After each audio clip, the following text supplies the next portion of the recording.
Walking in Another World. Chapters 39 to 96. Chance Meeting Part 3. Enjoy once again. To begin with, I see. The demon casually approaches number 13, like he's going out for a walk. Number 13 seems wary, but he's caught before he can even react. The demon grasps the slave mask and pulls, leaving under number 13 an opening as big as their height difference. What? Is that an explosion of magic energy? I can feel the concentrated magic energy on my skin, like the air itself is shaking. And then, I can see what looks like a layer of magic energy, even though magic energy is not supposed to be visible. After a shrill cracking noise, number 13 falls to the ground, leaving the broken slave mask in the hand of the demon. What was that? I hit the slave mask with magic energy to break it. It's not a technique everyone can use, and if you want to safely and definitively undo this, it's faster to kill the contractor. The demon says like it's nothing. More like no one else can use it. Well then, should we do the restrictions next? Are you ready? The demon is right in front of me before I can even begin to answer. It's not like it's at all unexpected, but I can only laugh at just how much stronger he is than me. What should I do? Just stand there, I'll handle the rest.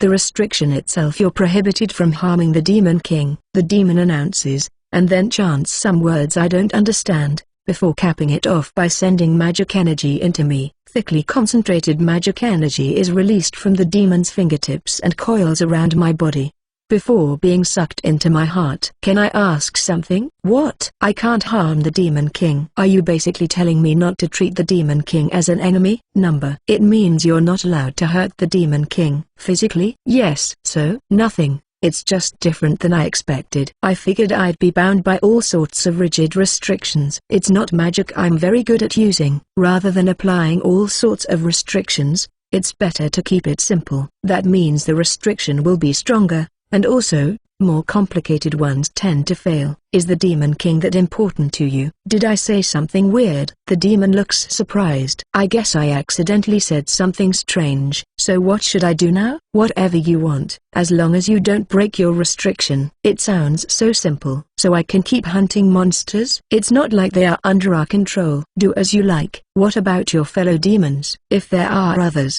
what happens if I meet them? You can treat them as your enemies if you don't like them. We generally do whatever we want. I'm having trouble following this train of thought. I had restrictions put on me, but aren't I basically free? It just feels weird. And is that all right? I point to number 13, who is still on the ground and hasn't moved for a while. That's probably recoil from having the mask forcibly removed. Leave it be, and they will eventually regain consciousness. Although I can't say what happens then. Some have their hearts broken, some continue to follow orders, and sometimes nothing happens. It depends on the person. The demon says very plainly, but that sounds terrible. Worst case scenario, he could become disabled. Well then, it's time for me to leave. I doubt we will see each other again, so honor your promise. Wait, I still have questions. What? I heard you appeared during the orc hunt. Were you leading the orcs? That was just a coincidence. I felt the waves of a summoning, and went to take a look when I saw that large group because I figured another worlder might be among them. And I fought because I was attacked, and they needed to be put in their place. Does that mean you don't attack humans unprovoked? That is the case for me. Others are probably different. Different people have different ways of thinking. People? I guess we're the ones who decided to call them demons. They probably have a different name for us too. One last thing. When I was summoned into this world, I was told that if I defeat the Demon King and use the Demon King's magic stone, I can go back to my world. Is that true? Nonsense. I've never heard of such a thing. At the very least, I've never seen anything like it. I mean, I see. You don't look surprised. It's not unheard of. People saying you need to do this and that to make your dreams come true, or using something as bait to make someone else do what you want. But, I see. They really are sly. Unforgivable. Sorry. But can I ask a favor from you? The demon looks fed up. Then again, I get how all these questions might be annoying. If you can you safeguard the other worlders if you meet them? The demon's expression changes into an intrigued one, but it shouldn't be that strange. I get annoyed at some people when I remember their faces back then, but considering the situation we were all in, it couldn't be helped. They were summoned here without their consent, and are being tricked into doing what the ones who summoned us want. So if you get the chance to talk and they stop fighting, spare them. I can't promise you anything, but I can try. Otherworlder. Yes, thank you. And I'm Sora. I'm counting on you, Ignis. The demon Ignis seems surprised at first, but it seems like he understands, and he flies away without saying anything. Flying freely through the sky. I'm jealous. But now I have a mountain of things to do. I use presence detection after activating map, and enlarge it as much as I can. I can see a group moving on the edge of the map. It feels like they returned to the village and are evacuating. I approach two of the orcs, the ones killed with gunshots, and put them in the item box along with their weapons. I need to cover my tracks. First, I take off and rip my bloody robe and throw it. I leave my broken sword where it is, break off the clasp of my spare pouch, and throw it near the orc corpses. Inside my pouch are a broken potion bottle and my guild card. I leave the broken slave mask where it is, and rip the tunic off number 13 and throw it too. Wait, she's not wearing anything underneath. Her small chest is moving up and down, so she's still alive. Wait, so she's a girl. I figured her voice was a bit high, but I figured it was a boy whose voice hasn't changed yet. I quickly cover her with a spare robe. I feel more tired than when I was negotiating with Ignis. And I also collect number 13's knife. It's a useful item. I need to get moving before the sun really sets, so I carry number 13 on my back, and step into the vast forest in front of me. Chapter 40 Intermission Part 2 Report. After saying goodbye to the others in the relay city Physis, the target stayed there for a few days, and it seems he is headed to the southern gate city Epica. What did he do while in Physis? It seems he accepted quests to collect medicinal herbs. And the difficulty of those quests? It seems it would be difficult for normal adventurers to gather many of them. Aren't there many who deliver useless sweets? They are just adventurers after all. Yes, thinking about it that way, one must probably need to be very sharp to be able to do it. And what about the tiger wolf? It seems the investigation led to the discovery of a lair deep within the forest. That's a problem. Can adventurers deal with it on their own? They are A-ranked adventurers, but several parties seem to be staying there. I believe we can leave it to them. The distance means it can't be helped. What about the hero's equipment? It is currently a work in progress, as we are setting up a discussion with a blacksmith. Send them on a trial run as soon as the weapons are complete. If there aren't any problems, send them to the Dark Forest. The Dark Forest? Are you sure? It doesn't have to be the deeper parts. Have them camp on the outer edges and see how they do. Should we intervene? Only if the situation calls for it. Continue observing until the very last minute, but don't lose them. Make sure to remember that. Understood. What instructions should I give to the commander of the Chivalric Order? Mobilize the Third Order this time. They have been getting soft lately, and could use the stimulus. We have a report from the South Gate City. Is it about the orc hunt?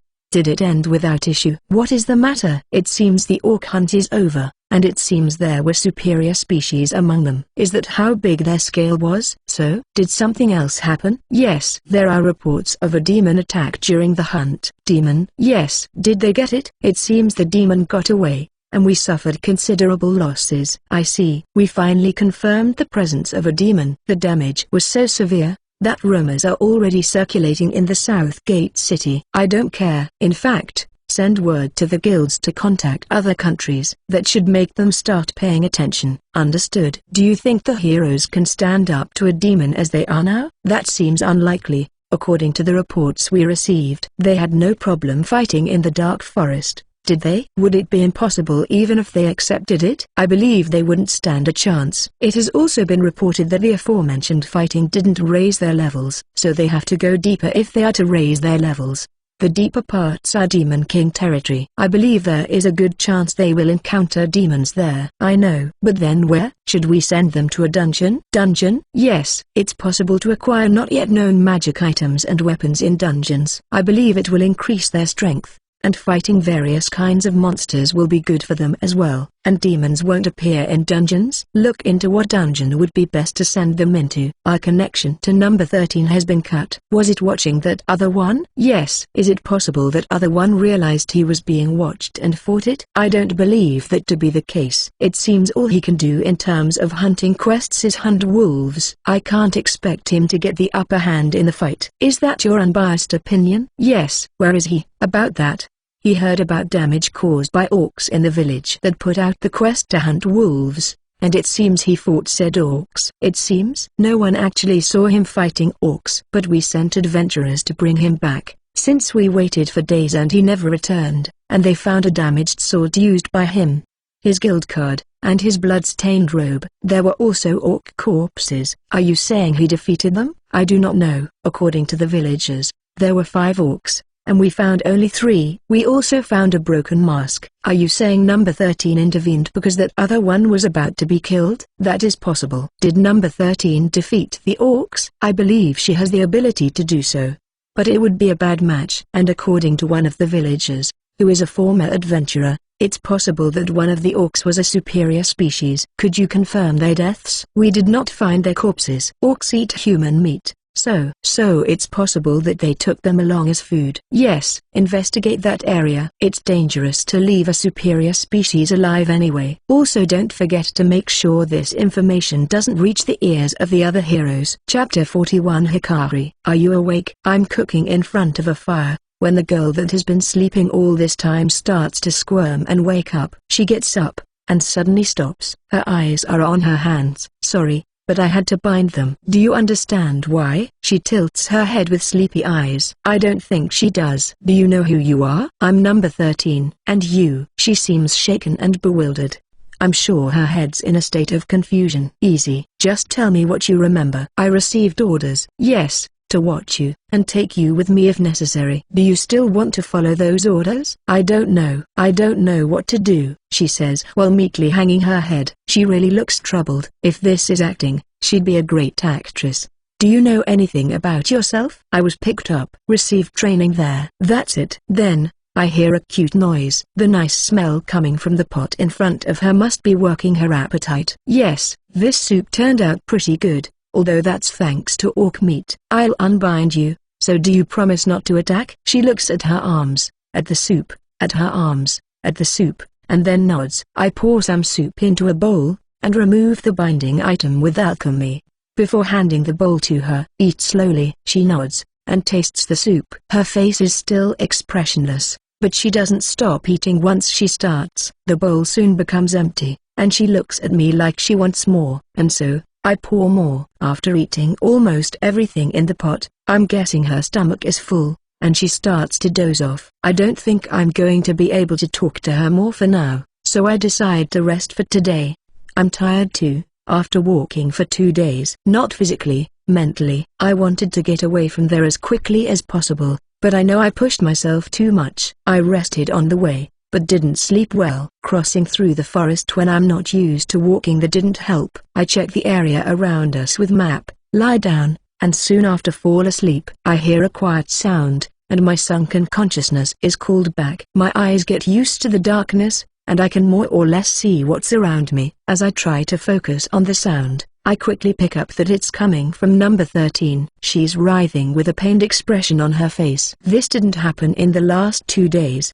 Did waking up and talking cause some sort of change? I've seen scenes on TV where someone is ill and someone else makes them feel better by grabbing their hand. I grab number 13's hand, while wondering if it will actually do anything. I'm guessing that calmed her down, because she soon starts sleeping quietly again. So it's actually true? I'm kind of impressed, when suddenly I'm hugged. She's not holding me too strongly, and as I look at her peaceful expression, I hesitate to push her away, although I'd probably be arrested if a police officer happened to see this. After some internal conflict, I decide to just let her be and rest. I just pray that I don't wake up and find out I've been stabbed. After waking up, I see the same expressionless girl. Our eyes meet when I open mine. That's right, she was holding me, and I'm definitely not hugging her back with my arm around her. I feel kind of awkward, and I decide to make breakfast. Today's is wild herb and wolf meat soup. I give her some soup too, and she eats without saying anything. Is she just hungry? Do you know your name? I'm number 13. No,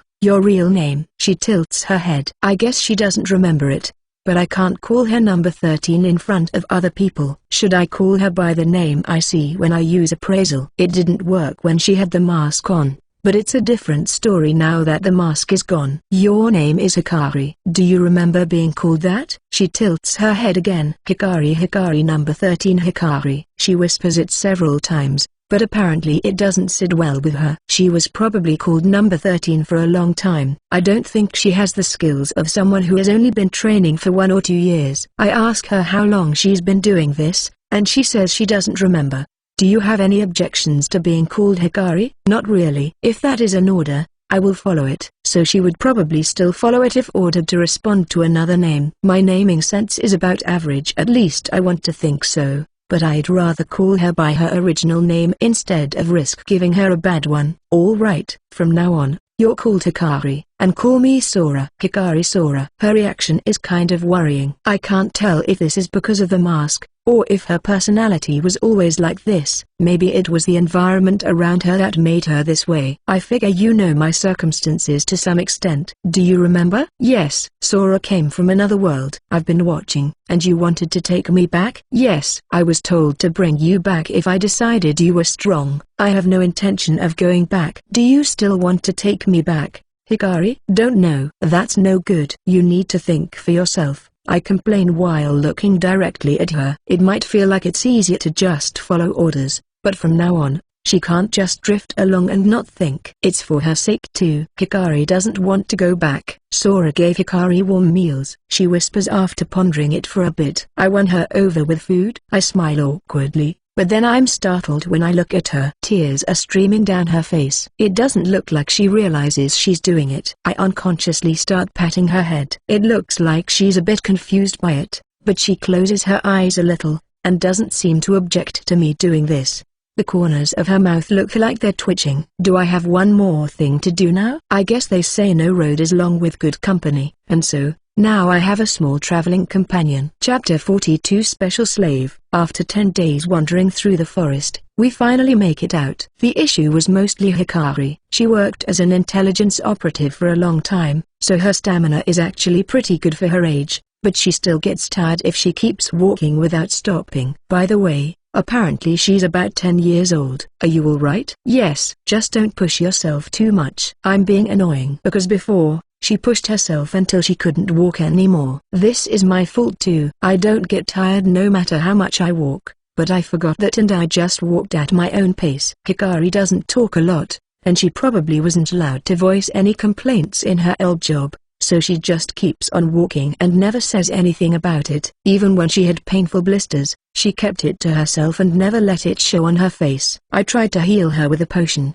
but she even refused that. People are coming. We reach a main road, and just as Hikari says, I see reactions from people on the map. We should reach a town if we follow this road, and from what I can see with map, we should reach it before the sun sets. Looks like we'll be able to sleep well on a bed tonight. I'm fine anywhere. She's been holding on to me since that day. I guess I would be ecstatic if I was a Lilican, but she's 5 years too young for me. Wagons, omnibuses, and merchant caravans pass by us, and they all look this way with quizzical expressions. That's not surprising, because my eyes are currently hidden behind a mask. I made it with alchemy, using the slave mask as reference. As we were walking through the forest, I realized that it's not a good idea to walk around with my face exposed. I faked all that, but if someone I know sees me, I'm busted. But that means a little girl and someone wearing a suspicious-looking mask are now walking side by side. Sora, that really is suspicious. Bear with it. I already told you why I have to wear it, right? I was going to say you wore something like this until very recently, but decided not to. After some more wagons pass by us, we finally reach the town. There are a lot of people in front of the gate, and we have to go to the back of the line and wait for our turn. I'm guessing a lot of people are coming and going. As we wait, even more people start queuing behind us. Next, we're called, and we step forward. Do you have identification? I shake my head, and I can feel the guard becoming cautious. We don't. I want to register in this town's merchant guild if that's possible, I say while showing the bag I'm carrying. And there's some things I want to ask too. What? It's about this girl. I picked her up on the way here, but what should I do? Picked her up? What do you mean? Hold on. Tell me more about it in the guardroom. I follow him to the guardroom. I get the feeling this is something I can't refuse, but running away was never an option anyway. Now tell me exactly what's going on. I don't really understand either. I found her when I was traveling, and she was wearing ragged clothes. I asked her where she came from, but she says she doesn't know, and I couldn't just leave her there, so I brought her here with me. What should I do? I ask, as if asking for help. If I'm asked a ton of questions, I'm going to have to keep coming up with excuses, so I try my hardest to make it seem like I'm troubled and in need of help. I see. I think the best option would be to leave her in an orphanage. The moment the gatekeeper says that,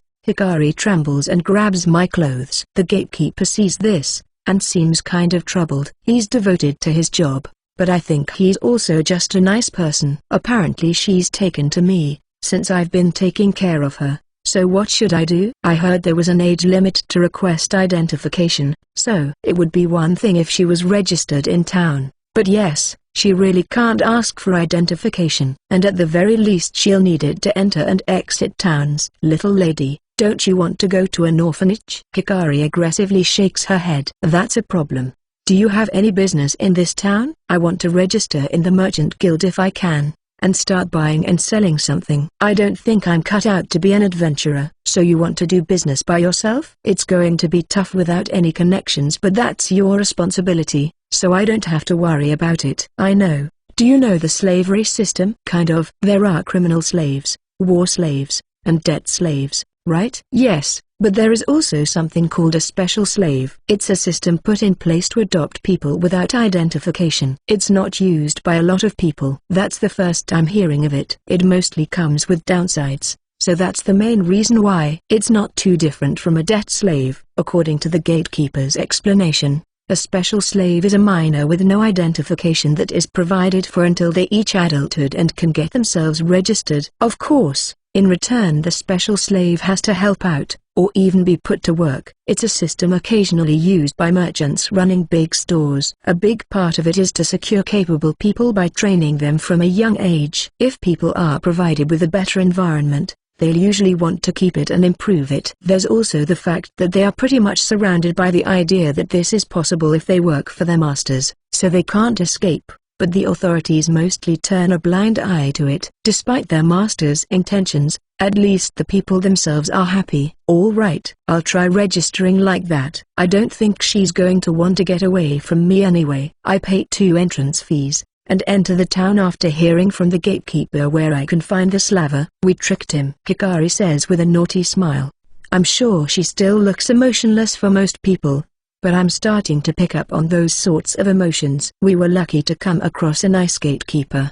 If it was one with a more rotten personality, we would have been asked all sorts of things. Although I'm not sure if he's cut out to be a gatekeeper. Agreed. We follow the gatekeeper's directions, and arrive at a corner where the slaver is. It really is in a place away from the center of town. And I get the feeling that it's smaller than ones I saw in the kingdom. Is it because it's a small town? Welcome. How may I be of service?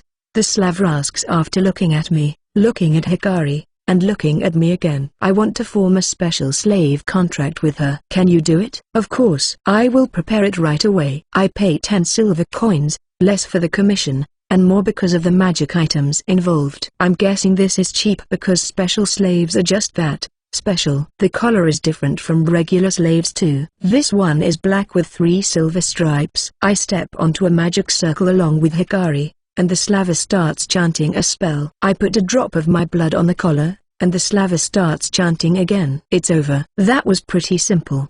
Please visit the nearest slaver when it's time to undo this. It can be done anywhere. All right. Also, do you have any beast people or elf slaves? I do not. Maybe you can find some in the holy city. Am I right in assuming this is your first time in this country? Why do you think so? People here don't ask that sort of question. Yes. In the Holy Kingdom, slavery isn't very well liked. The reason is people's strong devotion to the goddess. But it's still not prohibited. Correct. Despite their devotion, slaves are still useful. Reality is different, no matter how pretty their words are. Of course, some are very fastidious about refusing it outright. So not many people ask what you have. Almost no one. I see. Thank you for the information. Come visit if you ever need something again. Our company also does business in other countries, and has a store in the holy city. The slaver bows respectfully with a shady smile. I leave with Hikari, and look at the sign outside. It says Howler Slave Trading Company. Chapter 43 Merchant Guild. Finding an inn wasn't easy. Most of the people lining up to enter this town were actually part of merchant caravans, and as always, That means a lot of people are looking for a place to stay. I had to pick a somewhat expensive inn, which cost me a total of 6 silver coins for 3 days. Master, this is good. Hikari started calling me something else after we performed the slave contract. I told her she could keep calling me by my name, but she stubbornly refused. I'm guessing that there are some sort of personal rules inside her or something. In the end, I was the one who relented. I hope I can make food this good someday. You can do it, master. Aren't you supposed to say leave it to me or something like that? Everyone has things that they are good and bad at. Is that a declaration that you won't do any cooking? That night, we sleep side by side in the same bed. Actually, she holds on to me again, but at this point I'm used to it, and it doesn't even make me feel nervous. Is this what it's like to have a little sister? I'm an only child, so I wouldn't know. Judging by what I heard from others, it doesn't really sound like a good thing. After waking up, we have breakfast and leave the inn. Our destination is the Merchant Guild. Hikari still looks sleepy, even after having breakfast, so I take her by the hand as we walk. She's probably still tired from traveling. After entering the guild, I receive an explanation that's pretty much the same as the one I heard in the capital. One thing that's new is that I'm told guild cards have a functionality that's like an ATM card on Earth. I didn't hear about it last time. Probably because it's something they explain when people are actually registering with the Merchant Guild. Is the registration fee withdrawn automatically? That is optional, but most people choose that. I want to avoid forgetting to pay and having the card expire without me realizing it. Stores where you can pay with the card have a specific mark, so please look out for that. But bear in mind stalls and things among those lines won't accept it. It would be better to still have some money on hand to avoid trouble and hassle. I can keep it in the item box, so it's no big deal. I exchange 3 gold coins into silver, copper, and coins with a hole, and put them in the item box. The rest is deposited into the card. Oh, and I want to sell this. Will that be possible? I take out 30 healing potions, 10 mana potions, and 10 stamina potions from my bag and place them on the counter. Potions? Sure. I will call the person responsible for this sort of thing, so please wait. The receptionist goes to the back, and I don't have to wait long until said person responsible arrives. How did you get these? I got them from a certain connection while traveling. I obviously can't say I made them. They are pretty well made. Are you selling all of them? Yes. I see. I can pay 3 silver coins for healing potions, 50 for mana potions, and 10 for stamina potions. That brings us to a total of 6 gold coins and 30 silver coins. Will you sell them? Yes please. Should we deposit it into your card? Only the gold coins. I take the silver coins, and we leave the Merchant Guild. What is it, master? I don't know the standards of the value of potions. Do you know? Yes. Your potions are high quality. That's not true. Those potions were all slight and small in regards to their quality. What are you talking about, master? They were all high quality. I don't think we're on the same page. After patiently hearing Hikari's explanation, I learned that potions' quality is separated by color. The lighter they are, the worse their effect, and the deeper they are, the better. So my potions were bought at a high price because they all had a nice, thick color. Is that right? When I check with appraisal, it says slight, small, medium, or high. I figured this was about the effectiveness of the healing itself, but have I been wrong? Do I need to test it?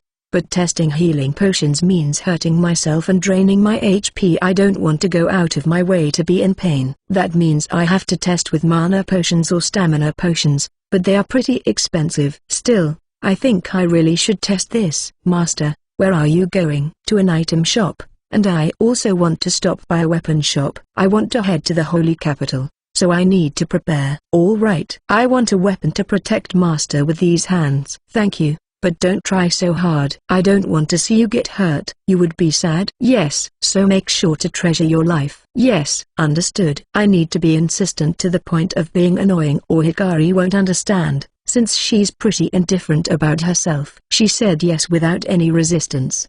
But if she acted like a rebellious kid and said something like "you're being annoying, master," I'd probably take some emotional damage. Is this what it's like to have a daughter?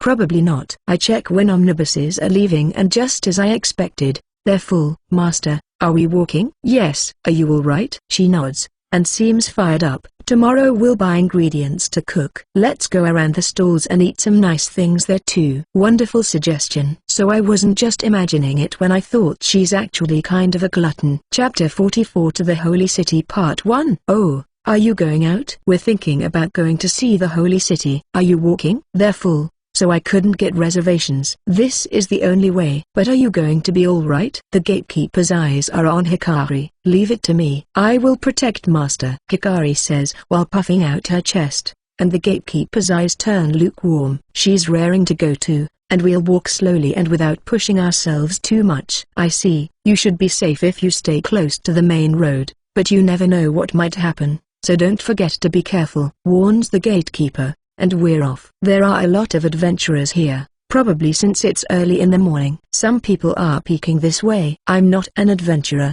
so I didn't go to the Adventurer Guild, but maybe I should have gone just to try to get some information about monsters. We walk for about an hour, take a break, and walk for another hour. It's still kind of early, but we're going to stop to have lunch. I start making preparations to camp not too far but not too close to the road. I use earth magic to make a simple cooking spot, and start cooking. Hikari is just staring and not helping one bit. I get the feeling she's fidgeting too. Today's lunch is soup with mostly vegetables, with some wolf meat sprinkled in. Hikari would get sad if there was no meat at all. A few merchant caravans pass by us while we eat. They're only going a bit faster than walking speed, so the adventurers escorting them are walking while positioned around the wagons. I check my stats while resting after we ate. Name, Sora Fujimiya. Job, Scout. Race Otherworlder. No level. HP 490 490, MP 490 490.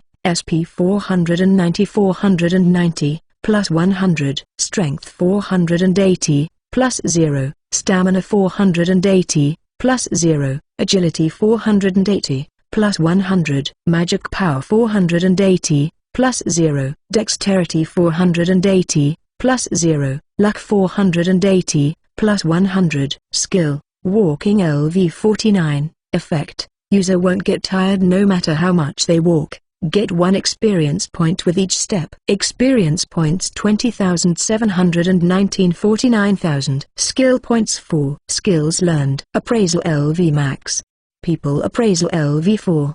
Appraisal obstruction LV 5. Parallel thinking LV 6. Sword master LV 6. Physical strengthening LV 7. Presence detection LV max. Magic energy detection LV 4. Natural recovery boost LV 7. Status ailment resistance LV 5. Presence concealment LV 6. Throw shooting LV 4. Magic energy control LV 8. Basic daily life magic LV 7. Fire magic LV 4. Water magic LV 3. Spatial magic LV 8. Alchemy LV 8. Cooking LV 6. New wind magic LV 2. Earth magic LV 2. Light magic LV 4. Holy Magic LV3. The 4 new skills I learned are Wind Magic, Earth Magic, Light Magic, and Holy Magic. That means I can now use those 3 types of elemental magic, and as for Holy Magic, first it allowed me to use Healing Magic, and then cure status ailments when it leveled up. Apparently how much it heals improves as the skill levels up. And as I use magic, I've been learning some things. Painting a mental picture is everything when it comes to magic. Although I should also point out that this might be exclusive to otherworlders like me. When I saw Chris cast spells, she always chanted something and said the name of the spell. I don't have to do that, I basically just say the name. Actually, I don't even have to do that. It's just that saying the name of the spell helps me picture it. Also, magic isn't just the magic learned through skills, there is more. It's not really something to be used in battle, and more like an enhanced version of basic daily life magic. I can start a fire to cook, make a simple cooking spot with earth magic and make the environment more comfortable to camp in, use light magic to light the road at night, etc. It's not an exaggeration to say that's the whole reason why I even learned earth magic and light magic. I figured I didn't actually need to learn skills to use them, and could just picture them. But strangely enough, I can't use magic without skills. Strong magic, to be more precise. I tried using them with basic daily life magic, but I just didn't have enough MP no matter how much I tried. Maybe drinking a bunch of mana potions would change that. Also, I used skill points to bring status ailment resistance to level 5. After becoming immune to paralysis, its proficiency wouldn't increase even if I was cut with a knife. With the paralysis effect, I'm assuming I'm going to have more opportunities to level up status ailment resistance with skill points from now on. Incidentally, at level 5 I got petrification resistance. Master, isn't it time to go? Are your legs alright? Yes. This medicinal herb is great. I made something like a wet compress out of a vitality herb, and had Hikari try it. I can't test on myself by just walking. Then again, I could have ran, but I don't really feel like it. There's a chance that I wouldn't be able to check its effect because of natural recovery boost anyway. We start moving again, and don't see the caravans. Is it because we took our time preparing food and eating? When caravans are in a hurry, they have simple meals centered around preserved food. The less time they spend preparing food, the more time they can spend on the road. We finally catch up to the caravans when the sun is setting. They're already ready to camp, and the wind is blowing the smell of their dinner towards us. Separate caravans join together like this mostly for safety reasons. The more people they have, the easier it is to deal with attacks. It's the most effective countermeasure against bandits. We should stop for today too. We stop in an empty space not too far away, and get ready to camp too. Chapter 45 To the Holy City Part 2. Hey, who told you you could do this here? That's right. You're bothering us. Camping there. Yes, we were gonna use that place. Stop being in the way and get out. I hear these complaints coming from people with ugly grins on their faces. All of a sudden, adventurers are forming a semicircle near us. Aren't you guards? Are you going to guard them from this far away? What's it to you? If you really want to use this place, just give us what you have to. I try to reason with them, and get an irrational response in return. I look around, and don't see anyone in any rush to stop them. Maybe they don't want to cause trouble for themselves by getting involved. Maybe they don't want us camping close to their group. Do they see us as parasites? But we're no devils or anything. You can have this place if you pay up. Did they think I didn't understand it the first time, and decide to specifically mention money? They're starting to say all kinds of nonsense. This isn't good. If this keeps going like this, Hikari is going to explode on them. Not because of the way they're talking, but because they're holding up dinner. I can see Hikari's mood is getting increasingly worse because she feels like they're in the way of her meal. Although to them she probably just looks emotionless. We don't insist on staying here, so we'll just move. I pat Hikari's head, gather my things, and start walking. Some laugh mockingly, some click their tongues, and I can feel malicious eyes on us as we walk away. Master, we could have just knocked those people down. Don't use such violent language. But Master, you talk like this all the time. Well, you're a girl, so you need to be careful about that. Because I'm a girl? It's not very nice, I guess. You're difficult to understand. Am I? I guess I am. Once we're far enough away, I make camp again. Dinner has more emphasis on meat. We'll eat meat between 2 pieces of bread, and in the soup. Hikari's eyes shine as she watches me cook. When dinner is ready, she joyfully starts filling her cheeks. I have to remind her to chew carefully. Master, it's good. That makes cooking worth it. And I'm relieved that her mood has improved. Starting tomorrow, we'll be moving at a slower pace. Or rather, we'll walk less. We're overtaken by the caravans during lunch, and let them go ahead and leave some distance between us. We're not in any hurry, so it's better to avoid the stress of them starting anything else with us. We use this free time to train. Hikari and I have a few mock battles. Since she lost the boost of the slave mask, and I leveled up, I can now keep up with her speed. Master, you've gotten strong. No fair, she says while adorably puffing her cheeks. After calming her, I start thinking about levels. The level of my walking skill increases just by walking around normally, and my stats improve accordingly. But how do people of this world grow and improve? Do they earn experience when they take down monsters, like in a video game?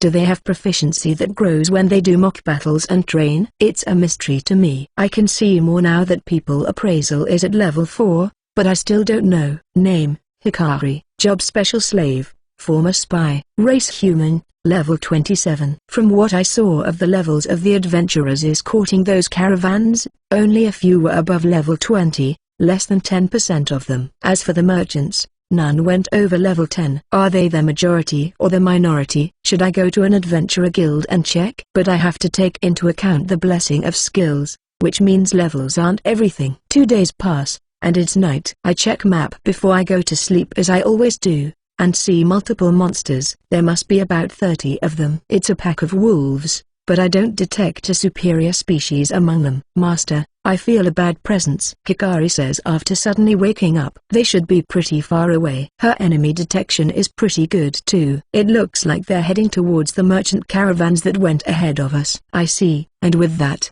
she goes back to sleep. But they might end up coming this way. I can see on the map that they keep attacking and retreating. Both sides fight while neither side takes any casualties, but after about an hour, the adventurers start pushing the wolves back, and eventually the remaining wolves start running away in all directions. The adventurers don't go anywhere, and there's no sign that anyone is going after the wolves. Are they prioritizing defense? I think they're putting themselves in danger of being attacked again if they don't finish off the monsters. I try not to wake up Hikari as I get up, and unsheath my sword. The moon is bright today, so I'm not completely in the dark, although that doesn't mean I have good visibility. There are 2 coming this way, and I get the feeling that they're so focused on running away that they're not paying attention to what's in front of them. But that's great for me. I use light magic right in front of their noses, and the bright light burns their eyes and scares them. I take advantage of this to cut them down with one slash. Chapter 46 To the Holy City Part 3. Master, food? Is that what you have to say when you see wolves with their blood drained? They wandered this way last night, so I kept them. My stock of wolf meat is running low anyway. Meat is important, but it doesn't smell strange. I use wind magic to blow the smell away. Magic is useful. I wish I could use it. Do you want to stop by a church to check? I don't think that will work, she whispers, sounding disappointed. Did something happen? Hikari, their blood has been drained, so can you take them apart? Leave it to me. You handle the cooking. So she takes them apart and I cook? I think to myself I might as well make something a little more elaborate, but I can't with the few ingredients I have. The most I can do to make it fancier is to just have more individual pieces. What if I use skewers to cook meat and vegetables like in a barbecue? Instead of salt and pepper, I can use my special sauce too. It's still a work in progress, but Hikari seems to like it, although I think it's still far from tasting how I want. Master, I'm done. Hikari has done a great job taking them apart. If it was me, I would still be working on the first one. I cast purification magic on her to clean her, and assort and store everything in the item box. We have bread, soup and skewers, and start eating. Hikari really enjoys that sauce, and the way she nibbles on the skewers as she eats is adorable. We eat without rushing, and when we're done, I check map. Are the wolves in the forest? Actually, I'm more interested in the merchant caravans that still haven't moved. You'd think they would have left by now. Master, there is something up ahead. It's the caravans, but they look different than before, with the wagon's canopies in tatters. Some are undamaged, but most aren't. I look around, and see some wounded people too. They could be healed very quickly with a potion, but are they reluctant to use them because of cost cutting? Some people there seem to have the priest job, so can't they use healing magic? Sorry. Do you have a moment? As we're walking by the road without stopping, one of the merchants comes over and talks to us. What? My voice is kind of low. I'm a little stressed because they tried to mess with us, and then we had to walk at a slower pace. My tone has turned into an annoyed one without me even realizing it. The merchant is startled, before continuing anyway.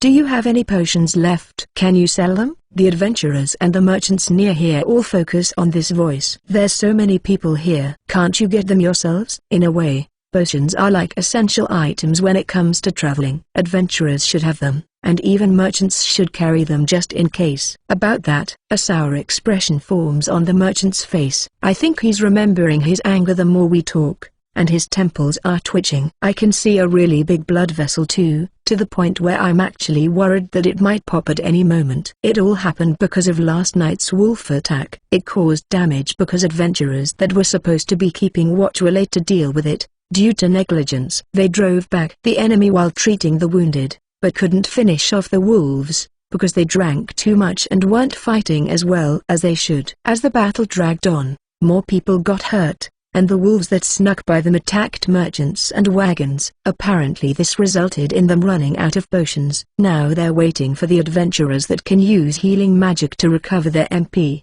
and for the wagons to be repaired. Thankfully, No one died. I understand that you're in trouble. But you have some nerve to come ask me, you know that? Hikari strongly nods.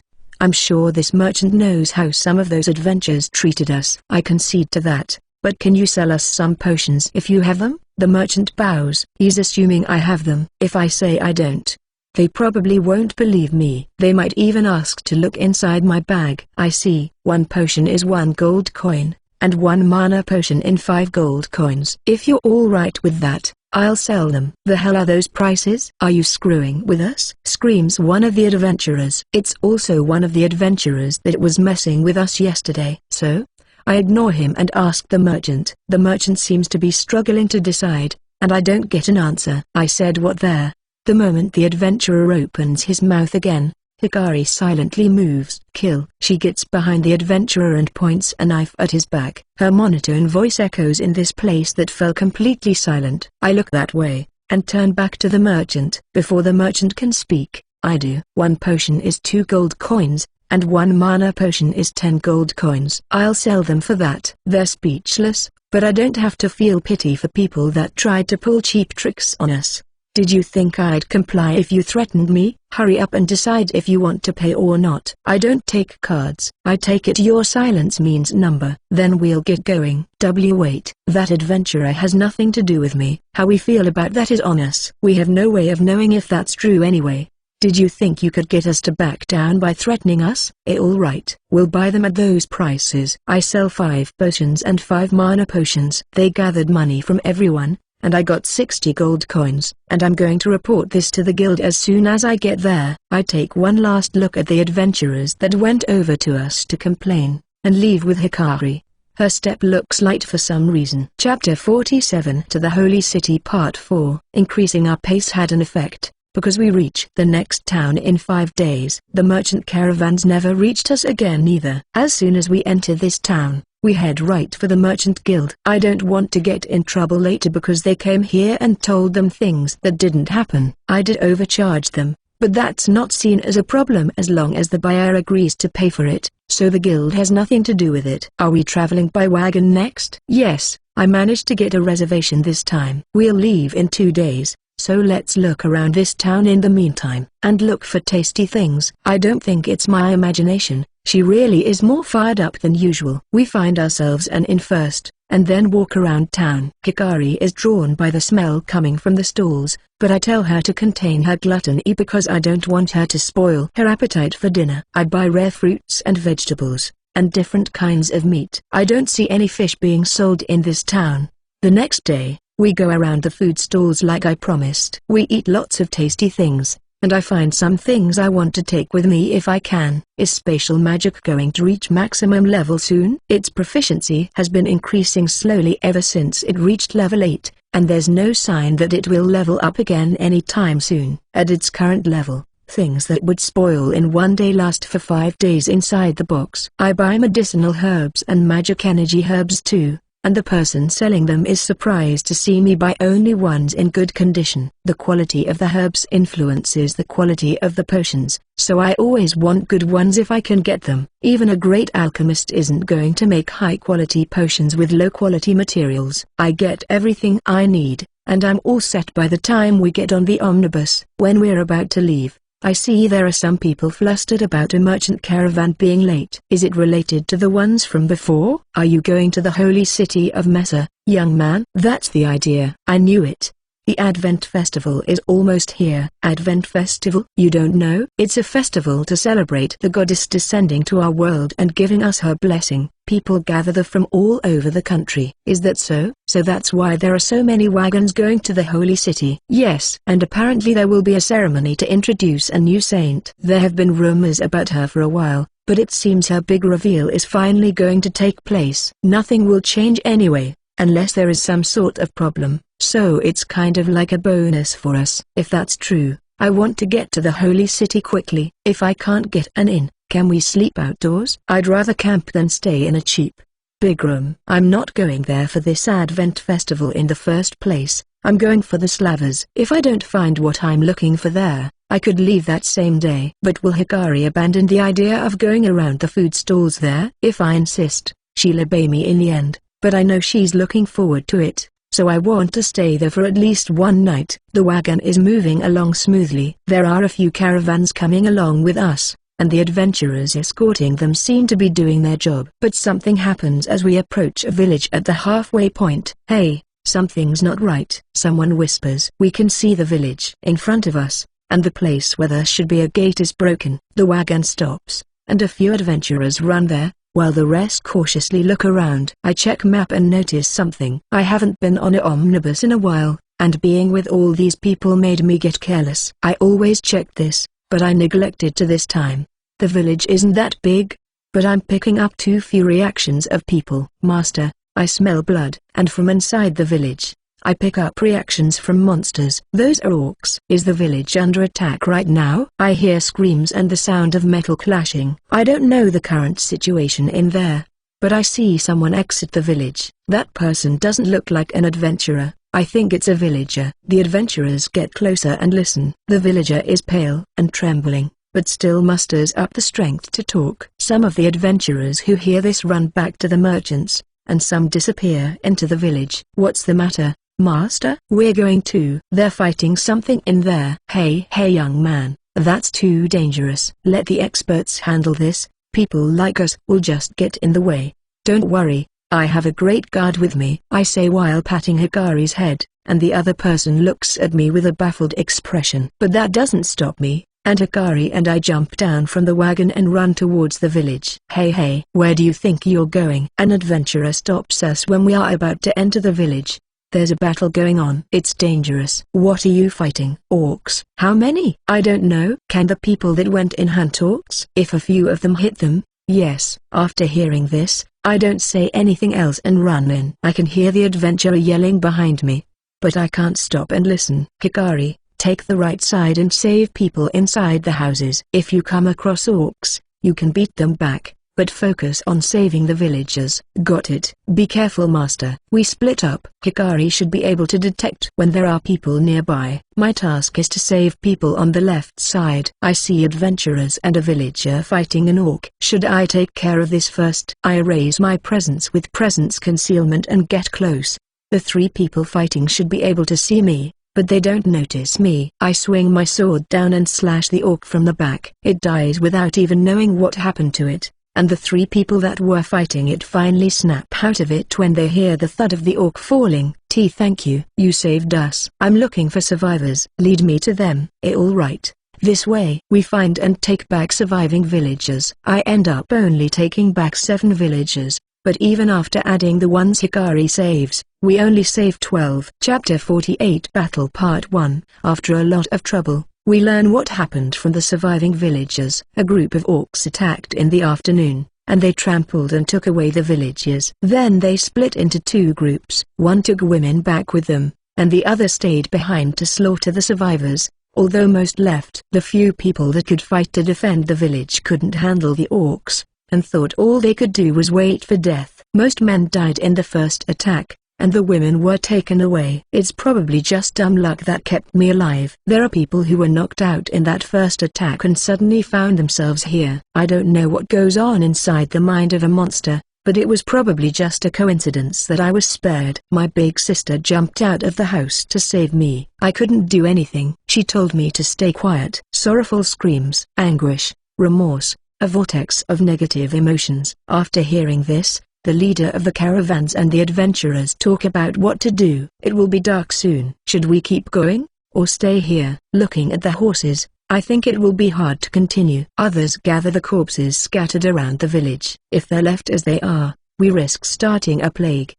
And they couldn't just leave them out there. All men except for the adventurers keeping watch are working on something. I think our next course of action was locked the moment we started working. If we were really going to leave the village, we would have left right away instead of bothering to dispose of the corpses. But we didn't do that, so we're spending the night here. Young man, you said you're a peddler, but you sure can fight. I need to protect myself if I'm going around selling things on my own. I'll protect Master. We talk about our plans as we have dinner. Technically, we have nothing to do with the adventurers keeping watch. We really don't, but since I showed that I can hunt orcs, they ask me to help if anything happens. Are you proposing a quest to us? That's what it means. What do you think? How much? Hey, Is it really the time to be talking about that? Don't you see this is an emergency? I get that. But this is this and that's that. Would you take on a jobs for no compensation out of the goodness of your heart in an emergency? I asked the guard adventurer that complained at me. There's no response. Of course there isn't. Anyone who said yes to that would basically be saying they do compulsory quests from the guild for free. Caravans and omnibuses hire adventurers to keep them safe as they travel in the first place, especially omnibuses, since the people traveling in them are clients. No matter the situation, if this safety crumbles, it's the owners of caravans and omnibuses' fault for not hiring capable adventurers. From a third-person point of view, it could even be said that they didn't keep us safe because they were trying to save some money. Master, is this all right? Yes, it is. Why won't you help? If there are a lot of monsters, we won't be able to protect everything, and if I accept a quest, that will be my duty. I might be put in a situation where I have to act as bait or hold off the monsters while the people I'm protecting escape, and I value my safety and yours more than that of complete strangers. Is that why you said no? Yes. I see. I understand. The other passengers seem only half convinced by what I say. Also, it was an adventurer who complained when I said I want to be paid. That means the adventurer butted in on something that should be decided by the caravan leader, meaning it could be said that the adventurer's actions were what put an end to our discussion about that quest. The next morning, something happens. One of the passengers wakes up and walks out, and sees that there are only 2 wagons left here. The other wagons and their carts are gone, and so are the people managing them. As if that weren't enough, the wagon's wheels have been broken so we can't leave right away. The driver's face turns white when he sees this. Other people come to see what's causing the ruckus, and their eyes are all pointed in the same direction. They're looking at me, but why? Their eyes soon make it clear what they're thinking. They're saying this happened because of that quarrel yesterday. But there are also people here who clearly don't feel that way. Young man, this. Hikari steps in front of me and glares at the man who is about to complain, who gulps and backs down. This is a pointless and ridiculous false accusation, says a woman, sounding amused. She has 5 people around her, who nod. We should be talking constructively. About what? Exterminating the orcs, of course. Or do you intend to lay down and die without fighting? No, but the driver, half the passengers, and the 12 villagers all look bewildered by the woman's proposal. My name is Layla, and I'm the leader of Bloody Rose. These are my fellow party members, Yor, Casey, Lilui, Trisha, and Talia. Everyone bows as Layla says their names. They all seem pretty young, about my age or just a little older. I agree. My name is Locke, and these are my partners Isaac and Drake. We're all B-ranked adventurers. WIR adventurers riding on an omnibus. Because we're going to the Advent Festival, we need to take a break once in a while too. But you don't have your equipment, right? It's in our item bag. Is there anyone else who can fight? I can, kind of. I milk, says one of the villagers, and with those 2, that makes 12. We'll take on guard duties, so the rest of you follow the driver's instructions and get that wagon fixed. Chapter 49 Battle Part 2. But that was so very reckless, leaving now. This place is actually safer. Oh my, you sure know your stuff. I think anyone could figure this out. Layla and Locke look at me with sly smiles. Master, what do you mean? This is only a matter of possibility. But it's unlikely that they'll attack a place that they just destroyed. It would be different if they didn't conquer it, but they took pretty much all the resources they were after, so they have no reason to come back. And if prey should happen to walk into territory they control in droves, the greedy orcs are likely going to attack, adds Layla. They should have waited a little longer, says Locke, and all the people who have been quiet look at each other. Then they're in danger. Shouldn't we go help? Who is going? They're the ones who decided to leave. The person who expressed concern backs down. Master, what does that mean? They're telling him to go help them himself if that's what he wants.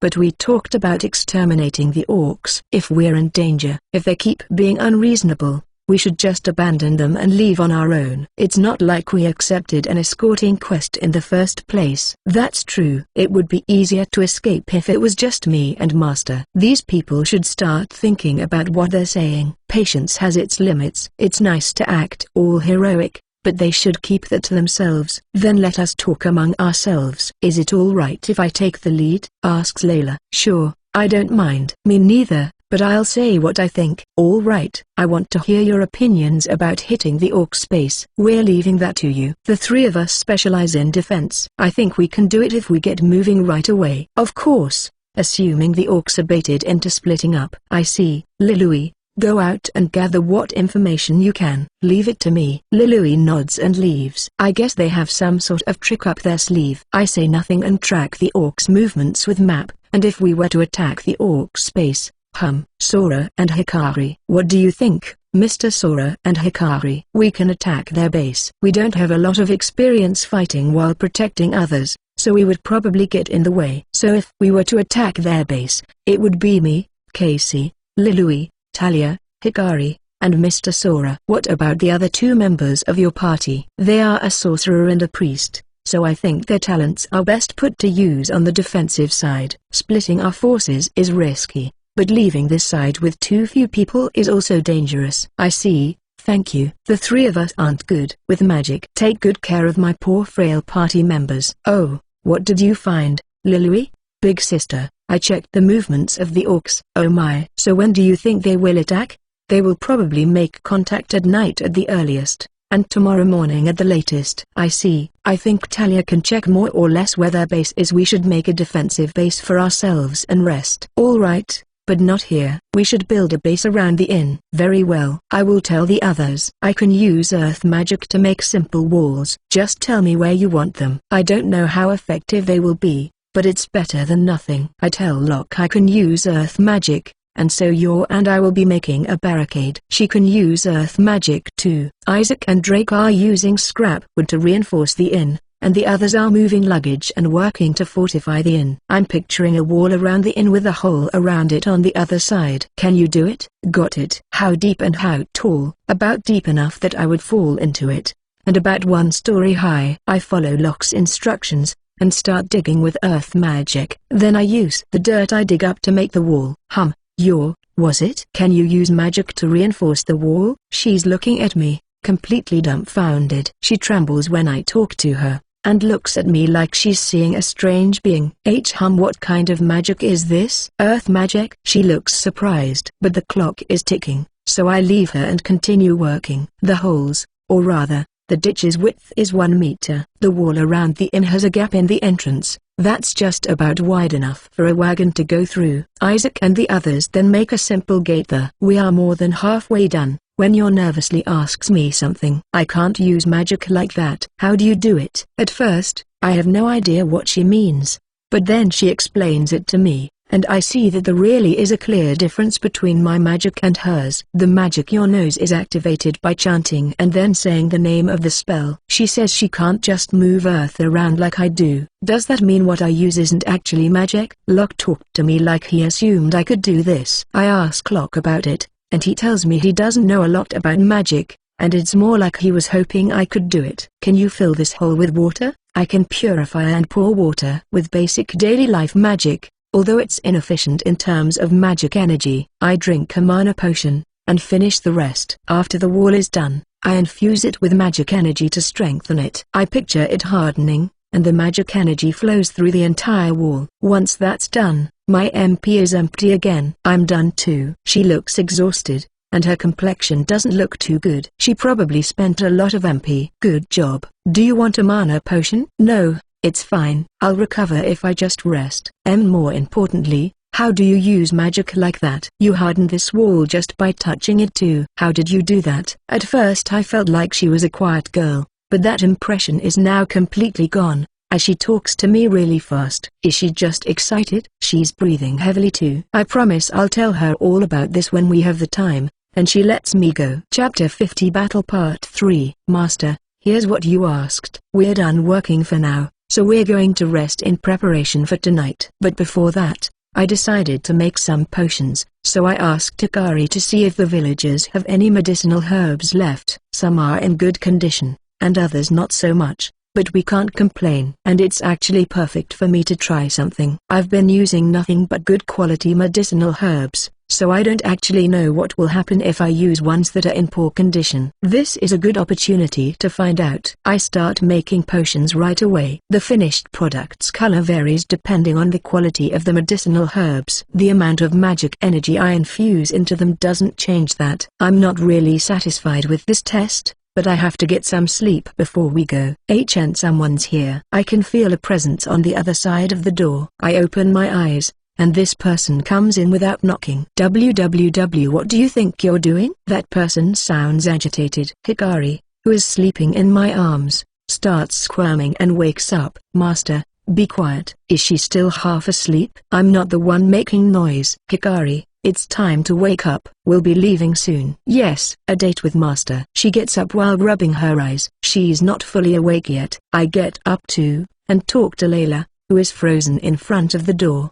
Did you come to wake us up? Did we oversleep? Food is ready. But more importantly, a boy and a girl holding each other while they sleep is indecent. Now that I'm looking more closely, I notice her cheeks are red. Master is my special seat. You can't have it. She didn't hold on to me when we slept in the omnibus, because I told her not to. But since we're sleeping in a room for the first time in a while, I let her do it. So you are still at an age where you want to be pampered. Geez. I'm a proper lady. A proper lady doesn't cling to someone like that. Layla grabs Hikari to pull her away. Is she just fussy? And also, I guess the word lady is used in this world too. As I think about something that really doesn't matter, I notice I'm getting glared at. Maybe it's my fault for not stopping Hikari from holding on to me, but she gets sad if I say number. Her expression doesn't change too much, but she exudes this unhappy aura from her whole body that feels like an abandoned kitten. Layla takes Hikari with her, and I follow them. Dinner is ready. Layla sits Hikari next to her, and takes care of her. Hikari must be hungry, because she goes along with it and doesn't complain. You can sit here, Mr. Sora, says Yor, and I sit down. As we eat, I can see her peeking my way, like she really wants to ask something. But her better judgment wins out in the end, and she manages to be patient. It's the mature response. Oh, you can have these. Don't be afraid to use them. I give you the mana potions I made, and lock the healing potions. What is this? I made these with medicinal herbs. Use them if you're in trouble. Thank you, I will. Can you use alchemy, Mr. Sora? Kind of. I can only make simple things. The potions I gave them are all lower grade. Wow, you're a genius. But still, Yor's estimation of me goes up. We finish eating, and leave the inn with Layla leading the way. But when we exit the village, Talia takes point. Talia is walking in front, with Layla and Casey behind her, Hikari and I behind them, and lastly, Lilui is walking behind us. We walk through the forest in a line like this. It's cloudy today, and the moon is hidden, but I'm not too troubled thanks to the new skill I just learned. Skill, Night Vision LV1, Effect. Can see even when it's dark. This skill activates automatically when it's dark. As it levels up, it lets me see further away. Its proficiency goes up on its own too. I didn't learn this skill until now because I just didn't do much during the night. I used map and presence detection to figure out where monsters were, but it's not like I actually fought them. But this time we're marching during the night, so I figured I should learn it in case we get into a fight. Talia's scouting abilities must be great, because she's walking forward without any hesitation, and she's heading straight towards the Orcs settlement. What is she seeing that's leading her to walk there? Hikari, do you see anything? Yes. There are subtle traces on the ground and in the trees. I ask quietly, and Hikari answers full of confidence. I honestly don't get it. Using map and tracking enemies seems easier. No, I should learn anyway. I don't know if skills really are infallible. I'm taught by Hikari-sensei as we walk for 3 hours with breaks in between. And then, we reach what looks to be the Orcs settlement. Chapter 51 Battle Part 4. This is a problem. What we find isn't a settlement. Is that a cave? There's a hole in the mountain, with an orc standing watch on each side. How is the interior? Can you check, Lilui? No, I'm sorry big sister. Don't worry. I figured it was too much to ask. Let us step away for now and decide what to do next. And so we do. It's true, depending on how the cave is on the inside, it might be tricky to get the hostages out. From what I can see using map, not all of them are in the same place. There are 20 in one place, and then others alone with an orc. Deeper inside the cave, there are 2 with 1 orc. Are you listening? I feel something shaking me as I'm deep in thought. Sorry, I was thinking about something. Good grief. Are you alright? Don't hold us back. I'll be careful. What were you saying? I was asking what your combat style is like, Mr. Sora. Just Sora is fine. Combat style, I don't really have a specific way of fighting. I guess I'm better with a sword. I fight mostly with a sword and also use throwing knives. You don't use magic? She asks, seemingly finding it odd. Did she think of me as more of a magic user because I used magic to make that wall? I've only used magic in battle once. It's not like I'm constantly fighting while I travel anyway. I see. We will be inside a cave, so be careful if you'd use it. And depending on how spacious it is, sword users like myself, Casey, and you will need to watch out for how we move as we fight, so we don't get in each other's way. If the cave isn't very spacious, we won't have a lot of room to swing our swords. But since those big orcs are living there, I don't think we need to worry. Still, caution is never enough. I'm sure it will be fine if you keep it in mind. For now, let us rest and wait for them to change shifts. If it feels like they won't, we will just attack. Even orcs should sleep at night. If they move, I will know. Let me handle it. We will leave it to you, Talia. But I want you to rest too. Call us when you want to rest and someone else will take over. Talia then disappears into the darkness, and the tense atmosphere eases a bit. Being nervous is just going to make us more tired. Master, I'm going to. Don't you need to rest? No, I'm fine. Hikari also disappears into the night. Is she alright? Yes, don't worry. She's a lot more reliable than me. What are you two anyway? You have the same hair color, so are you brother and sister? Hair color, that's right. And her eyes are black too. I look around, and see Layla, Casey, and Lily are all blonde, although their eyes aren't quite the same color. Trisha and Talia are also blonde, and only Yor has silver hair. If we don't count people that were summoned with me, I've never seen someone with black hair and black eyes, except Hikari. Is it a coincidence? We're not brother and sister. Some stuff happened, and I took her in. I see. I don't know your circumstances, but I object to bringing such a small child along. Even if she does seem fired up, I'm sure she's saying that with good intentions. Her way of speaking might be a bit strange at times, but it's clear that she's very caring towards her fellow party members. I know you're concerned, but it's fine. Hikari is wiser and stronger than me. Yep, she doesn't look convinced, but even though I have higher stats, Hikari really does have a lot more combat experience. So Miss Layla. Call me Layla too. Layla. Are you adventurers? You're asking that now? We are B-ranked adventurers. Why are you surprised? I've only heard about it, so I actually don't really know, but isn't rank B pretty high up there? Are all of you actually older than you look? Rude. I am 17, and the others are 15. Really? That's incredible. Not really. There is a dungeon in our home, so it is easier for us to level up compared to others. I see. Are there levels high too? If I remember correctly, you need to be 12 to register with the guild. So does that mean Layla has been an adventurer for 5 years, and the others 3? And although we are B-ranked, we are still beginners. Have you fought orcs? Yes, more than I wish I did in the dungeon. So don't worry too much, although carelessness isn't allowed. And then, something moves. It's Talia. She's back, and tells us the orcs are changing shifts. Casey and Lily, who are silently resting, also stand up and get ready. Lily, snipe them as usual. Talia, be ready just in case. Instructs Layla, and the two silently nod. Chapter 52 Battle Part 5. The bow is held, the bowstring is silently pulled, and an arrow is set on the bowstring with another one in hand. It's quiet for a bit. Even I'm nervous just looking at it. I'm shooting, and with that, an arrow flies, with another also flying before the first one stops. At the same time, Talia starts running. The first arrow hits an orc in its brow. It lets out a small shriek and drops to the ground. The other orc turns to the side in response to the sound, and the second arrow hits its left eye. But that's not enough to take it down, and it holds up its spear. Or rather, it's about to hold up its spear, when Talia reaches it and slashes its neck deeply with her dagger,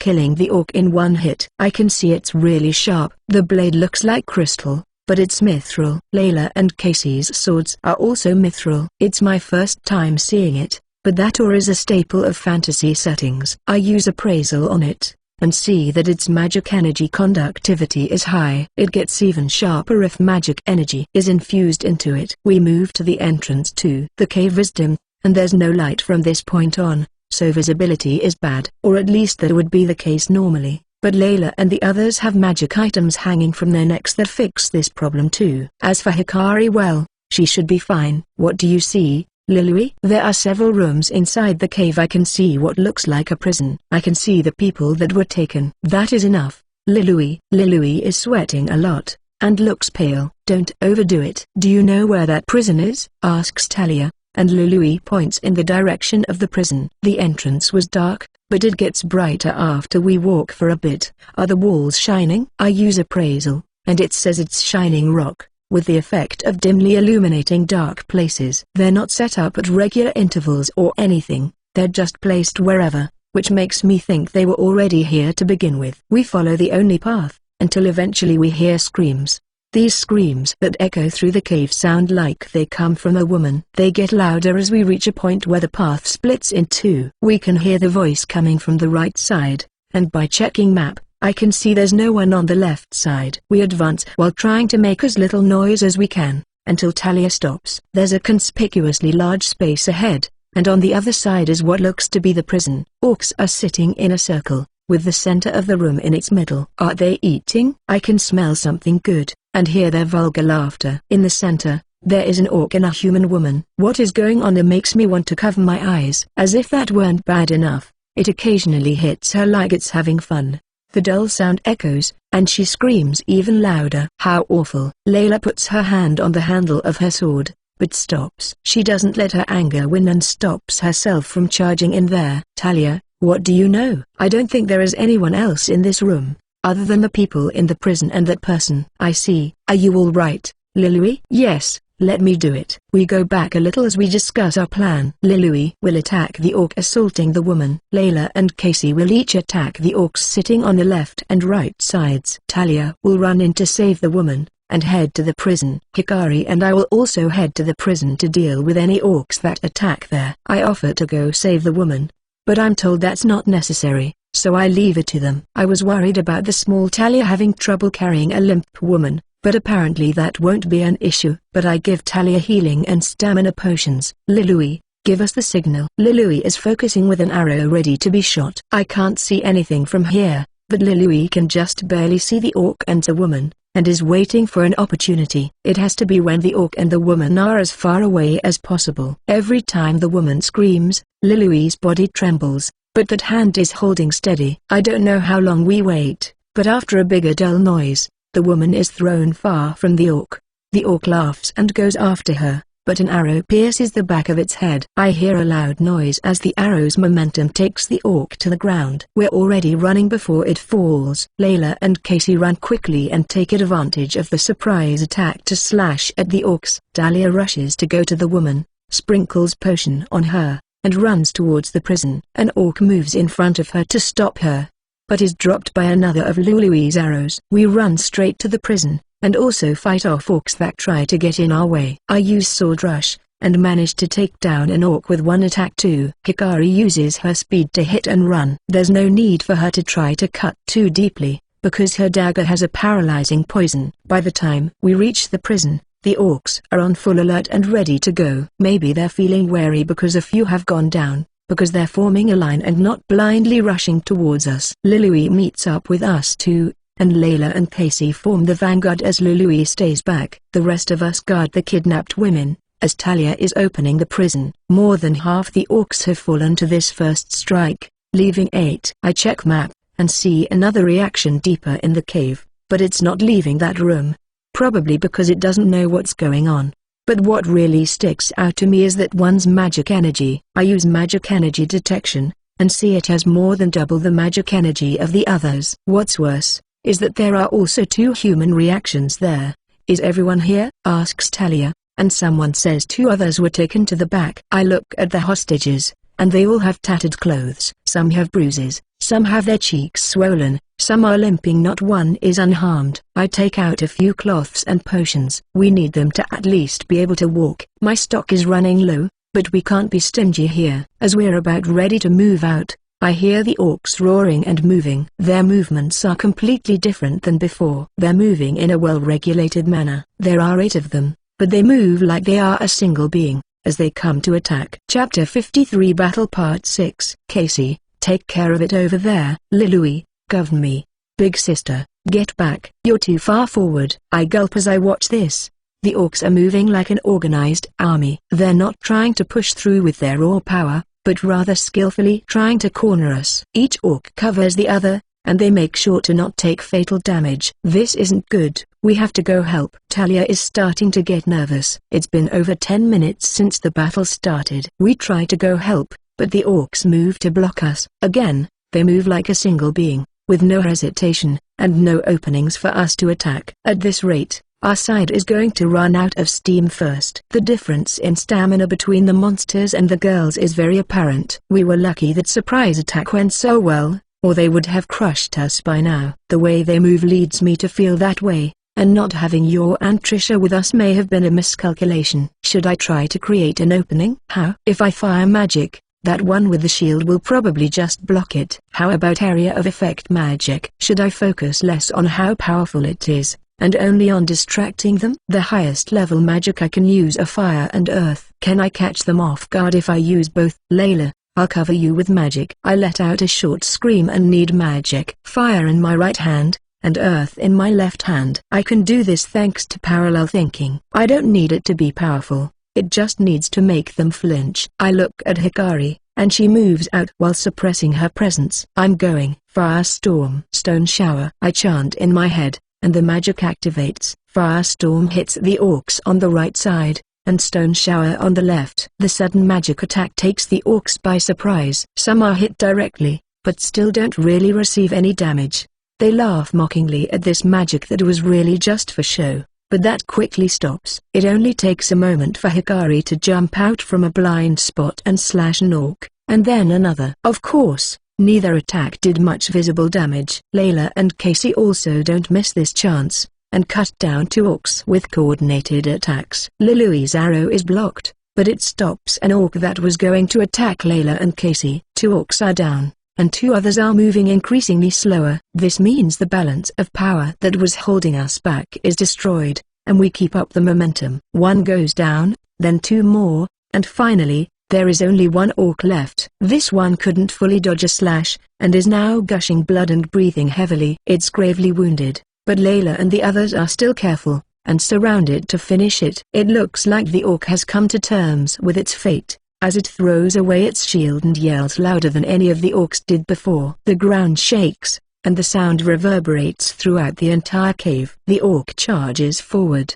as if being pushed by the sound. But the reckless charge is stopped by Layla's sword. She dodges the orc's attack, and decapitates it as she passes by it. It's over. We managed to take them down, but it was a tough fight. Layla, Casey, and Lilui are all breathing heavily. I approach the 3, who look like they're going to fall at any moment, pass by them, and as I approach the passage on the other side, I swing my sword as hard as I can.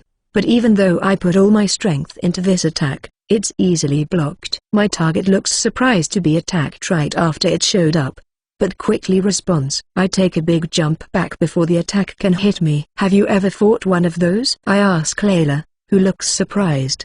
I'm sure the others have the same look on their faces. I have. What are our chances? I don't get an answer. I feel like she's holding something back, as she glares at the enemy in front of us. Name, Lloyd. Job, race Orclord. Level, 85. That's a pretty high level, and this pressure is no joke either. But I'm not despairing. I don't feel the same way I did when I met Ignis. Not that it's not strong, it did easily block that attack. I don't expect to be able to take it down either. I'm more focused on getting through this. Layla, I'll hold it off while you and the others escape. That won't do. You can't do it alone. I don't think having more people is really going to help against that. Casey. Yes, big sister. I will stay as well. You take command from here on. Casey doesn't know how to respond. She probably knows how strong the Orc Lord is. She would usually follow Layla's instructions without questioning them, but she's at a loss as to what to do. Please. I am counting on you two, Talia and Lilui. In the end, Casey relents, and goes to the captured women. They talk about something, probably about the two that are left. But after Casey insists with a strong tone of voice, the women run towards the exit. Of course, with Casey and the others. Master, I'll stay and fight too. You go too, Hikari. But there's a lot to get in the way. And I'll feel better if you're with them. Also, you know how strong I am, don't you? Yes. Be careful. The Orc Lord looks interested as it listens to us talk. Thank you for waiting, I say to Lloyd. Kyukaku, the result is the same. Trampling you and hunting the others is more fun. I actually get a response. I've heard that some superior species can talk, and these monsters are pretty intelligent. So, how do we fight that thing? I ask the person that actually has experience fighting something like that, as we face Lloyd. Chapter 54 Battle Part 7. I have fought it before in a dungeon, but it was a joint quest that included 5 parties, with 2 of them being A-ranked. A quest to defeat a group of orcs that spawned in a dungeon. But did you cross swords with it? I did not. We mostly took down the orcs around it. I did see it fight from afar, and honestly, I didn't want to fight it. And that hasn't changed now that you're stronger? Correct. Is it even stronger than I thought? I feel the hurdle getting higher. Are you done talking? Then I kill. It bares its fangs, and steps slowly towards us. Is it just marching forward without a care?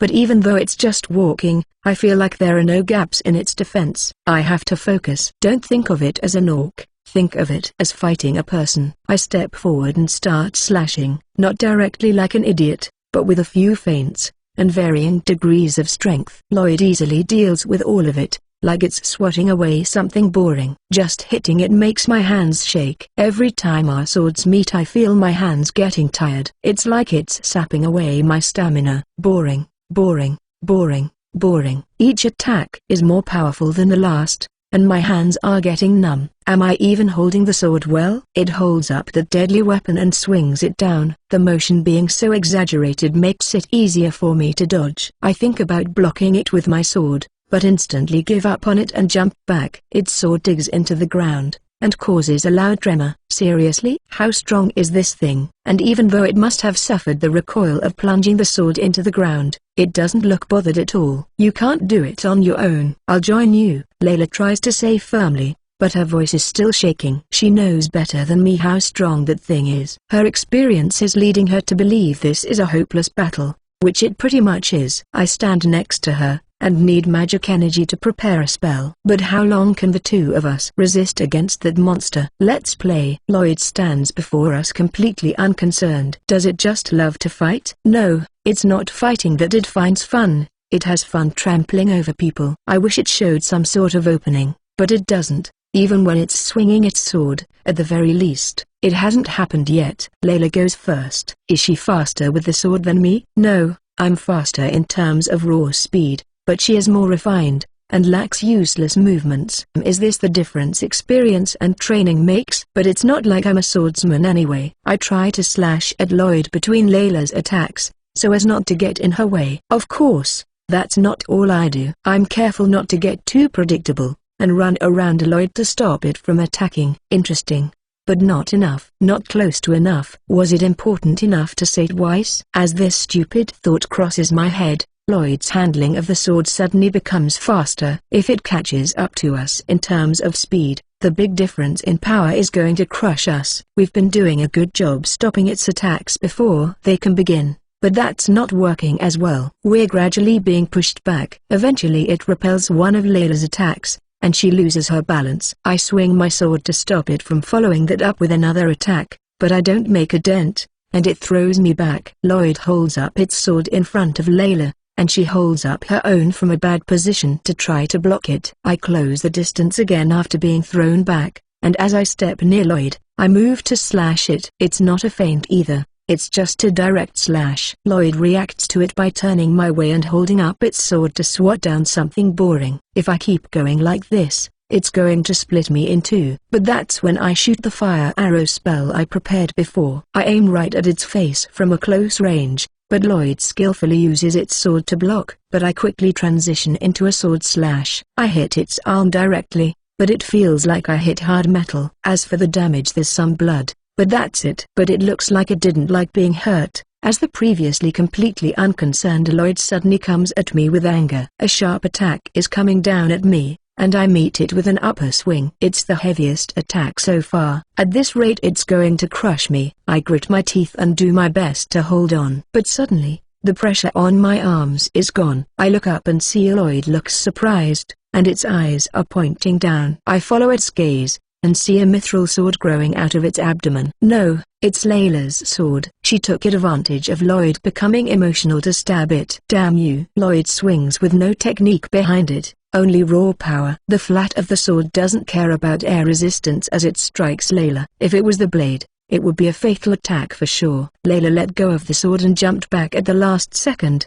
which somewhat softened the blow, but Lloyd's strength is far beyond normal. Layla hits the ground and rolls, and when she stops, it seems she is having trouble focusing her eyes. I think Lloyd is angry about that attack not killing her, as it goes after her to deliver the killing blow. I throw knives and slash at it to try to stop it, but it deals with every attack like it's swatting down a fly. It doesn't stop, and blows me back with a light touch. It's not even thinking about me anymore. It's only looking at Layla. I think she knows it too, as she tries to get up, but her body is sluggish and doesn't move the way she wants it to. Lloyd then walks slowly towards Layla, to make her feel despair. He wants to instill fear into the one it feels humiliated her. I run out of throwing knives, and run to slash at it. If there's nothing I can do to stop it, I'll just go around it.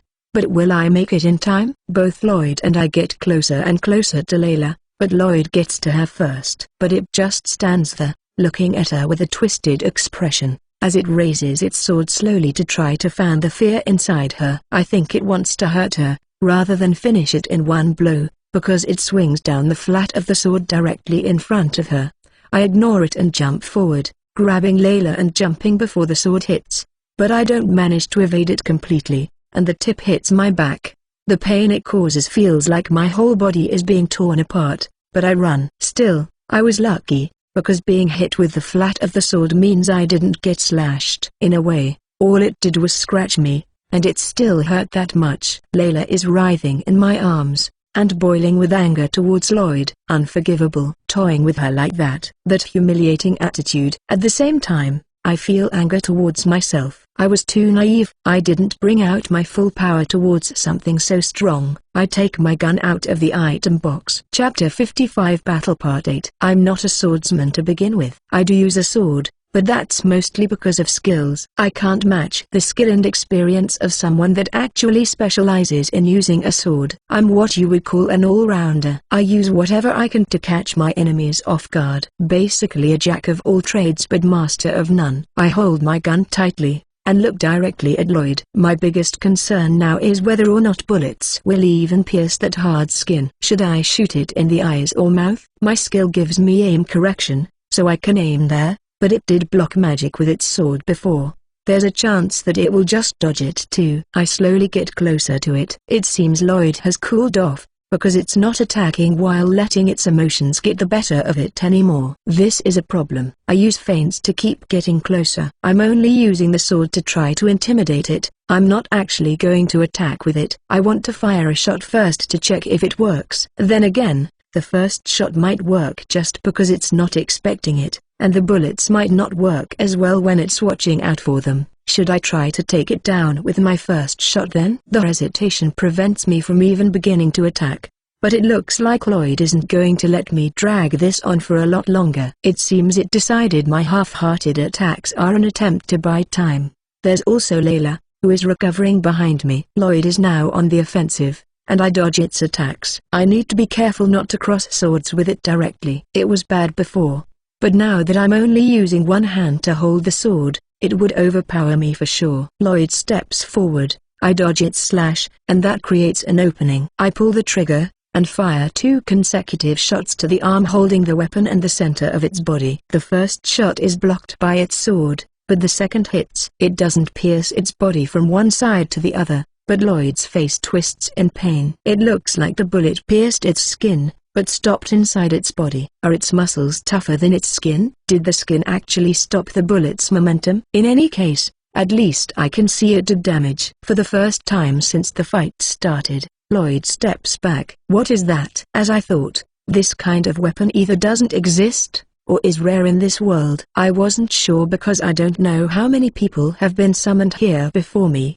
so there was the possibility that one of them had introduced them to this world. Then again, there's no reason to think a monster would have that sort of human knowledge. The fact that it can talk threw me off, but looking at Lloyd now, makes me wonder, why hasn't it pulled the sword from its body? Does it want to prevent its enemies from using it? Is it keeping it there to stop blood from gushing out? It looks kind of surreal, like there's something wrong with what I'm seeing. Not that it seems to care. Why do you want to know? You're just going to die anyway. I provoke it while showing it the gun. Lloyd grinds its teeth with frustration. Well then, let's finish this, I say, making sure its attention is here. My goal is simple. Hit as many bullets as possible. I should be firing from a distance. This is a long-range weapon after all, but for some reason I feel compelled to get close and pull the trigger. Of course, that doesn't mean I get close enough for Lloyd to attack. Also, this is a 4th-generation gun, and while its durability has improved,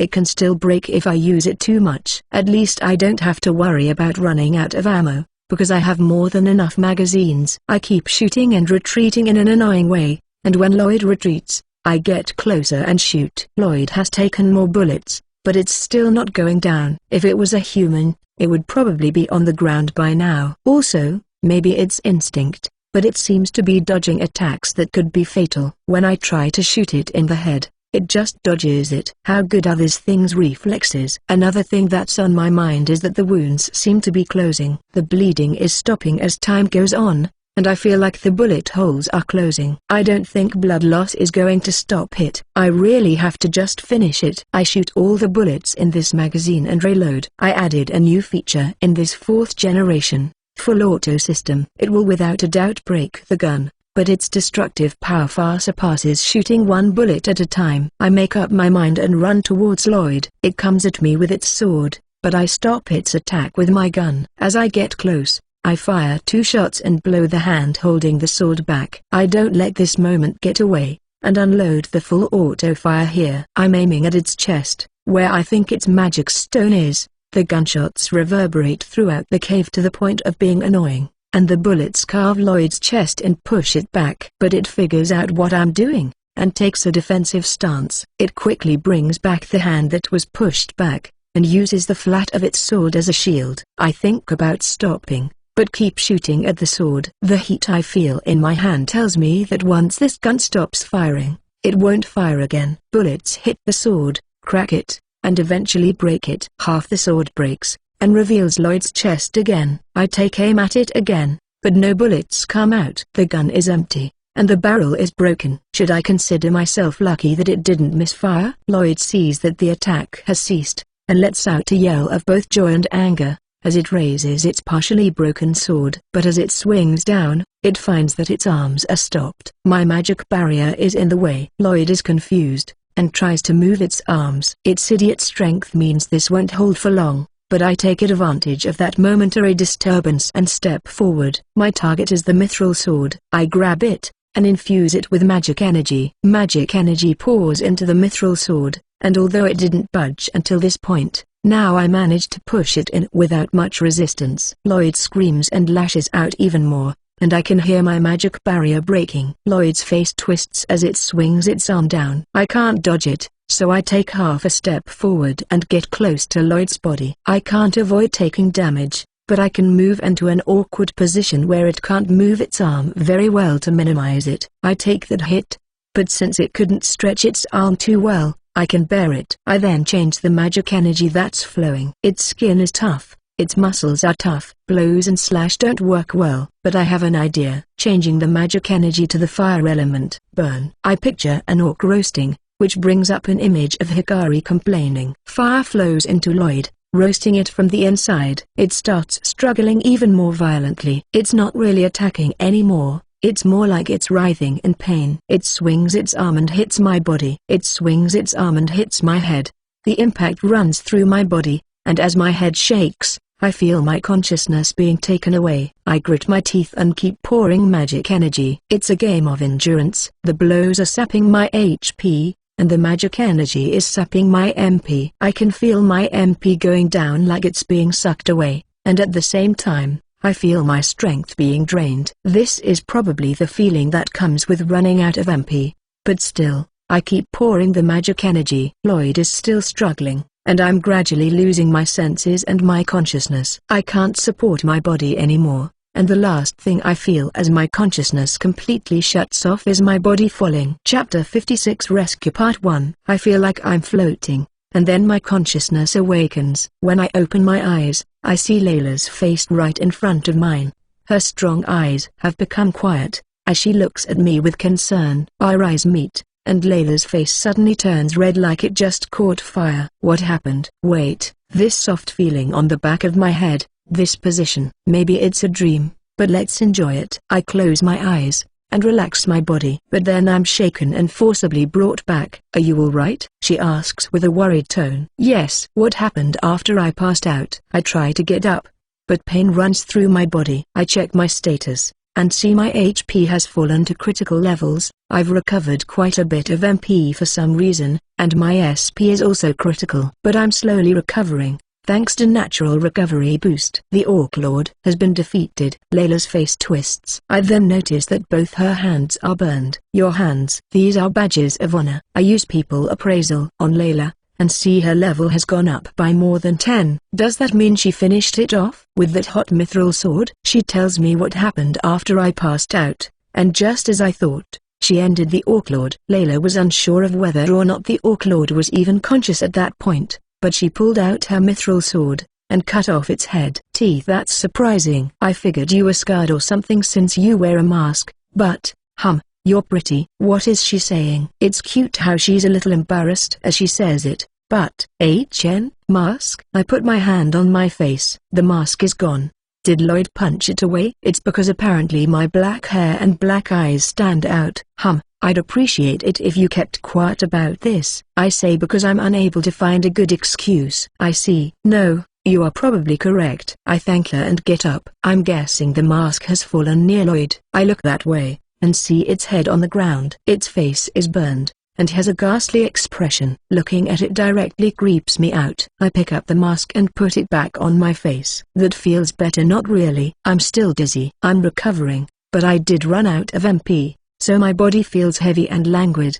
The mithril sword is also on the ground. I can feel the heat coming from it when I get close. I pick it up to see if it will burn me too, but while I do feel some heat, it doesn't burn me. Is it because it's my magic?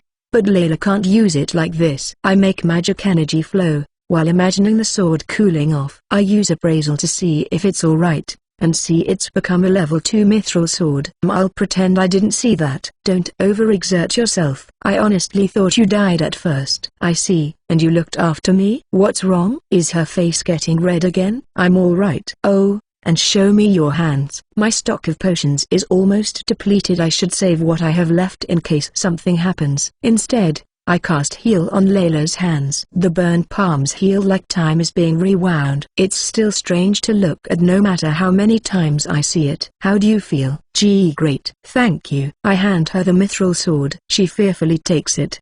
Probably because she's remembering when it burned her. What do we do with the orcs? What do you mean? Aren't we going to take them back with us? There is no item bag that can fit all of this. The pouch I'm carrying gets full when I put my equipment and items into it. I see. Then I'll take them. I approach them and start storing them in the item box. Hikari will be happy about this, but I need to make sure to share the spoils with everyone. Apparently orc meat goes for a good price. I store 24 of them, but there's still room because the spent potions left a lot of empty space. What? Is this storage magic? And it's also kind of a secret. Usually I pretend I'm taking things out of a pouch or an item bag, but an item bag that could store so many orc corpses would have to be a very efficient and very expensive one. We should go back. Casey and the others must be concerned. Wait, let's check the back. I point to where Lloyd came from. Map is showing me 2 people there. That's right. There should still be people there. Layla and I walk to the back. I'm recovering,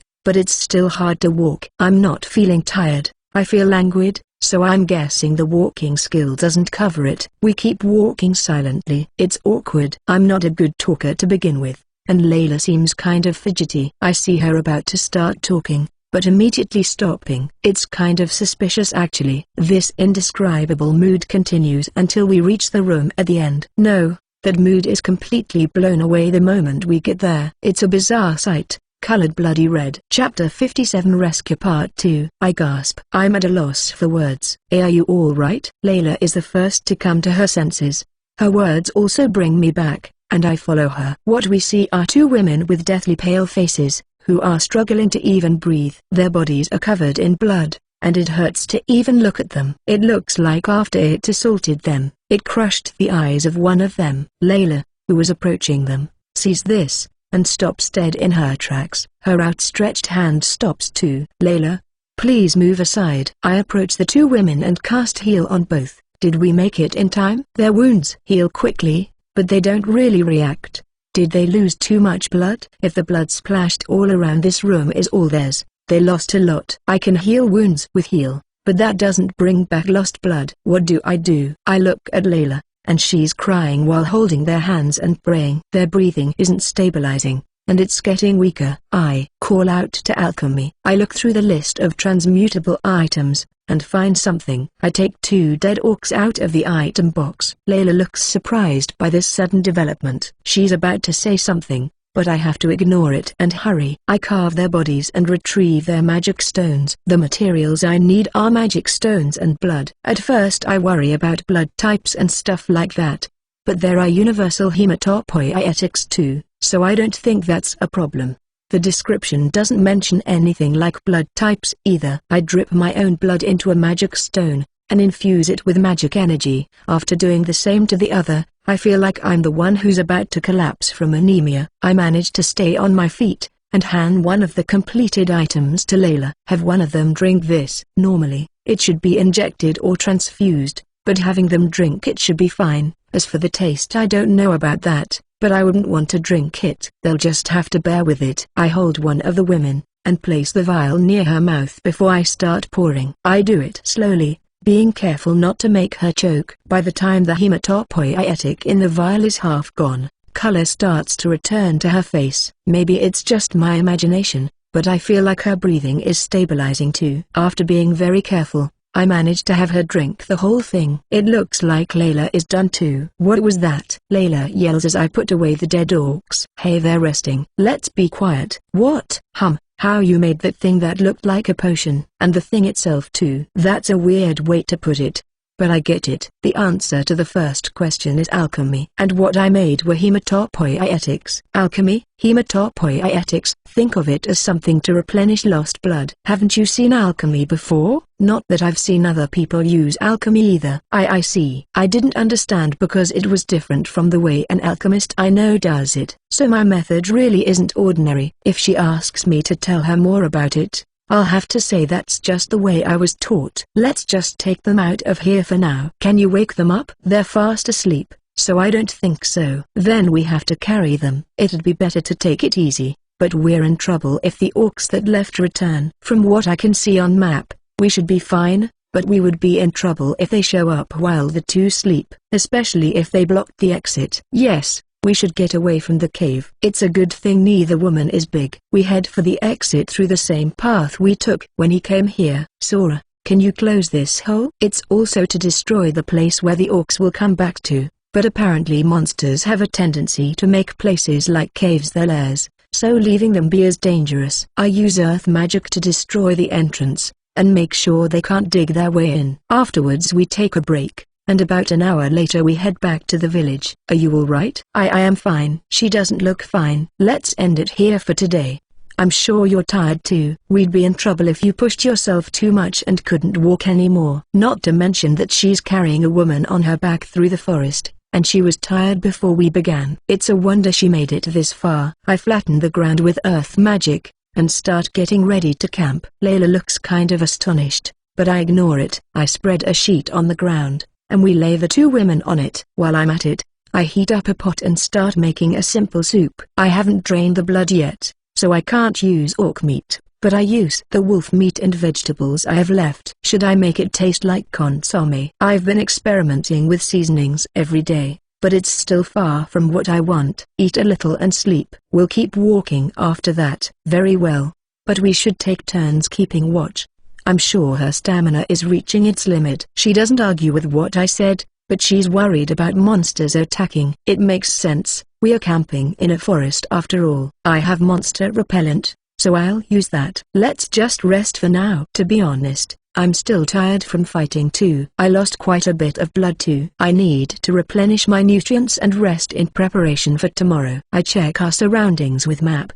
The orcs that left have almost reached the wagons, but haven't gotten there yet. I'm sure they're planning to attack. The group that went to Hikari and the others isn't moving. They're pretty close to the village, but obviously they can't just walk in. As I'm thinking about this, I start hearing the sound of someone sleeping. It was a nerve-wracking day. Layla was assaulted by drowsiness the moment she laid down. I put a sheet over her, and go to sleep too. Chapter 58 Battle Part 9. Yours point of view. Morning has come without any incidents. According to Lilui, the orcs should be going after the people that ran away, so we should be all right.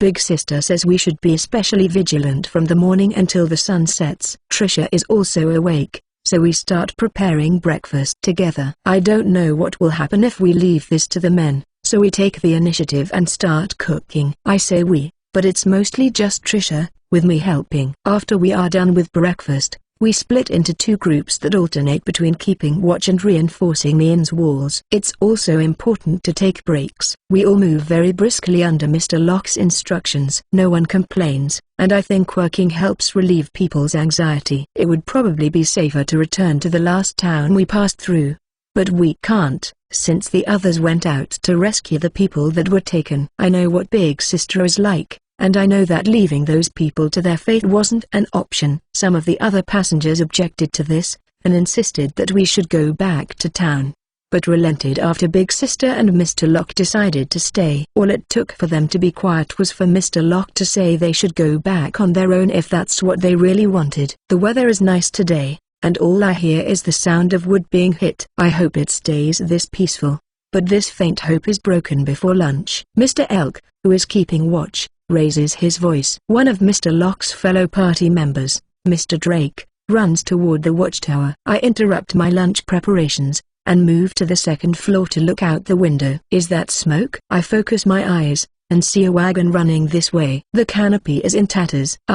It stopped. The wagon is slanted. I can see one of the wheels is broken. People start coming out of the wagon and running this way. One of them fell, but no one is stopping to help. They're running straight towards the village, but they stop where we stayed before. Are they confused because we're not there? I can hear screams, and see the person that fell is still there. What is that person looking at? I follow their gaze, and see a dark shadow. The shadow is growing bigger and bigger. They're orcs. The people that ran towards the village also see this, and start panicking. What should we do? Should we call out to them? If the orcs keep chasing them like this, we might be fine. I don't know. What should I do? It's completely quiet inside the inn. It seems like everyone is trying to stay silent. One person starts running away from the village, and the others do the same. But just as they are about to go, someone notices me. They change course, and run this way. They look up at the building surrounded by the wall, go to the gate, and start banging on it. The dull noise echoes, and I can hear them shouting too. Mr. Locke steps on a platform to talk to the people on the other side, and I can hear them hurling abuse. It's actually incredible. Do these people not understand their situation? Mr. Locke calls Mr. Isaac and Mr. Drake, who come running. Apparently they're going to open the gate. As the gate opens, they all push each other aside as they rush to get in. I know they're desperate, but it's still a very ugly sight. Among them, some complain and ask why we didn't let them in sooner. Once they're all inside, the gate is closed again. There's a total of 15 people, and Mr. Isaac and Mr. Drake restrain 2 of them. They're the ones who are complaining, and they're resisting. One of them is hit. I hear the dull sound from here. Mr. Locke is saying something, and everyone meekly listens. They leave the 2 that are bound, and take the others inside. I hear screams, and remember the orcs. I turn to look, and see the person that was left behind being beaten. The orcs stop, and the person being beaten isn't moving anymore. Looking at this fills me with fear, and an indescribable feeling of anxiety. Why? I've fought several orcs in the dungeon before. I keep telling myself this, but the anxiety doesn't go away. Why is that? I keep asking myself. I know Big Sister isn't here. The people that fought alongside me aren't here. That's why I feel anxious. Why didn't we go with them? Of course, I know the answer. She was worried about the people staying here. I stayed here because Mr. Locke and the others can't use magic, and Trisha because someone might get hurt. All I can do is believe she will be back, and not die until then. This is what I keep telling myself. Chapter 59 Battle Part 10, Lilui's Point of View. What's wrong? We are almost out of the forest, when Hikari suddenly stops. I hear something. I don't hear anything. I look at Talia, and she shakes her head. But I don't think Hikari would say that unless she meant it. I tell Casey I'm going to use sync. I close my eyes and start searching. It would be great if there was a bird, but let's see. There it is. I focus, and the next moment I'm seeing through a bird's point of view. I focus even more, and now I'm controlling the bird. Sync has a couple of problems. It leaves the user completely defenseless, it consumes more magic energy the further away the target is, and the amount of magic energy it spends ramps up dramatically if the target is outside the effective range. The connection is forcibly severed if I run out of magic energy, and the recoil leaves me in a poor physical condition. I make the bird fly towards the village. I hear a lot of noise. Those are orcs. They're fighting orcs. 5 of them. Yor is doing her best to fire magic, but can't take them down. Mr. Locke and his party specialize in defense, so it doesn't look like they're trying to go outside of their field and take them down. They probably figure they just have to drive the orcs away. But at this rate, we can't get near the village. It would be one thing if it was just the 4 of us, but we have the villagers with us. I look around and try to see if there are more orcs nearby, but I don't find any around the village. I look towards the main road. There aren't any. I look further ahead. I see remains of wagons. There are 15 orcs. There are multiple people inside the wagons and scattered around. Those aren't all the same type of orc. I recognize that one. It's an orc general. I think we might need to meet up with the others as soon as possible. I stop using sync. What did you see? Asks Talia, with a concerned tone. They are being attacked. There are 5 of them. I don't think they will fall right away, but I am not sure what will happen if the battle drags on for very long. They still have magic energy, so they should be fine. But that inn is full of non-combatants. The situation could turn volatile at any moment. I'm going. Hikari volunteers. I agree that someone should go help, but is this really all right? I'm going to. You stay here, Casey and Lilui. Protect the others if any orcs come this way. I look at Casey. She hesitates for a second, but nods. Give us a signal when the orcs have been defeated. One of us will come back to tell you. A smoke signal would draw attention, so we shouldn't do that. That's true. I think it will be fine, but we should refrain from doing anything that will attract the attention of the other orcs. I don't have the magic energy to keep using sync, and I can't have Casey protecting everyone by herself either. Talia and Hikari check their equipment, and take off running. They're fast. I think I'm pretty agile too, but I can't match those 2. I hope Big Sister catches up with us. Yes. Casey doesn't talk a lot, but I can feel her concern. I hope they manage to get away. Could Mr. Sora block the entrance with his magic? At the very least, I know they shouldn't try to face that thing head-on. Orclord. One of the monsters said to be a calamity. We met one in the dungeon once, and just watching that battle made my body freeze. Back then, 2 A-ranked parties joined forces to bring it down. There weren't any casualties, but a lot of people ended up seriously hurt. Just remembering it makes me feel as scared as I did back then. It's all right. Big Sister is strong, and she won't misjudge the time to pull out. Yes, you're right.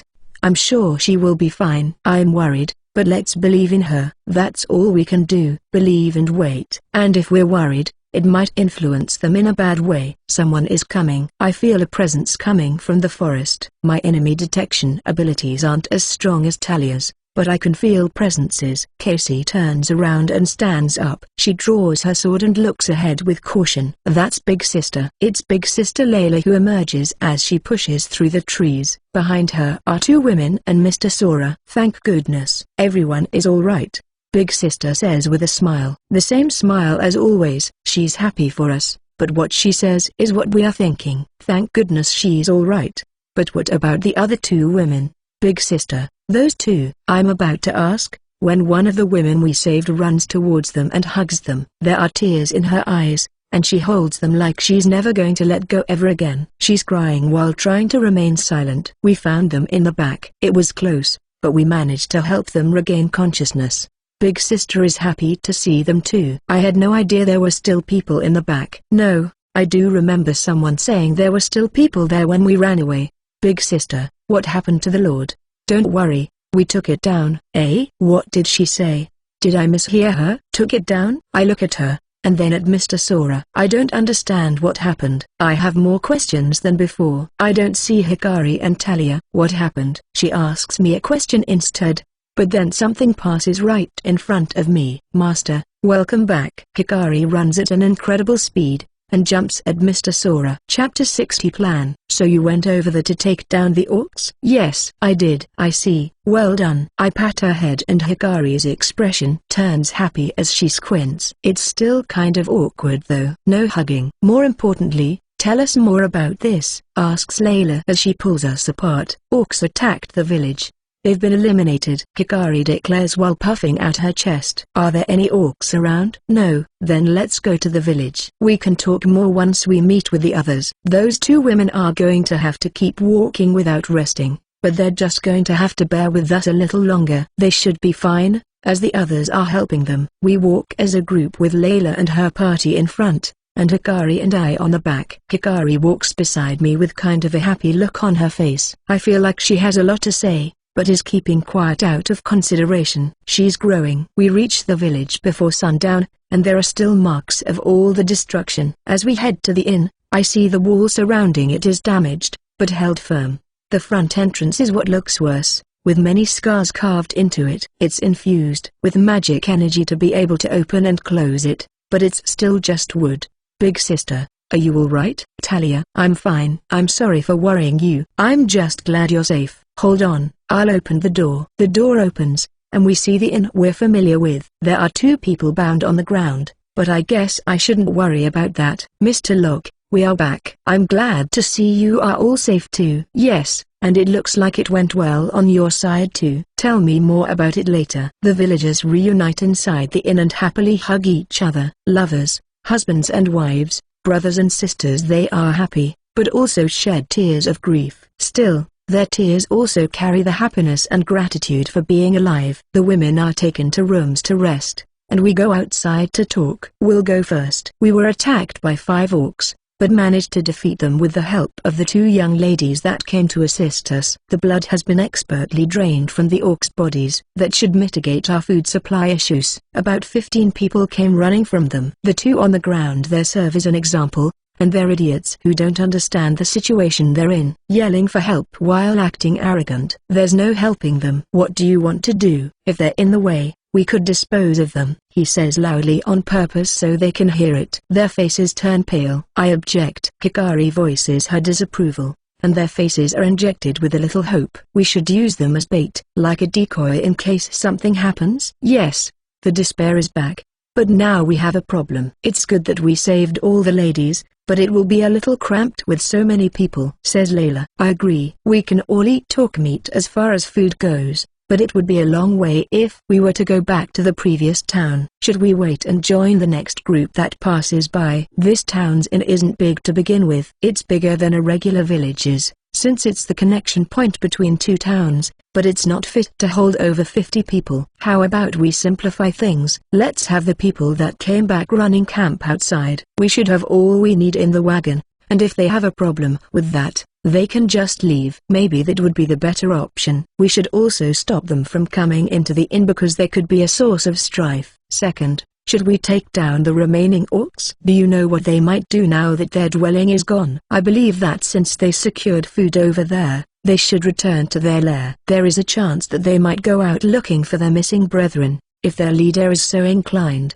Big sister, about that, I saw an orc general. Really? Then there is a good chance they will create another settlement. Their course of action becomes hard to read when there's a superior species involved. They could be on high alert too since their base was destroyed. Should we wait and see what happens for a few days? I think that is a good idea. We will just have to explain it to everyone and get them to understand. We all gather in the dining hall, except the women who are resting. We talk about what to do next, and tell everyone our idea. The people who ran back complain, as we expected, but we ignore them. Locke and the others step forward and intimidate them, and the cold stares of the other passengers and the villagers also help silencing them. But when it's time to eat, We provide them with orc meat for free. You never know what a hungry person might do. Don't go getting any ideas. If any of you screws up, we'll blame all of you. Locke threatens them as they are led out of the inn. We should close the door too. In a way, they're more trouble than the orcs, Locke says with a sigh as he comes back. Now let's talk about our plans from now on. The orcs lost their cave,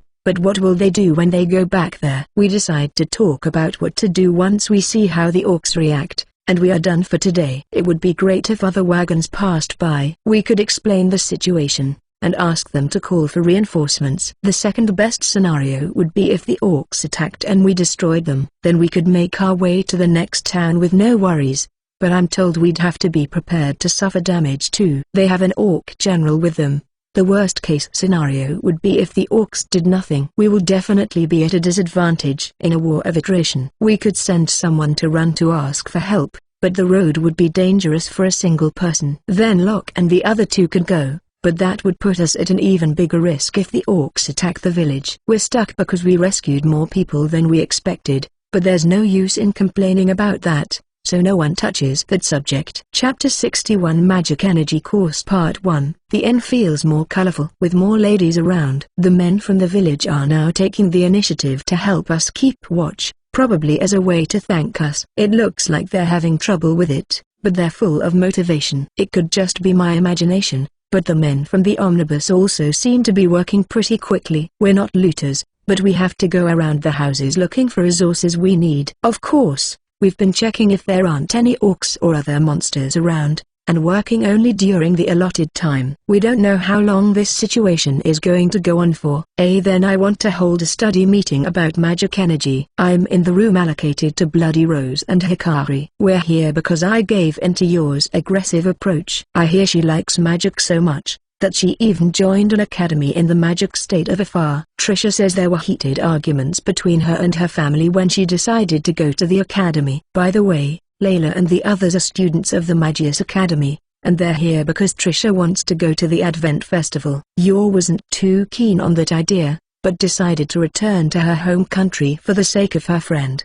But now they're interested in the way I use magic. According to Yor, my method isn't normal. Yor is so excited about it that Layla had to translate what she said for me. And so, I said I tell her what I know about magic energy, and since the others also want to listen, we all came here. I've been learning mostly on my own, and a lot of it is down to intuition. So don't complain if I can't explain very well. I can't forget to set up my defensive line. This is what I learned. First recite an incantation, then the name of the spell, and the magic activates. To be more precise, this isn't something I learned, it's more just something I heard. Yes, that's what we do. Your answers right away.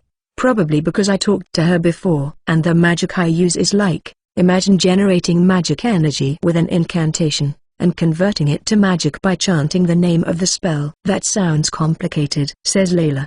Does it? I'm probably just bad at explaining. I have to draw a diagram, and I think I get my point across, at least just a little. And so, I made that wall and reinforced it with magic by making that magic energy flow instead of converting it by casting a spell. Making magic energy flow? Can't you do it? I've never even thought about it. Yor looks surprised, and the other 5 don't look like they understand it either. Apparently they don't learn this in the academy. It seems normally casting magic is one singular process, from chanting to activation. Do you feel like you can do it? The 6 girls tested immediately. I want to do it too, Master. Hikari has been saying she wants to use magic for a while, but her capacity for magic energy, it looks like it has increased. It feels like a lot more than the last time I checked with magic energy detection. But I can't teach the basics of magic, so I think she should learn the basics from someone who knows a lot about magic. I wish there was a place where you could learn about magic. Then come to the Magius Academy. Yor immediately responds to my mumbling. Isn't there any place in the Holy Kingdom? I don't know. There 1, 2, 3 cuts below. But aren't the conditions to join that academy? There's a basic academic test. There's a practical test too. But I think that one makes the tuition lower if you ace it. That is correct. It is an academy to learn magic to begin with, so most people who join it can't use magic when they enter it, clarifies Layla. But don't you use magic by learning skills? That is how it's thought of outside of the magic state of Ifar. So it's wrong? Yes. The magic state of Ifar has been researching magic for many years, and according to their research, you can at least somewhat use magic if you learn its basics. But it's not always possible to go beyond that. I see. So we could stop by there if we have the chance. Yes. We can't spend 1 or 2 years there, but we could spend some time there after I achieve my objective. I can't do it at all. Is there any sort of trick to it? The first one to comment on it is Layla. She has this air around her of a reliable big sister. But does she actually have no patience? You should try harder. It's going to make a big difference in your fighting power if you're able to do this. How so? She bit. Should I just make a demonstration? Can you lend me your sword? I take a weapon an orc was using out of the item box. It's not sharp, but it's thick. It was used by an orc after all. Do you think this mithril sword can cut this? I ask while taking her sword. I don't think so. Mithril is strong, and better than normal ore. But I don't think it can cut that. Yes, as it is, it can't. The most it could do would be to chip hits. But infusing magic energy into the mithril blade changes that. I hand the orc weapon to Layla and ask her to hold it up. I also don't forget to tell the others to stay near the wall, because it's dangerous. I infuse the mithril sword with magic energy. By activating magic energy detection, I can see it covers the whole sword. Here I go, I say, and lightly swing the mithril sword. The mithril sword then slices the orc weapon in two without much resistance. The broken piece falls to the ground with a loud thud, before the room becomes quiet. Chapter 62 Magic Energy Course Part 2. What? Isn't it self-explanatory? This happened because I infused the mithril sword with magic energy. It's like it became tougher and sharper. I'm doing my best to explain, but I think everyone is too excited to listen. Master, incredible. Only Hikari praises me. She looks a bit proud too. I pat Hikari's head and wait for the excitement to die down. I hope they settle down soon, because at this rate Hikari might melt before they do. Eventually I realize that's just not happening, so I force them back to reality. I think you understand, but this power was infused into it by making magic energy flow. But there are a few things to keep in mind. Listen to me. This won't be on the test, but it could save your life. First, the conductivity of magic energy. It's not as easy to do this with something that doesn't have good conductivity. It's not like you can't do it, but it needs more magic energy. The mithril sword for example has good conductivity. Everyone listens with serious expressions. Second, and this is important, when you're making magic energy flow, you will pass out if you go over your limit. I think Layla saw it, but you become completely defenseless. As you start to run out, you become languid, so I think you'll know when it's coming. That's magic energy intoxication, isn't it? When you use too much magic, your consciousness becomes muddy. At least that's what magic users call it. Magic energy intoxication. That's probably it. I guess that's what it's like. Although I've never drank alcohol, so I can't say I've ever been intoxicated. The three who use mithril swords are even more attentive than the others. Layla actually saw that sharp edge when we fought the Orc Lord, so she knows how useful it is. Maybe it will be easier for you to feel magic energy and understand this if you practice infusing mithril swords and daggers with magic energy. I don't think they're going to be able to just feel it, but they can probably tell if something is infused with magic energy. I wish there was anything they could use to practice. I should check to see if I can make something with alchemy. I tell them to ask for help if there's anything else they don't understand, and leave the room. The feminine smell in that room was making my head spin. It was hard not to lose my senses. To be more precise, I was strangely nervous because I'm not used to it. I moved to the watchtower at the top of the inn, and check the status of the village. It's run down to the point where it's easy to spot the few buildings that retain their original shape. It reminds me of footage I would see on TV after a hurricane. The village lost some of its population too. What will happen to it? I bring out map, and use presence detection. The orcs reached the cave 2 days ago, but haven't moved from there. I look towards the road, and see a group moving on the edge of the map. If everything goes smoothly, they should be here in 4 days. Will the orcs get moving again first, or will the wagons get here before that? If the orcs decide to come after the village, they can reach it in 1 day. Above all else, we need to be cautious. Status open. Name, Sora Fujimiya. Job, Mage. Race Otherworlder. No level. HP 550 550, MP 550 550, plus 200, SP 550 550, Strength 540, plus 0, Stamina 540, plus 0, Agility 540, plus 0, Magic Power 540, plus 200, Dexterity 540, plus 0, Luck 540, plus 0, Skill, Walking LV 55, Effect, user won't get tired no matter how much they walk. Get 1 experience point with each step. Experience points 29,55,000. Skill points 7. Skills learned. Appraisal LV max. People appraisal LV 5. Appraisal obstruction LV 5.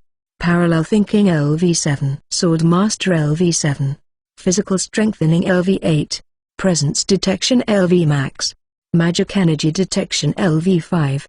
Natural recovery boost LV 8. Status ailment resistance LV 5. Presence concealment LV 6. Night vision LV 3. Throw shooting LV 5. Magic energy control LV 9. Basic daily life magic LV 8. Fire magic LV 5. Water magic LV 3. Wind magic LV 3. Earth magic LV 4. Light magic LV 4. Spatial magic LV 8. Holy magic LV 5. Alchemy LV 9. Cooking LV 7. New, pain reduction LV 1, dark magic LV 1. Pain reduction softens the pain I feel. The pain I felt from the Orc Lord's blows almost broke my concentration, so I got this as a countermeasure. But the problem with this skill is that I don't know how much it will reduce pain as it levels up. I shudder to think that I could sustain near-fatal damage and not even realize it because of pain reduction. I need to be careful about this. Dark magic is what the name implies. I got it because I wanted to have all the attributes and I don't regret it. Apparently it's more fit for support than attack. I already have more skills than magic. Should I start calling myself a sorcerer? No. My magic is still too low-leveled. I'd be a sorcerer that focuses more on physical attacks when he fights. I should try using alchemy to make the magic item I have in mind. It feels like cheating that I just picture what I want to make and it pops into my mind.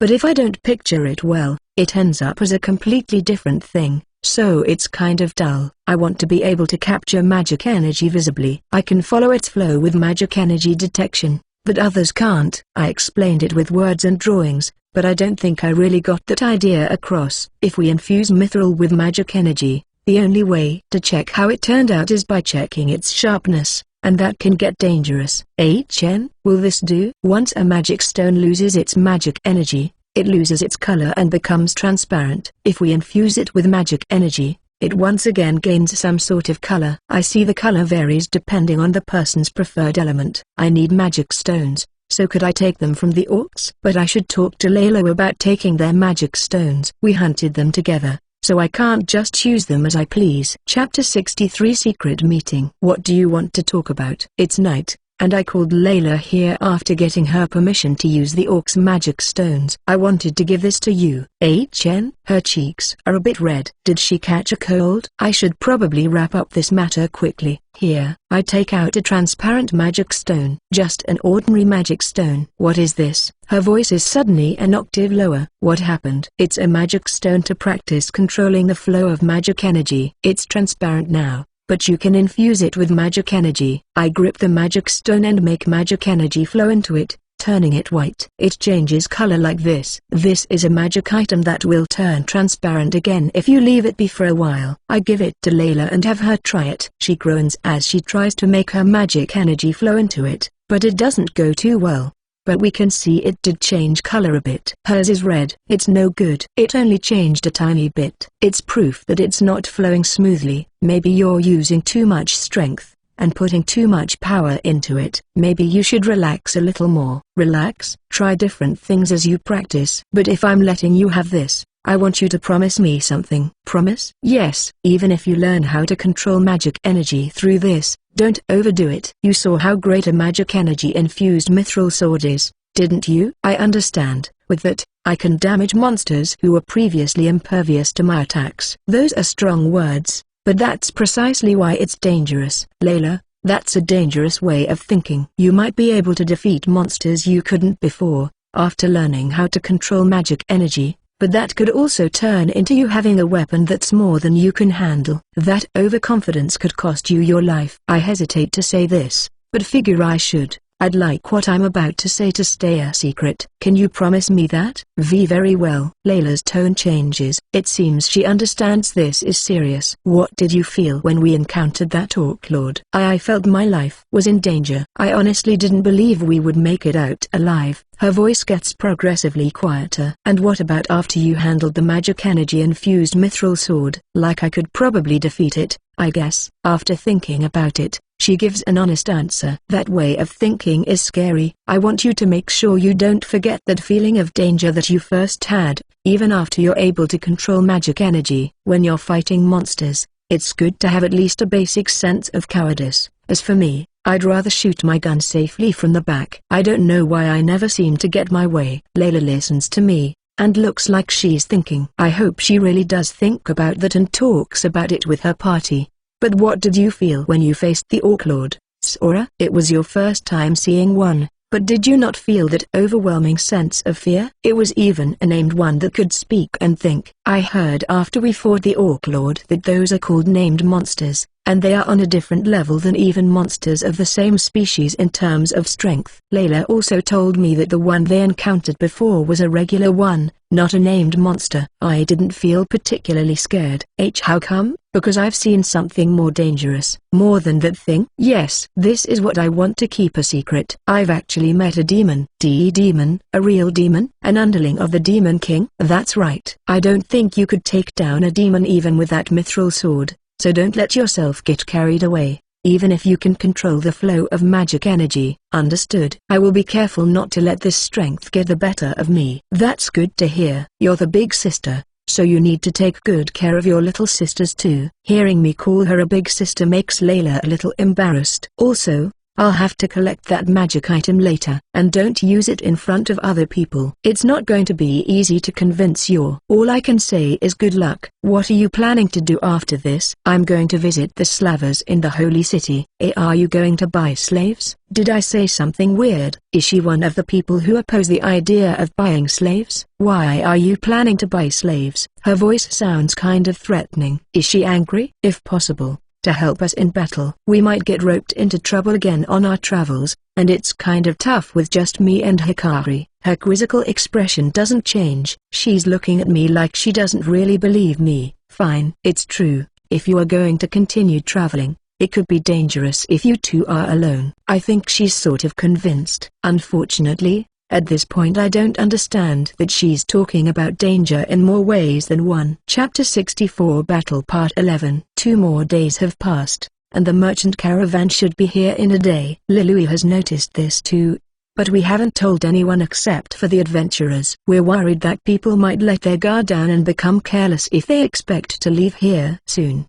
But the caravan isn't the only thing on the move. The group of orcs is moving too, even though they were in front of the cave all this time. Considering what time it is now, they should be crossing through the forest during the night, and might even attack before the sun rises. We share this information with the people in the inn, and it creates a tense atmosphere. The merchants that are camping outside probably sense this restlessness inside, because they start making a ruckus even though they were quiet all this time. Stop treating me like this at once. I'll sue you. Give me more food. Who do you think I am? I'll be reporting this to the guild. And don't come to me to apologize, because by then it will be too late. They keep complaining. That's right. They are all merchants, aren't they? Some are part of companies, if I remember correctly. In a way, it's strange that no adventurers made it back. We've been giving them the minimum necessary to survive. It's not much, but it is free. They're not helping us with anything either. They keep making excuses. Shut up for a minute. We don't have time to hear your nonsense, yells the villager in charge of dealing with them.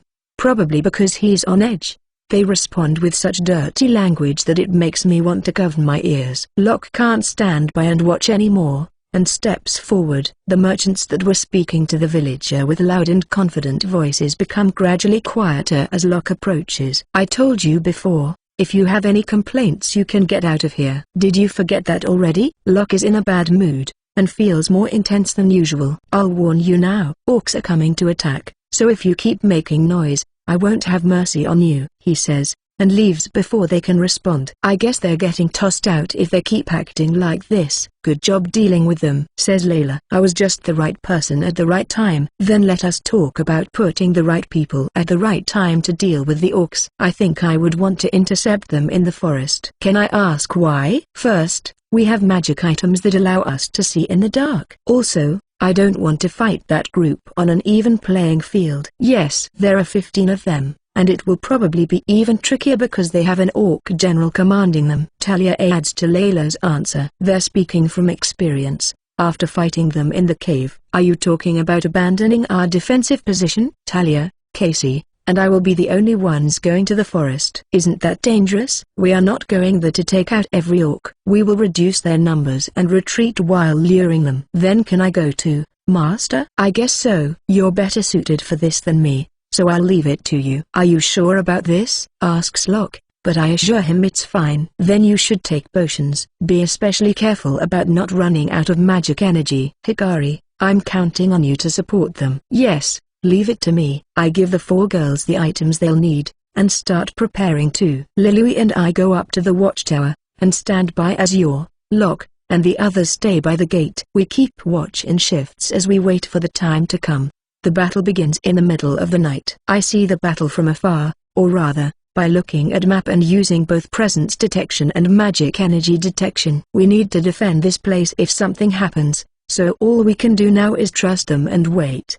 Talia and Hikari are running around in the forest. Talia was pretty quick to learn how to use magic energy. She dispatches an orc right after coming across it, but apparently it takes a big toll on her, because she drinks a mana potion right after taking down another one, to restore spent magic energy. Hikari is steadily fighting them by paralyzing them. Layla and Casey are holding steady and fighting off the orcs. I think they're hiding behind trees and using sneak attacks to take down the orcs that get near them. Layla and Casey's reactions overlap with an orc's, and the orc's reaction disappears instantly. I hear constant screaming and loud yells from the forest. The noise is loud enough to wake the people that were sleeping. Do you know what's happening out there? Talia and Hikari are doing a good job reducing their numbers, but apparently the orcs are becoming more wary of coming this way. Their movements are changing too. I check this by using map. The orcs were all scattered, but they are now converging on a single spot. I figure based on the magic energy that they're gathering around the orc general. Still, 9 were brought down by the sneak attack. Only 6 remain. Should we send them a signal? I ask. Yes. I'll break the link once the signal has been sent. As we talk, 2 more reactions disappear. Was it to keep them from joining the other orcs? Oh? The orcs are already surrounded. Hold on. What is it? Can you see what's going on inside the forest?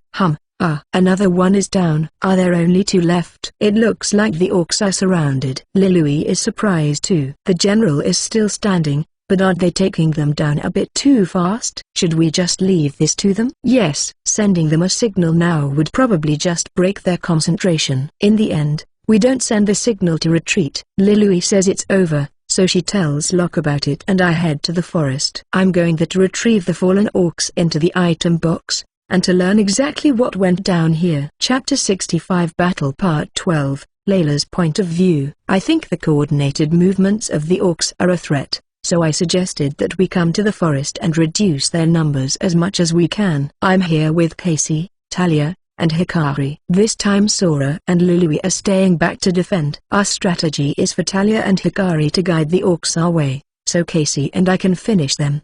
But even though some time has passed since they went deeper into the forest, there are no signs that any orcs are coming. Instead, we hear shouts and cries from the orcs. Casey and I look at each other, and decide to move, without letting our guard down of course. We are mindful of fallen leaves and try to make our footsteps silent. As we compose our breathing and look for any presences or sounds, no matter how small, we hear the sound of a branch being stepped on. Casey and I take some distance from each other and hide behind nearby trees. I carefully peek ahead and see an orc, and then another. They're cautiously advancing, but don't seem to have noticed us. I give Casey a signal, and we decide on the timing. First, I use my magic energy-infused sword to take down an approaching orc with a single strike. The other one turns my way as it hears the sound of the first orc falling. But Casey quickly sneaks behind it and pierces it. The sword passes through it without much resistance, and the second orc falls. I look at my hands in surprise. The swords really did penetrate and pass through the orcs without much resistance. It didn't even really feel like I cut anything. Casey is looking at her hands the same way. But we have no time to be surprised. After pondering what to do next, I decide we should move forward. Defeating them so easily has made me greedy, and all I think about now is that I want to thin their numbers a little more. There is also the fact that Talia and Hikari still haven't come back. We go deeper into the forest, while searching for the other two. Yells and screams are still echoing among the trees. What are those two doing? As I think about this, another orc appears from the front. I don't jump out. Instead I wait until the orc is in the optimal distance for me to slash at it. I thought I caught it off guard, but it actually reacts by raising its sword to block mine, but its sword is cut cleanly in two. Even I'm surprised by this. It happened when Sora was doing a demonstration, but I didn't think I would be able to do it. The orc looks even more surprised, and I'm the first one to shake off that shock and transition into the next attack, which cuts off its head. I start to feel languid, which is a sign that I have spent a lot of magic energy. This sensation assaulted me a few times when I was practicing. Sora told me to use that magic item until my magic energy was depleted, so I could see where my limit is. I take out a mana potion from my item bag and drink it, sending that languid feeling flying away instantly. It feels like I can fight with a magic energy-infused sword as much as I want as long as I have mana potions. But potions are like water, and if I drink too much they will fill my stomach and I won't be able to move. And, it brings me close to having to. Let us continue. How many have we taken down? Casey and I have taken 4, so there should be 11 left. Although the screams we hear make it clear that there are fewer than that remaining. I worry as I wonder how far the other 2 have gone. When Talia returns, she tells me she took down 5 orcs.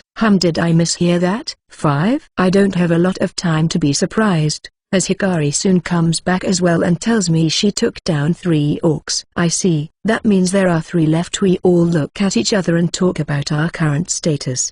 Is anyone tired? Number. Is anyone hurt? Number. Magic energy? Not a problem. I see.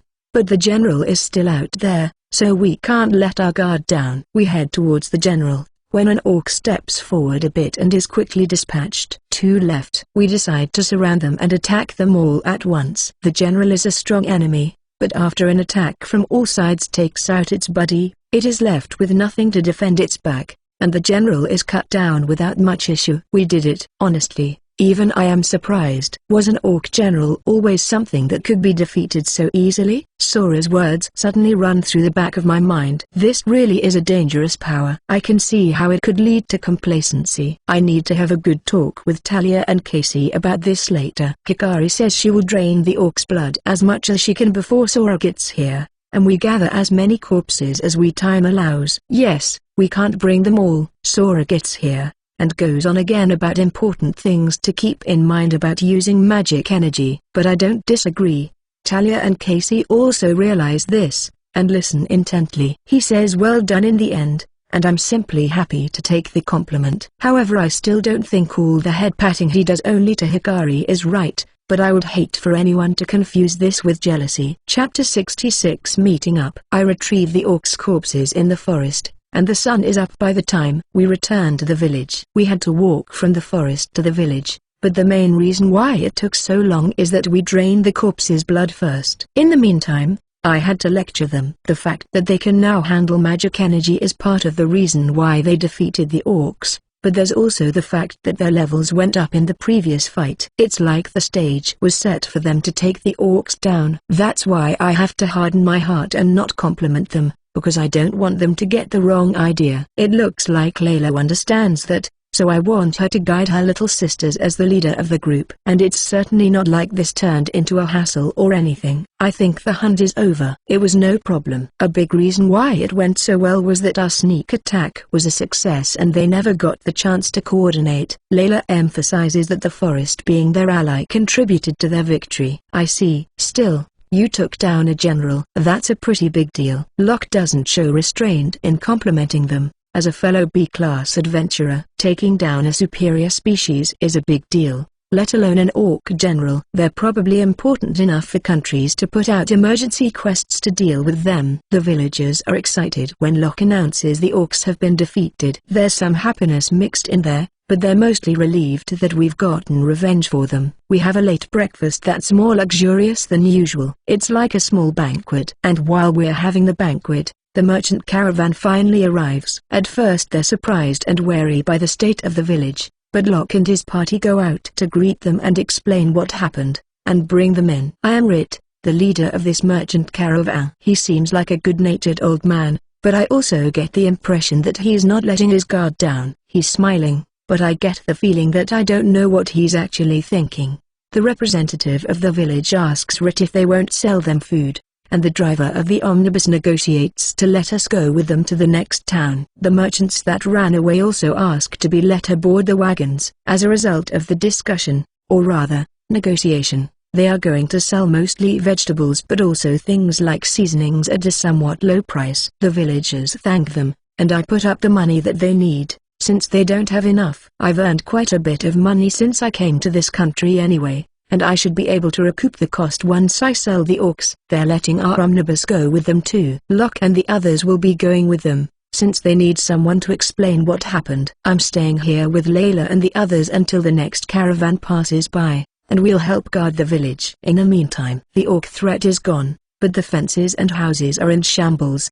The representative of the village is also going to appeal to their feudal lord. But what happens after that is up to them. Apparently they don't even know if they can get an audience right away. The merchants are taking over the empty seats. Apparently there's someone related to a big shot caravan among them, so they couldn't say number. Of course, that doesn't mean they won't send them the bill that they go, says Layla. Are you sure about this? Won't this make you late for the Advent Festival? I actually don't know when it is. Don't worry about that. We actually left with plenty of time to spare. I am fairly certain the Advent Festival will only begin in 20 days. And how long does it take to reach the Holy City? 10 days should be enough by wagon. So apparently the Holy City is after the next town. I wasn't in a hurry, so I didn't really check. I didn't even know about the Advent Festival in the first place. We see the wagons leaving, and start talking about how to divide all sorts of duties. First, Yor and I get to work making a wall surrounding the village. The fence that was already here was falling apart,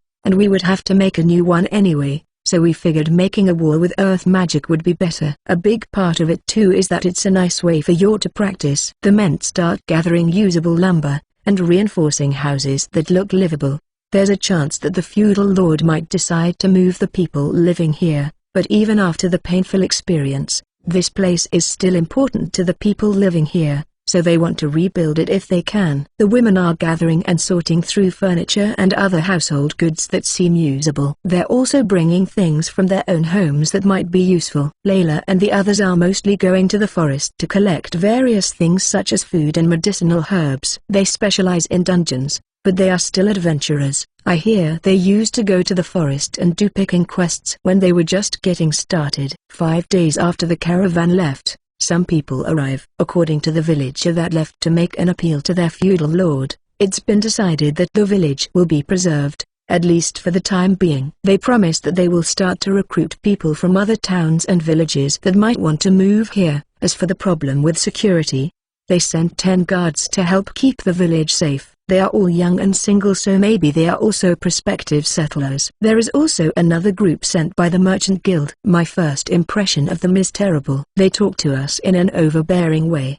and treat us almost like criminals. The leader is especially awful. The other members look annoyed by him, but no one says anything. I hear later inside their wagon that said leader is incorrigibly selfish, and has a really bad reputation. His parents are somewhat influential, so he spends his days doing what he wants and no one complains. Those people have my sympathy. We don't get a lot of time to say goodbye to the villagers either, because he starts being pushy and ordering us to get inside the wagon. And then, the wagon starts running down the main road as we shake our way towards the next town. Index Chapter 67 Officer of Veracity. We arrive at a town I'm told is called Drent. We are taken to the town's merchant guild, where we are yelled at by the guildmaster, Stetho. We are accused of unfair treatment towards members of the guild, but I don't remember doing anything like that. I ask about Locke and his party, since they came here to report before, and they are brought to us in handcuffs. What happened? I ask quietly as we stand side to side, but looking in opposite directions. He says this happened after they received a report from those merchants, and since the accuser was surrounded by the guild's guards, all they could do was wait for us. What is the meaning of this? Why are we, and Mr. Locke and the others being falsely accused? Asks Layla, sounding not at all happy about this. What are you talking about, young girl? It's very clear that you treated members of our guild unfairly. You will have to pay reparations, and a protest has been made to the Adventurer Guild. And you're part of the Merchant Guild. You will be fined and expelled. I'm glad I'm holding Hikari's hand. She's furious. Her bloodlust is leaking. Stetho doesn't seem to notice this, and reads the false charges. Why would we act as the Merchant Guild's people's guards anyway? We didn't accept a quest. In fact, they're the ones who took the caravan and abandoned the omnibus. They ran away without any regard for us, and then came back acting like they owned the place. Aren't they the ones who bothered us? I don't think anyone cares to listen to our protests. And then, the merchants arrive, some with nasty grins on their faces. You haven't reflected at all, have you? We should just hand you over to the guards. Stetho is about to give the order, when Yor steps forward. Is it just my imagination, or is she angrier than Hikari? Can you stop talking to my master like that already? I'm looking at her face from the side, and she's glowering. What, little girl? Do you have something to say? Stetho says with an intimidating tone. The merchants watching all laugh. You over there? Yor ignores all of this, and calls out to an employee behind the counter. Go to the church, and ask for an officer of veracity. Stetho and the others twitch as they hear this. Who are you to give that order? We don't have to listen to you. The employee shrinks back with a stiff expression. Can you be quiet for a second? She's quiet, but clearly angry. I sense a dangerous spark in her eyes. Your apostle is calling for an officer of veracity. Contact the church post haste. I feel the air around us freeze after she says this. This mood comes from Stetho, the merchants, and the employees. Layla and her party don't seem to care, and myself, Locke, and his party don't know what brought on this sudden mood shift. What's wrong? Go. There's an indescribable pressure behind those words. The employee that received the order rushes to jump out of the guild. Stetho starts speaking, but is glared down and stays quiet. Hey, what is going on here? Yor is actually a young lady from a nice family. Layla whispers the response to my question. I just thought of your Raz, frankly, a magic otaku. The kind of girl that impressively swings from joy to sorrow upon discovering something new. Would it be an exaggeration to say I saw her as someone who devotes her life to magic? Is the person standing in front of me right now a split personality? Is she the same person? I can't help but feel like this. I look over at Hikari, and she looks surprised too. After a while, the employee comes back covered in sweat and out of breath. Is the other person coming in a priest? He has a clear expression and perfectly composed breathing. There are several guards behind him too. This is troubling. If you wish to call for me, you need to go through the proper channels. The officer of veracity's eyes catch your. Are you the young lady from the Apostle family? Did you call for me? He asks with a sigh. He can tell just by looking.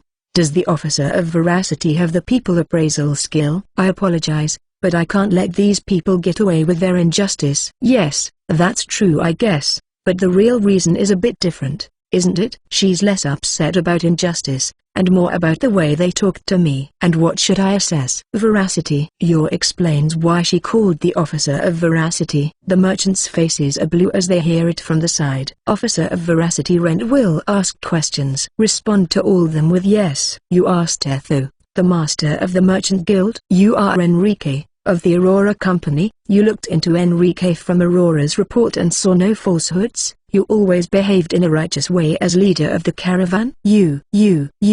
He asks a lot and seems to be checking their answers, but does he learn anything through this? I'm sure he does. About 10 minutes later, the questions end, and Rent simply gives the guards an order. Detain them is all he says. What happens now? I don't know either. I ask Layla, but apparently the officer of veracity is something that only exists in the Holy Kingdom of Friern, so she doesn't know. Adventurer Locke, your honor has been restored, and so has that of your party. These people will receive a suitable punishment. Wait, I just went along with what they said. Stetho tries to make excuses, but Rend won't listen. You might be contacted again later. What should we do? Contact the Adventurer Guild. But we are planning to go to the Advent Festival, so depending on when wagons leave, we might not be in this town anymore. I understand. Then please wait 2 days. A wagon will be provided for you to go to the Holy City, says Rend as he looks at an employee. It seems he is pressuring the guild to get us a wagon and make arrangements for us to stay at an inn. Big sister, what are we going to do now? We will stop by the Adventurer Guild. We have things to report. Mr. Locke, is that all right with you as well? I'm carrying the orc corpses, so I guess I have to go with them. Index. Chapter 68 Orc Delivery. Is this your first time in an Adventurer Guild, Sora? I've visited Adventurer Guilds a few times to check out what kind of quests they had, how to put up a quest myself, and that sort of thing. Of course, the truth is that I was an adventurer, although I mostly just did picking quests. People's eyes are on us as we enter the guild, because they're not used to seeing us. Locke goes up to a receptionist and takes care of the formalities for all of us. Before Locke, his party, and Layla go up to the second floor, and everyone else is taken to the storeroom where they take apart monsters. You hunted orcs? Asks the guild employee who takes monsters apart. I think he's asking because there hasn't been a quest in the guild to hunt orcs in a while. Where should I put them? In that open space over there. I feel like this person sounds puzzled because I'm completely empty-handed. But I start dumping out the orcs anyway, and after bringing out 30 of them, there's no more room. Hey, there's still more? We ate a few of them. But counting the Orc Lord and the General, there are 15 left. After I say this, I'm taken to a storeroom even further back. Put the other ones here. The employee gets flustered when I take out the Orc Lord and the General. Hey, where did you hunt this? I can hear the employee's voice shaking. Other guild employees that came to see what the fuss is about also look surprised to see 2 superior species. As they look at the Burn Orc Lord, some are shocked to see it, and some are disappointed that the value of its materials isn't as good as it could be. Hey, someone call the guild master. A loud, excited voice echoes through the storeroom, and employees start running around. After a while, the guild master arrives, and he explains the situation to the employees. He already heard everything from Layla and the others, who are standing behind him. Locke and the others look surprised too. Probably because it's their first time actually seeing all the orcs. When we're asked what we want to keep, I say I want a few magic stones, and meat from orcs. The General, and the Orc Lord. Hikari nods with a satisfied expression. Locke and his party refrain from asking for anything at first, because they say they didn't actually hunt them, so I ask for Orc General and Orc Lord meat, to be cooked in the inn where we're all staying tonight. But this is all very surprising. This is storage magic, isn't it? Asks the old guildmaster as he looks at the number of orcs and their condition. Kind of, and they're all in such good condition. Storage magic shouldn't stop deterioration, so how did you do it? I preserve them as best I can with water magic. It's a trick I use to freeze the meat and preserve its quality. It took a lot of effort to learn how to do this. I worked hard mostly to meet Hikari's expectations. I would most certainly like to hear about it. It's my bread and butter, so I'm sorry, but I can't do it. I wouldn't need to do this if I maxed out my spatial magic skill, but I think that's still going to take a while. But still, you are strong enough to defeat an Orc Lord. You should definitely register here, in the Adventurer Guild. I don't think I can do something like that again. I damaged a magic item in that battle that was a family heirloom. None of the weapon shops I've visited sell it, so I don't think I can have it repaired. At the very least, I've never seen one in any weapon shop I've visited. Also, when it breaks, it decomposes back into its constituent parts like metal. I'll have to remake it later as a 5th generation. But I don't want them to expect anything from me, so I have to be firm and say number. I don't want any weird rumors about me to start going around either. He asks to see the magic item, but I politely decline. He then starts stubbornly insisting, but Hikari gets mad. Of course, I pat her on the head. As for how much we get for the orcs, it's quite a bit. Locke and his party decline the portion from the orcs we defeated in the cave, but we share it equally. We managed to take the orcs down because they handled the defense of the village. The Orc General and the Orc Lord are bought at a high price, although the Orc Lord's value decreased a little because it's burned. Everyone receives 20 gold coins for them, and I get 2 orcs worth of free meat as a transportation fee. Apparently we would have gotten even more if the Orc Lord was in good condition. But we had to take it down in any way we couldn't afford to care about that. After our business in the Adventurer Guild is done, we are taken to the inn provided for us. There's still some time until our next meal, so I decide to go out shopping. As I leave my room with Hikari, we bump into Layla, and for some reason she's now coming along. And it's not just her either, it's her whole party. First, we go get food, which is the main reason why I decided to go out in the first place. There are a lot of seasonings I've never seen before, but Yor knows about them, so it helps to have her with us. I find bins that look like soybeans, and I buy a lot. People think that's strange, but oh well. I need this to experiment and see if I can make soy sauce and miso with magic or alchemy. Once I'm done with that, it's time to restock on everything we need to travel and stop by a weapons and equipment store. The Holy City has a better selection of items, so right now we really are just stocking up on what we'll need on the way there. I tell everyone I can make potions if I have medicinal herbs, so they'll rely on me for that. They are about to buy ones that are poor quality, so I stop them and give them a roundabout excuse. We're done shopping, so we return to the inn, and join Locke and the others when it's time to eat. Locke and his party drink alcohol like it's really tasty, so I have a hard time stopping Hikari when she sees that and starts saying she wants some too. Orc General and Orc Lord's meat is softer compared to regular orcs, and have a distinctive flavor. It's to the point where I fear that I won't be able to go back to regular meat if I get used to this. Of course, that depends on the skill of the cook too. Then again,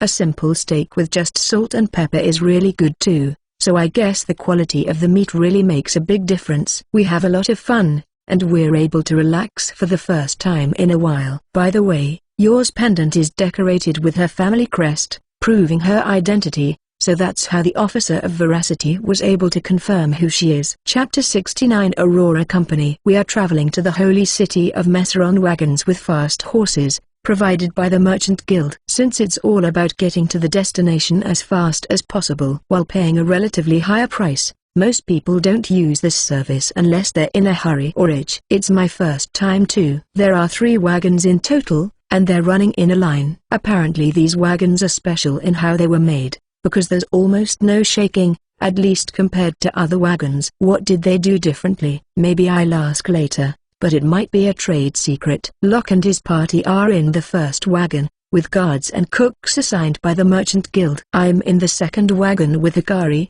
Layla, and her party. I asked to go in the front, but was rejected for some reason. In the third wagon are those merchants, like Stetho and Enrique. Their wagon is like a jail cell. They're not being well treated because they're being treated as criminals. There's a guard sitting next to the driving seat, and I feel like that wagon shakes a lot. This journey would usually take 7 days, but it's been shortened to 2. We have time until the Advent Festival, so it's not like we're in any hurry. But apparently they want to get the offenders to the Merchant Guild in the Holy City as soon as possible. I look back and see they look sick, but I have no room for sympathy.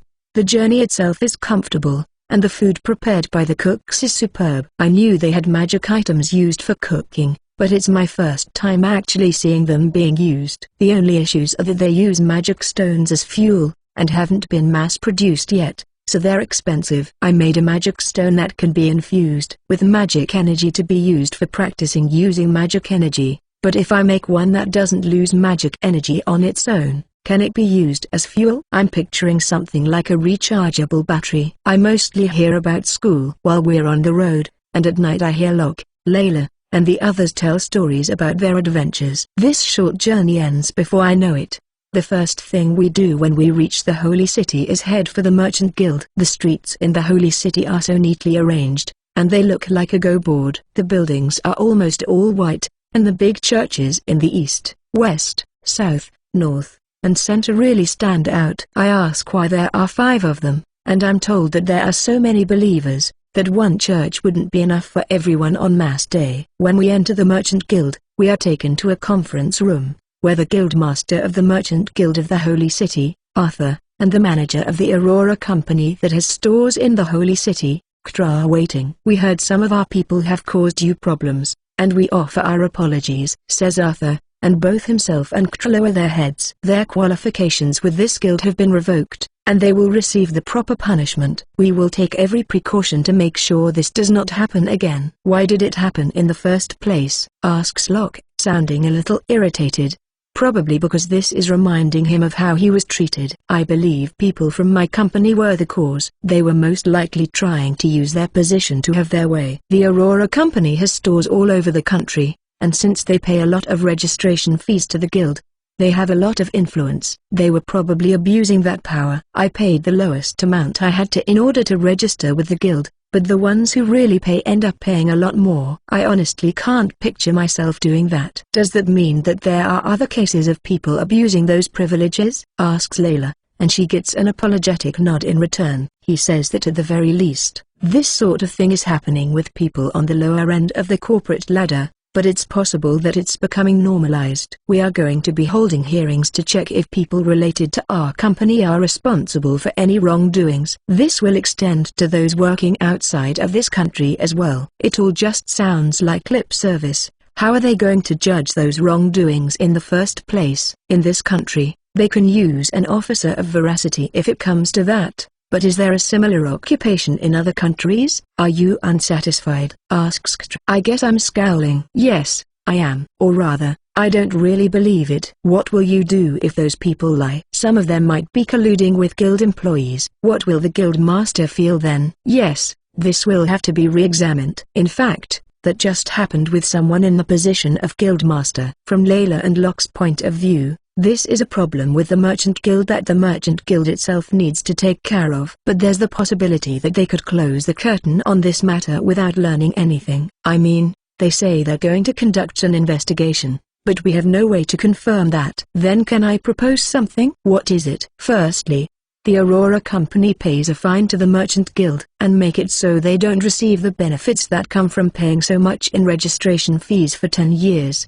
That's, there might be merchants who leave the Aurora Company because of this, but make it so they officially can't receive those benefits for 10 years even if they move to another company. When the preparations are complete, inform everyone in the guild why this measure is being taken. Arthur is looking at me like he has no idea what I'm talking about. But I keep going. Also, since the Aurora Company caused trouble for us, I demand 1 platinum coin as reparations. Platinum, that's extortion. Is it? I think it's appropriate considering what that Enrique and the others did. An invalid quest, unreasonable actions, and above all else, they treated us with contempt. I think I'm being lenient. Words aren't enough. I'm a merchant too, and I can't trust without being paid in a tangible way. If we didn't know to call the officer of veracity, we would have been treated as criminals. Isn't that what your company has been doing? Like it's no big deal? Let me consult the main office. I don't know how long I'll stay in this country. Then, 2 days. No, come to the Merchant Guild in 3 days. We will have an answer then. The conversation is over, and we leave the guild. Locke and the others say goodbye, saying they're going to meet some people they know. Sora, try not to go overboard, Locke says before they disappear into the crowd. It was a short goodbye, but typical of an adventurer.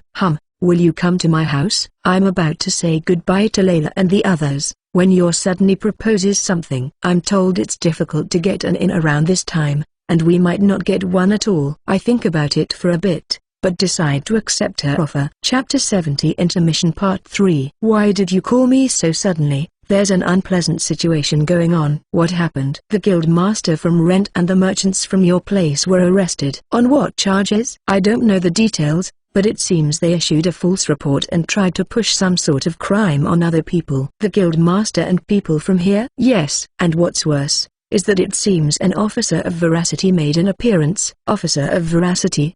But why? It seems the daughter of a cardinal was involved. She was the one who demanded that an officer of veracity be called. And that's why they were detained and I was called. Yes, as a guild, we might have to send guards right away. You should contact the main office too. I see. In a way, isn't this a good opportunity to right wrongs? Yes. That sort of intolerable behavior has been increasing in the last few years. Maybe it's a problem with the system, or maybe it falls on each individual employee. I don't know for sure. That might be true. It might have gotten too big. and that might have caused morals to start dropping, and people in the main office don't get it. Do you think they will complain after we send the report? Probably. But they might finally learn their lesson. Every year problems like these keep increasing and they're doing nothing about it. Won't they just treat it as a failure and try to pin their responsibility on someone? Could be. But the real issue is that an officer of veracity showed up. Even if the main office itself tries, they won't be able to overrule it. All they can do is try to solve it amicably, correct? Adventurers from another country and a low-ranking merchant. I hope we can do a good job bringing this story to them. It turned out more serious than we thought. Yes, I figured he was still green because he only recently registered with the guild. I really didn't expect those demands. Annulment of privileges and 1 platinum coin. Yes, just thinking of reporting this to the main office and telling them they have to pay, my head hurts. Do you think those adventurers put him up to this? I don't think so. We only spoke a little, but they didn't seem very interested in this whole thing. I think we were a little naive. Yes, I shudder to think of them refusing these terms. It's not just a problem with the Aurora Company, the guild is also bound to be impacted. Well, it has received a hard blow anyway. No, let us be at least a little positive. This could also be a chance. You have a point. But can we do it? Whining will get us nowhere. This is the Merchant Guild's problem as well. I guess it's a merchant's nature to pursue profit. It does seem like a deviation from the ideals we touted in the beginning. And if we reject this, word could spread through those adventurers. I feel like it would be better for us to take the initiative, recognize our mistakes, and show we are trying to change. But we will still suffer considerable damage. All right. I'm ready as well. Contact guild masters from every country and explain the situation. Turning a deaf ear won't work, and silencing that person wouldn't be easy either, because he defeated an Orc Lord. Yes, I asked an A-ranked adventurer I know what one should do if they had to fight a named monster one-on-one. What was the answer? Just run away. If it was just a superior species, it could be possible to fight it depending on what kind of monster it was, but not a named monster. Is this a joke? Are you saying a merchant defeated something like that? We don't really know where he came from. Also, if his guild qualifications are revoked, he will just move to another guild. Most likely the Adventurer Guild, and I'm interested in the potions he sold wholesale to the Merchant Guild. We don't know where he got them, but it seems they were pretty high quality. Who knows if he can get more? But we shouldn't lose that connection. Because of the demon sighting? Yes, apparently there is a lot of commotion in the kingdom about it. And they're valuable items for battle. This country will probably send out an order to stock them as well. It could be when a real invasion of the Dark Forest begins. Right now, the kingdom and the empire are acting as bulwarks. But we could eventually form a combined army. Just talking about this makes my head hurt. Indeed. Chapter 71 Apostle Home. Welcome back, young lady. We've been brought to a big house. I can't help but gulp when I see it. It's bigger than the inn in that village where we were living. As soon as we step inside, a butler and maids come to greet us.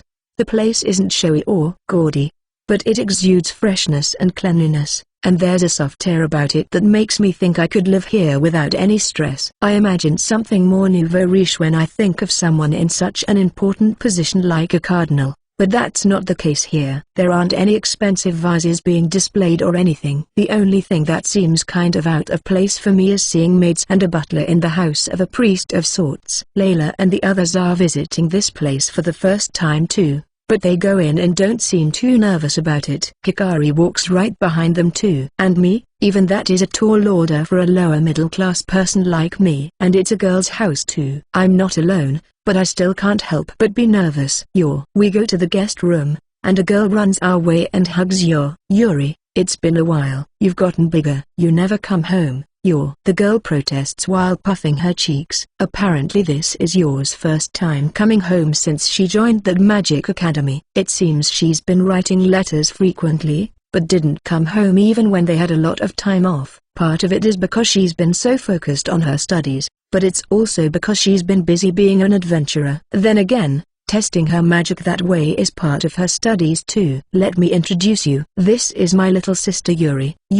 This is my senior, big sister Layla, and my colleagues Trisha, Casey, Lilui, and Talia. And those two are my master, Mr. Sora, and Hikari. We exchange greetings, and I notice she's still calling me her master. Nice to meet you. I know my sister is always bothering you. I'm Yor's little sister, Yuri Apostle," she says with a beautiful bow. Every movement of hers feels refined.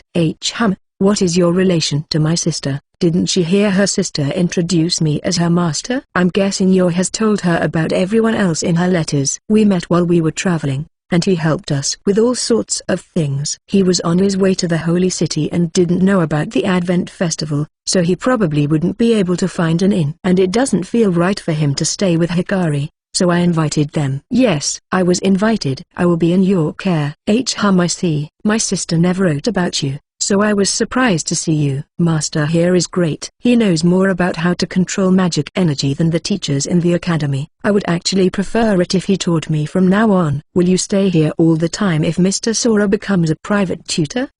About that. Yuri looks at Yor with expectant gaze, and Yor looks like she's really thinking about it. Would it be right to say that this is typical of Yor? That's so typical of you, Yor, says Layla with an awkward smile. Yor, are you quitting the academy? Whispers Talia with a sad expression. I guess she figures that's possible, coming from Yor.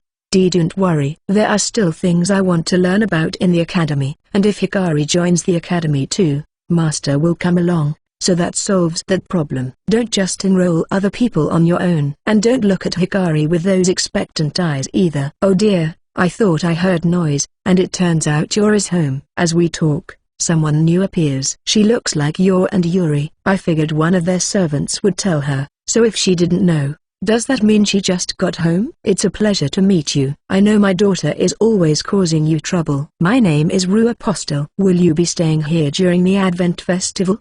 Please make yourselves at home. Do they always just assume Yor is causing trouble? And you brought a boy with you. You really should have told us first, especially because of your father, she says with an amused laughter. But I'm really not that important. There is a lot I want to ask, but I'm sure you're tired. Take them to their rooms, she says to the maids waiting in a corner of the room. She seems considerate. You're going to stay here too, right Hikari? Yes, with Master. There's some quarreling about the room assignments, but in a way, I guess that's to be expected. But I still don't know why they always get so worked up. This is the most comfortable bed I've laid on so far. When I lay down it feels like I'm being hugged by something soft, and I feel all the strength leaving my body. The slight resistance I feel on my back feels nice and supportive too. I feel like I could forget everything and stay here forever. Master, I want to stay here and sleep. Me too, but it's the middle of the day. It's tempting, but we can't go to sleep so early. I crawl out of bed, as if to resist the temptation, and hear noise. The walls have pretty good soundproofing, but I can still hear some of it. I open the door to see what's going on, and a flood of noise rushes towards my ears. Those voices feel really agitated, and filled with explosive emotions. I get the sense that they're reverberating through the whole mansion. Layla opens the door next to mine and I see her face. I unconsciously frown. After a while I hear a dull noise, and the noise stops. Yor comes over to me, looking tired, and tells me to go to the guest room with everyone. When we get there, I see a middle-aged man sitting listlessly on a sofa. He's wearing a comfortable-looking and mostly white robe. There are some decorations, but nothing showy or fancy. Yor walks over to him and strikes him with a thud. And as if a switch has been turned on, the man's eyes open. This is my father, Dan Apostle. He's almost never around, so you don't have to remember that. Why Yor? What kind of introduction was that? It wouldn't hurt you to put more affection on the way you introduce your dad. He looks like he really didn't like it. The man greets Layla and the others with a smile, and then his eyes move over to me. He moves his head to Yor, and I swear I can hear a creaking noise. He has a big glare on his face when it moves over to me again. Chen, who are you? Oh dear, you walked into our house without permission? Rondot, please grab him and throw him out. Master, that is young lady Yor's guest. Ah, nonsense. I don't believe that. This is unlawful entry, you know. That will get you in jail. His smile is scary. His eyes aren't smiling. Suddenly there's another dull noise, and Dan falls with his eyes open. Please excuse my idiot father. Yor appears from behind her father with an embarrassed expression, and Layla has an awkward smile on her face as she watches this unfold. Chapter 72 Howler Slave Trading Company. Yor then starts apologizing profusely, but isn't that a normal reaction from a father whose daughter hasn't been home in years and suddenly shows up with some random boy? Also Dan, her father, was taken away by a priest who came here from the church. Apparently he just left when he heard Yuri's home, even though they're preparing for the Advent festival. Isn't a cardinal a pretty important figure? Isn't that a problem? He ends up not coming home even after the sunset, so let's just say we have a nice, quiet time. The next day, we all go out for a walk in the holy city. Or rather Yuri, is showing us around. She's all over her big sister at first, but eventually Yuri hits it off with Hikari too.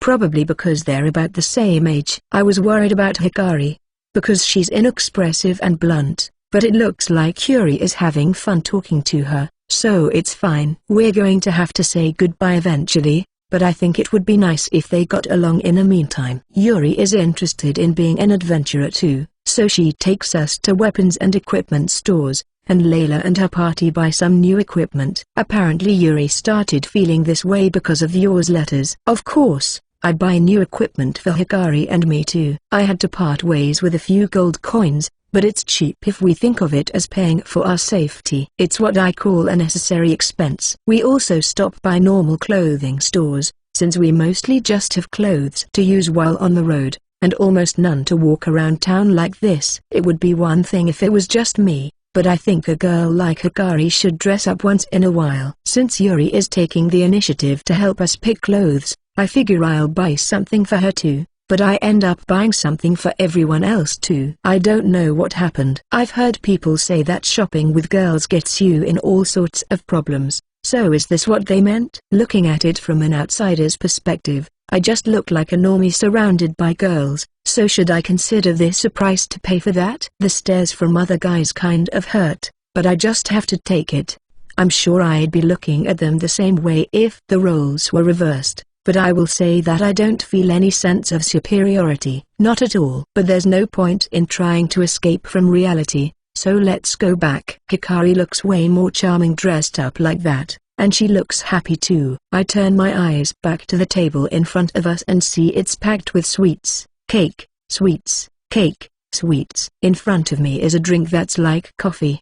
The color is the same, but it looks kind of weak. I take a sip as the girls around me have fun talking and eating. Hikari likes this stuff too, and she eats one after the other. I have no idea where it's all going in that small body of hers. Yuri is also eating without reserve. She did show restraint at first, but that was gone the instant she started eating. This is a popular sweets shop here in the Holy City, and we had to stand in line to go in. And most people in here are girls too. At least there's another guy in here.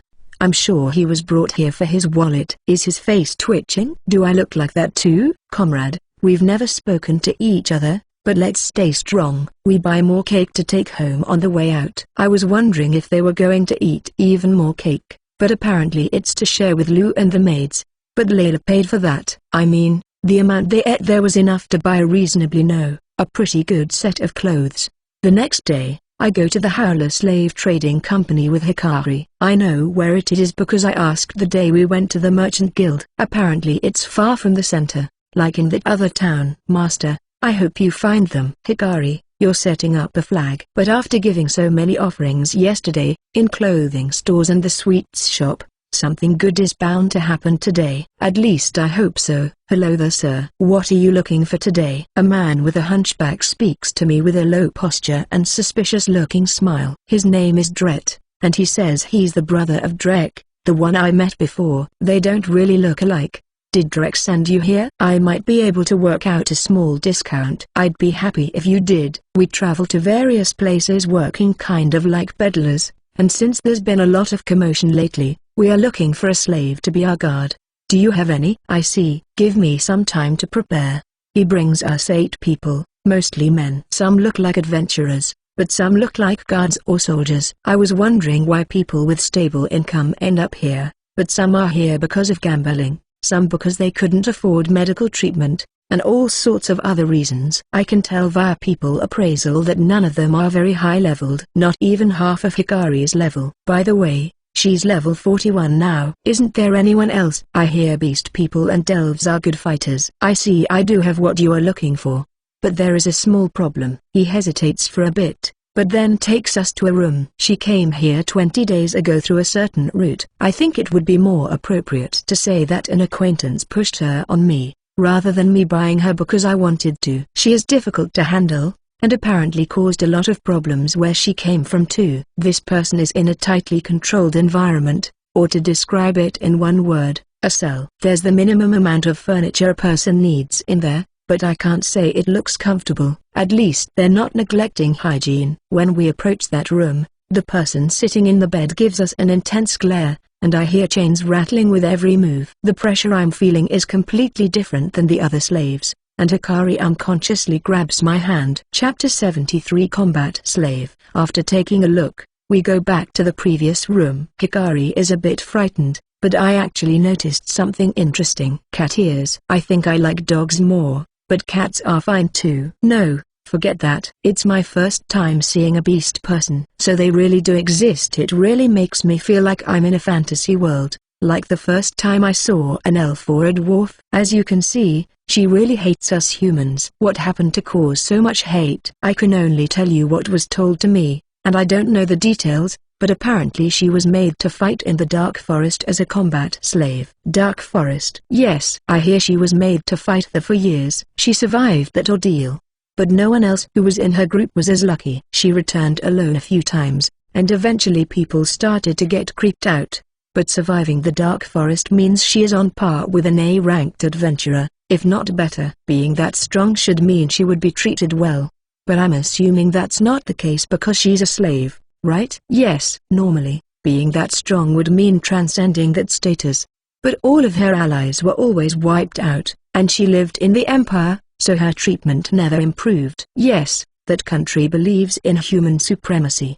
They signed a ceasefire, but their persecution never stopped. In the end, the noble who was her master didn't like any of this, and harmed her under the pretext of educating her. However, he was hurt pretty badly in return, and since harming a slave is against the law even if you're their master, it was ruled that he was responsible for what happened to him. And that became a big deal? Yes, it was a problem for a while. If they executed her for that, I'm sure the Republic wouldn't stay quiet about it. And so, to avoid all that mess, she was sent to another country, the Holy Kingdom. And that brings us to this point. Wouldn't it be simpler to send her to the Republic? Is there any reason why they couldn't do that? I see. If I were to buy her, how much would that cost me? Well, she is difficult to handle, but also very able, so 500 gold coins. Yes, 500 gold coins. That's a lot, but it does make sense considering her level. She's far above anyone I used people appraisal on, and I don't have enough on me.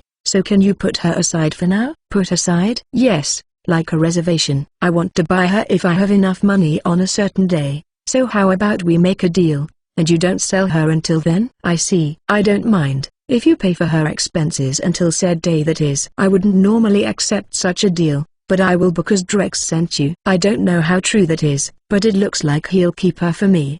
The most I can scrape together now is 300 gold coins. Would it be too difficult to save up the remaining 200 before the Advent festival is over? What if I pick medicinal herbs and mass-produce potions? If my demand for a platinum coin actually goes through, no, I can't use that even if I get my hands on it. After thinking about it for a bit, I tell him to hold her for me for 20 days, and pay for her expenses for that time. I want to talk to her before I leave, so I ask to speak with her alone, without Dret. I'm Sora. Can we talk for a bit? I'm somewhat of a peddler, and I've been looking for someone who can be my guard. I heard you're strong, so I was thinking maybe, then look somewhere else. There should be other slaves here that can fight. I did see some people, but they were no good. I need someone who can at least fight a superior species and escape. Superior species? Are you trying to become an adventurer and make a lot of money that way or something? No way. But I've heard rumors of 2 superior species since I came here,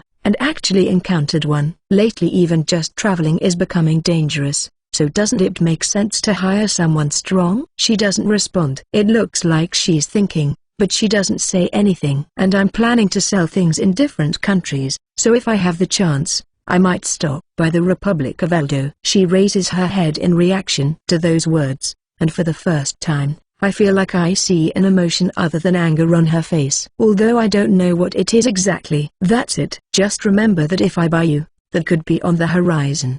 But I still need to come up with a little more money. Then come back when you have money. She said it bluntly, but her words lacked the sting they had at first. That was a bit too simple, wasn't it? No, that's probably just how much the Republic of Eldo means to her. I'll try to meet your expectations. I'll come back later, Sarah, I say before I go back to Dret. I hear a gasp behind me. Did something happen? It looks like I'm going to be busy, mostly trying to earn money. Isn't there any way to make a lot of money fast? For now, I'll go back and talk to Layla. Index. Chapter 74 Nuisance Money. I walk to the Merchant Guild to finish up my business there. Today I'm here alone. I'm taken to the same room as before, where Arthur and Kdra are waiting. What is your decision? I ask, and I'm handed a high-quality cloth with a coin inside. It gives off a white shine. So is this a platinum coin? I've never seen one before, so I'm not sure. This is a platinum coin. Please take it, says Arthur as he hands me the cloth and the coin with a troubled expression on his face. Use it to rebuild that village. It's the Merchant Guild's responsibility, so I don't know if you need to talk to the villagers over there or the feudal lord, but just inform them and use that money well. Is that all? Yes, as long as you use it properly. Of course, I might come by to ask how the money is being used, so make sure to keep records. To put it bluntly, I don't really trust the guild employees either. I warn them. There might be people who will think of getting rid of middlemen and pocketing the money. That reminds me of those 2 gold coins I received when I first came to this world. I can't say for sure that they took some of the money, but I can't say they didn't either. Very well. We will see that it is done. Yes, and you can announce that this money is being offered by the Aurora Company as aid to help rebuild the village. I mean, you did pay for it, and the process was pretty painless. I thought they would try to beat down the price, but they paid for it in full.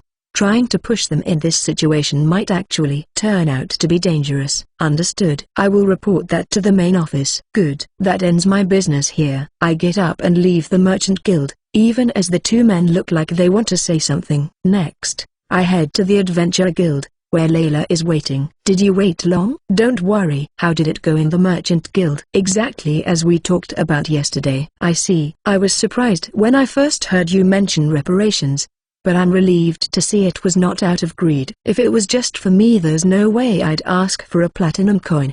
But you still need to earn money, right? She's right. I really didn't expect to have to pay 500 gold coins. I looked into the market prices, and figured I could buy her for 50 to 100 gold coins. Even the first slaves that they showed me there cost at most 50 gold coins. But I don't think you need to spend so much, if all you want is a guard. Are you picky about a particular trait or something? I'm not picky, it's just that the girl I have to buy costs 500 gold coins. I want to check the quests for now, and I want to check where medicinal herbs grow if I can. We enter the Adventurer Guild together, and it's relatively empty since it's past noon. In any Adventurer Guild, it's hard to get the good quests if you're not here in the morning. I check the quests, and for some reason I see a lot related to security. I guess all sorts of trouble can happen when so many people gather for the Advent Festival. There aren't that many hunting quests.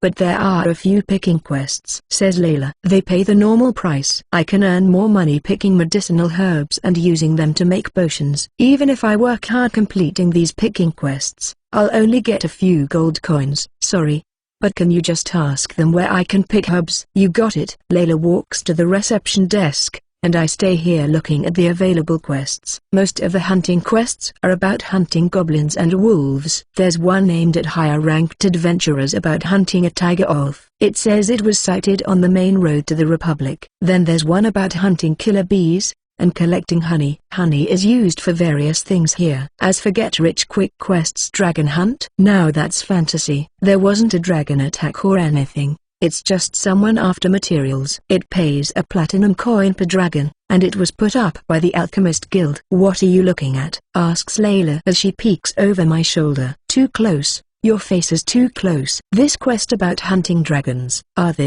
These quests are pasted in every large adventurer guild. But if someone actually takes down a dragon, they're going to put it up for auction. Really? Yes. This level of reward might be profitable if the dragon that's being hunted is a mini or a subspecies. I see. Have you ever seen a dragon? I haven't, but there are records of dragons being sighted in the lower levels of the dungeon. Although I don't know if that is true, so there are dragons in the dungeon. Is there something like a dragon floor or something? Anyway, I asked about medicinal herbs. That could be a problem here, so let us go back to yours home first. Yes, I guess asking for an outsider could be bad for her. I follow Layla out of the Adventurer Guild. What are you going to do in the time until the Advent Festival? For now, my plans are to pick medicinal herbs. Also, can you train with me too? Train? Yes, I want to get better at fighting with a sword. You're good at that, right? Not good enough to be a good teacher, but I suppose we could do some mock battles. It would be better if you fought not just me,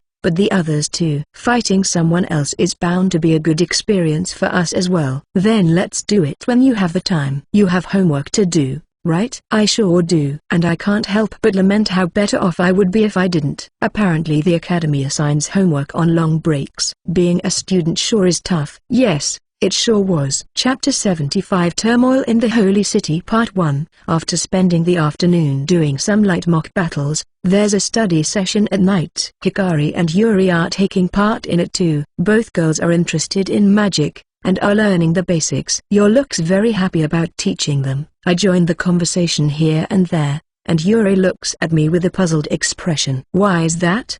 The next day, I make preparations to camp alone and leave to go pick medicinal herbs. I'll be out for 1 night and 2 days. Hikari says she wants to come along, but since she seems to be getting along with Yuri, I say number. She's not too happy about it at first, but backs down when I task her with getting intel about stalls with tasty food and checking rare seasonings. The nearest place where I can pick medicinal herbs is a half day of walking away from here. I leave early in the morning, and head to the forest where I can find spots where medicinal herbs grow. There are a few dotted around in the forest. Not a lot monsters appear here, but there are regular beasts wandering around. I check with map, and don't really find anything near me. When I reach the first spot, I just start picking without a care, other than not picking buds. When I'm done I pour water with water magic, and have an early lunch. In order to save time, I bought an already cooked meal and stored it in the item box. I picked something that's still good even when it's cold. I came fully prepared. Although at this level,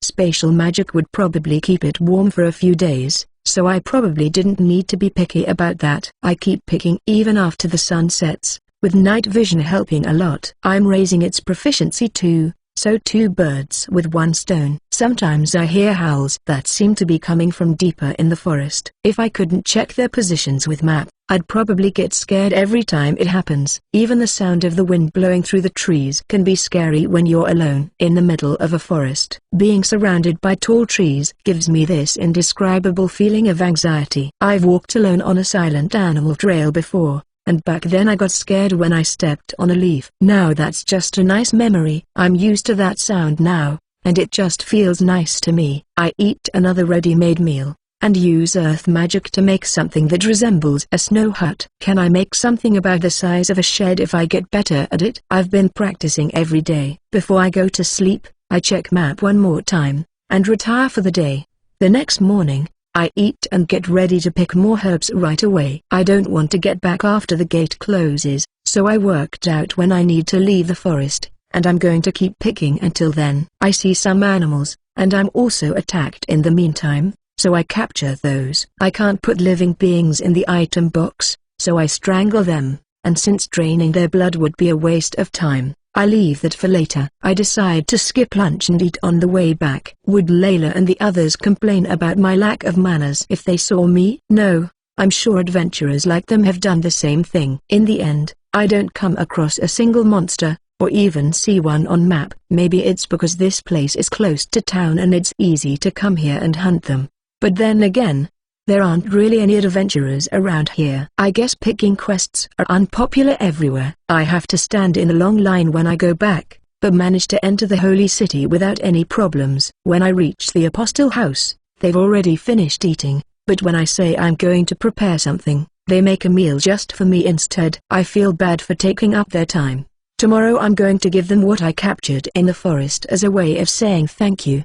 The next day, I start making potions of all kinds with alchemy. I end up with 300 healing potions, 200 mana potions, 300 stamina potions, and 100 potions to cure poison and paralysis. I changed my job to alchemist before I started, so it all went smoothly. Because I have so many to make, and I spent MP making them, I make them and join the girls in mock battles. Then I make more and study. Then I make more and do more mock battles with them, and I spend the whole day like this. But this also maxes out my alchemy skill, bringing it to level 10. I see a new skill has popped up, and it's called Effect Attachment. This allows me to attach magic I know and effects to all kinds of items. But if I want to add an effect, I'm going to need something with that effect as a catalyst. This not only increases my potential in battle, but also creates another opportunity to make money. For example, if I add magic to a bullet, it becomes an elemental bullet. If adding fire magic makes it explode,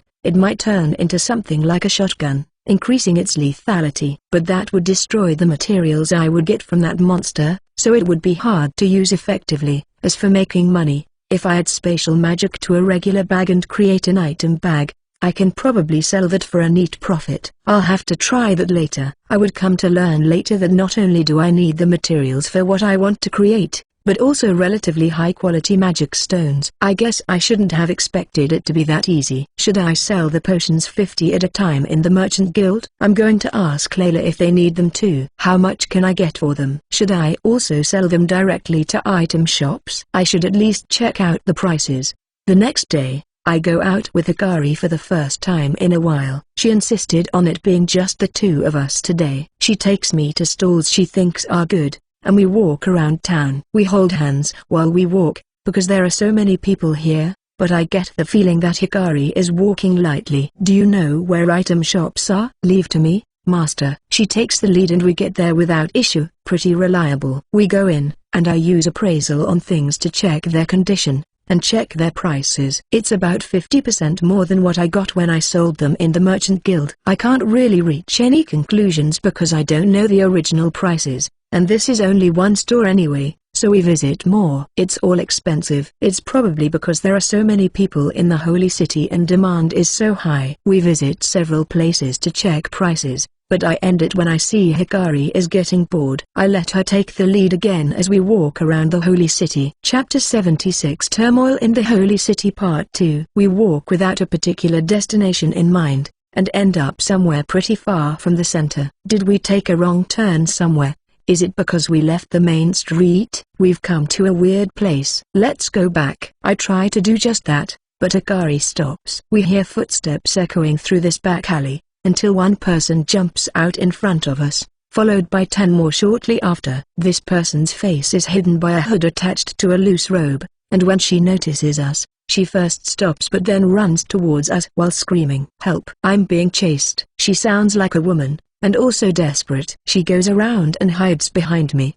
But I'm not your shield, you know. I turn back, but quickly look forward again, at the group in front of us. They are all wearing robes with a light gray color that's close to white, and all have the same necklaces. Can you hand her over to us? Sure, I say immediately in response to this grave voice, as I raise my arms to show I'm not resisting. What are you talking about? Those are bad guys. She screams close to my ears. Don't do that. It's making my ears ring. Those people also seem taken aback, probably because they didn't expect me to comply so easily. I turn back and use appraisal again, and then look forward and use appraisal there again too. Hikari looks uninterested. I turn around, suddenly grab the girl wearing the robe, and throw her before she can say anything. Sorry for the rough treatment, and I thank the blessing that is physical strengthening. The girl draws a short arc as she flies towards a middle-aged man, who looks baffled as he stands in place and follows her with his eyes. He then raises his arms to catch her,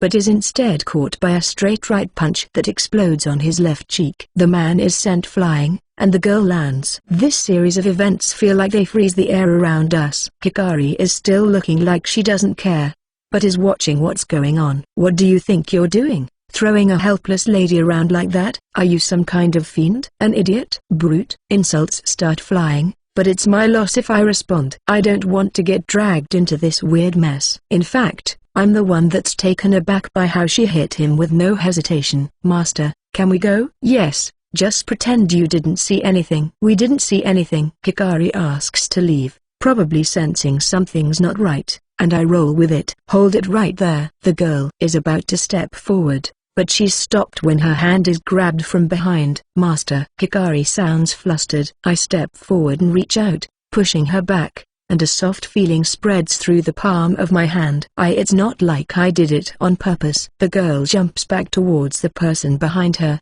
and I feel an impact on my arm. I grit my teeth. It hurts too much. Is pain reduction not working? Is this the effect of some sort of skill? I look at my arm and see an arrow piercing it. While trying to bear the pain, I bring up a map with presence detection, and activate magic energy detection too. I can see presences getting away at an incredible speed.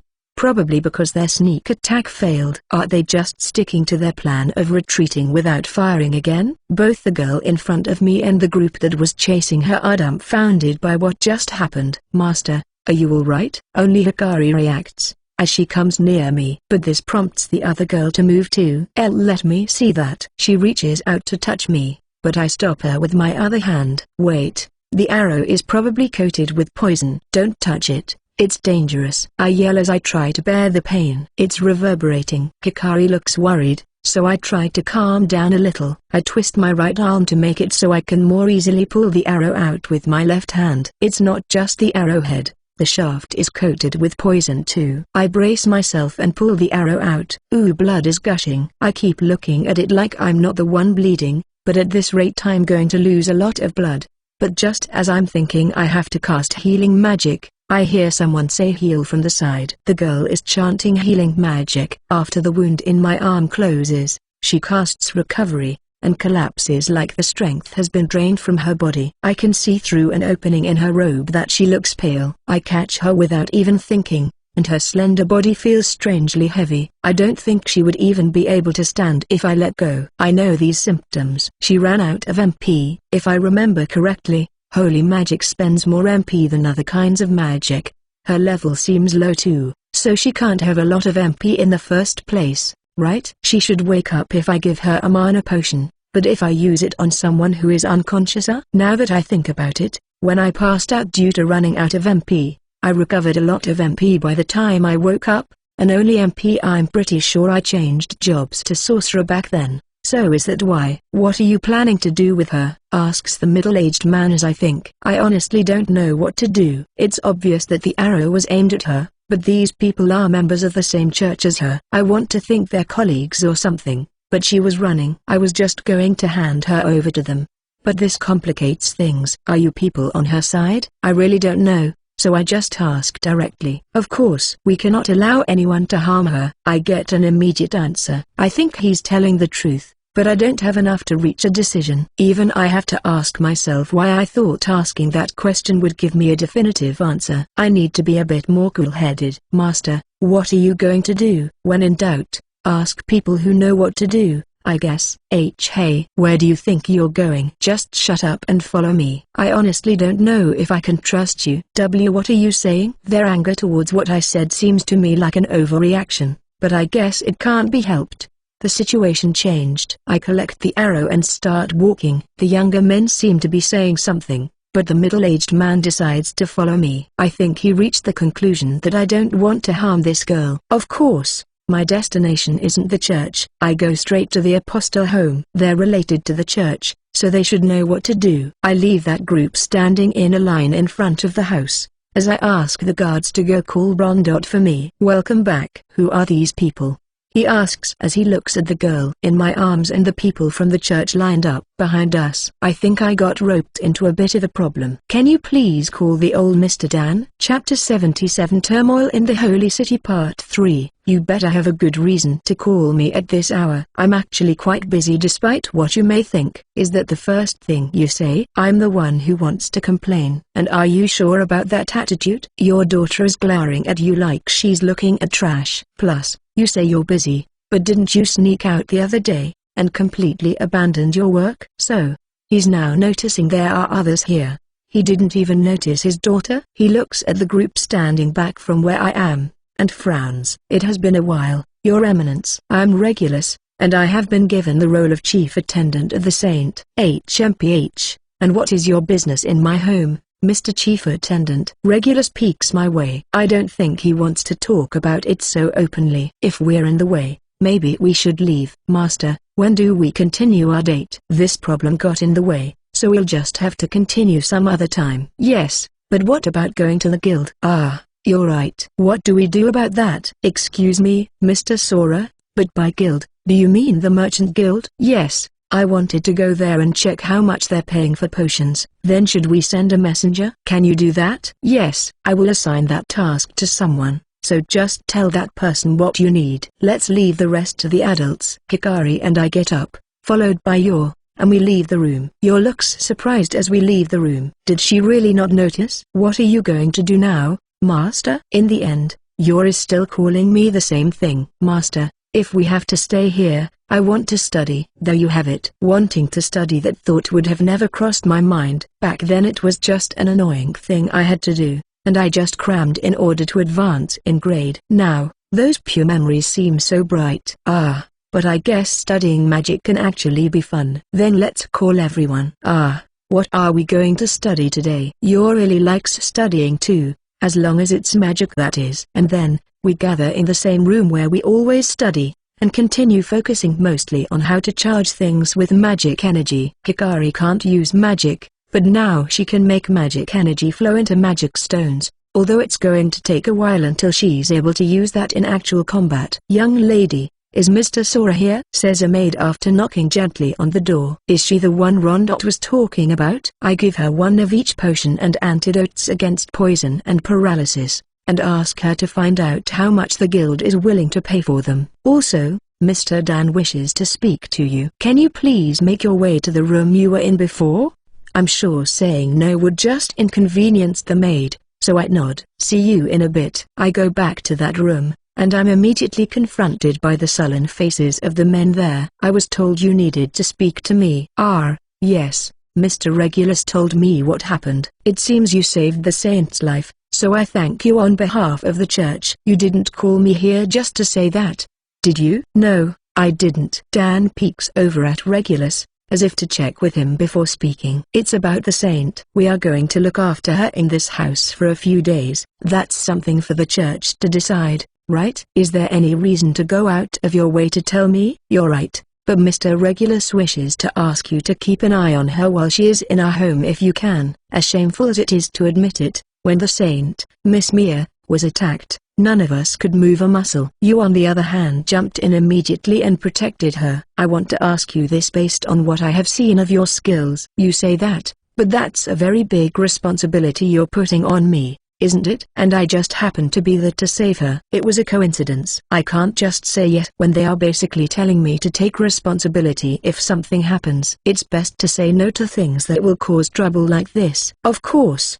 guards will also be assigned for her protection. And since His Eminence's daughter is having friends from school over, I wish to let Miss Mia mingle with girls her age if possible. I get what he's saying. They probably care too much about her image to the point where her daily life must be suffocating.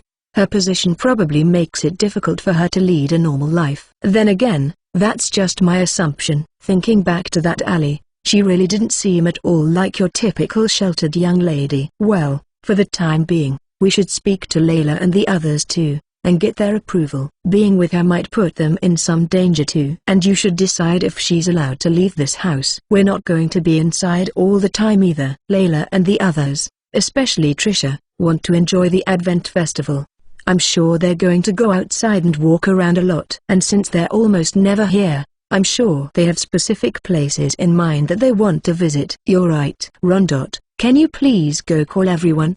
The girls gather here, and the old men explain everything. Is this going to get in the way of me making money? That's a problem. I understand, but we also have things to do, and I don't believe we will be able to stay together at all times. And what should we do if we go out and she wants to come with us? Please do as she says, within reason. In that case, are we going to be paid a fee for guarding her while she's here? I say, speaking over Layla. Oh, their expressions changed. But I think it's a reasonable demand if they're going to put this restriction on us. And it helps me on a personal level. I promise you will be paid accordingly. Then it's fine with me, and also with us, says Layla, and the rest of Bloody Rose nods. Chapter 78 Turmoil in the Holy City Part 4, Mia's point of view. Where I wake up to an unfamiliar ceiling. I try to get up, but find that I can't move very well. This feels familiar. When was it? I remember this happening when I was little. I had it good back then. We were poor, but I got to be happy surrounded by family. There was my father, my mother, and the newborn Shiro. I was the one who picked that name. Wasn't I? Thinking back, it's pretty simplistic, but back then I thought it was the greatest name ever. Yes, it was like this. Shiro got hurt really badly, so I cried, prayed, cried some more, felt something flying away from my body, and passed out. When I woke up I was feeling like this. My life has been changing ever since. I move my neck and look around the room. At the very least, I can see this isn't my room, and I'm not in the church. The room itself feels kind of simple, but also strangely relaxing. Is it the light color that's making me feel this way? After staying down for a while longer, I feel like I have some strength back in my body. I take my time slowly sitting up. I'm a little tired and thirsty. There's a pitcher with water on the bedside table, so I pour it on a glass and have some. That feels good. I'm feeling better. There's a knock on the door, and it opens soon after. I turn my eyes that way and see multiple girls coming in. I don't know them. They're all dressed casually, and look to be around my age. That one is an enemy. I look at them one at a time, and see a boy coming in last. I remember him. He's the one who threw me when I asked for help. And I ended up hitting Regulus because of it. I'm going to hear about that later. No, that's not it. That's not it. I just flipped out. I just remembered that feeling. You harasser. I scream without even thinking about it. My face feels warm. Is it red? I don't know where I got this strength, but I get up on the bed and stand tall. The girls all look to where I'm pointing, which is obviously that boy. One of them turns back to me with a light smile, and a chill runs down my spine. What is that you are saying all of a sudden? How rude of you. I did scream that all of a sudden. They're complete strangers to me, but they probably know each other. I'm sure they're going to believe his claims instead of me. But I can't lose here. This is my I just can't allow it. That person that touched my seat chest. He touched it. I scream from the heart, not backing down from that scary smile. I'm feeling proud of myself for that. The smile is gone. But instead, I feel like anger is overflowing from her entire body. She turns, and approaches him with heavy steps. As they start arguing. What is this? Some kind of lover's quarrel? Can you do it somewhere else? I feel tired, and sit back down on the bed. Now that I think about it, standing on the bed like that was pretty embarrassing. Miss Mia, it's a pleasure to meet you. I am the oldest daughter of the Apostle family. You're Apostle. Apostle, I think that's the name of one of the cardinals. I'm Mia. So, why am I here? I forgot. I have to ask why I'm here. It's important to check the current situation. Do you not remember? I don't know everything either, because I just heard what happened, but it seems people were after your life, and my master saved you. I also hear you healed him when he was injured. I can feel myself becoming pale. The impact I felt on my chest made me forget about that arrow, and now I remember. He saved me. He definitely didn't do it on purpose, but I got embarrassed and started attacking him for it. I remember. Can you make them stop? I look over there again, and see the boy looks worn out and the angry girl is even more heated than before. Here's me, and heads there with an awkward smile on her face. I can hear her say something like big sister. It's a misunderstanding, among other things. That discussion dies down, and the girl comes over to me. I'm a little nervous, but she's actually a gentle-mannered and nice person. And then they all introduce themselves. Layla is both the leader of their adventurer party and the one who keeps everyone together. She looks like she's a reliable big sister to the others, but judging by what just happened, she might not be the most calm. Yor is the daughter of Cardinal Dan. I think I remember hearing that she likes magic so much that she left her home. Casey and Lilui seem like normal girls, but apparently they're really strong adventurers. Aren't they students? I don't hear anything about them studying. Talia is a blunt girl who doesn't talk a lot, but she doesn't seem like a bad person. Trisha is looking at me with a sparkle in her eyes. She grabs my hand and shakes it up and down with a happy expression on her face. Apparently she can use holy magic, and she's moved because she's meeting me, a saint, but I don't think we'll get along. That chest. Those 6 are a party. And then there's the boy, Sora, who walks around with a slave. What is he, a pervert? And what's with the mask? He might be looking at me with a nasty gaze underneath it. I can't see his expression. so I need to watch out. Then again, he did save my life, so I should at least thank him. Hikari is Sora's slave, and she's glaring at me with great intensity.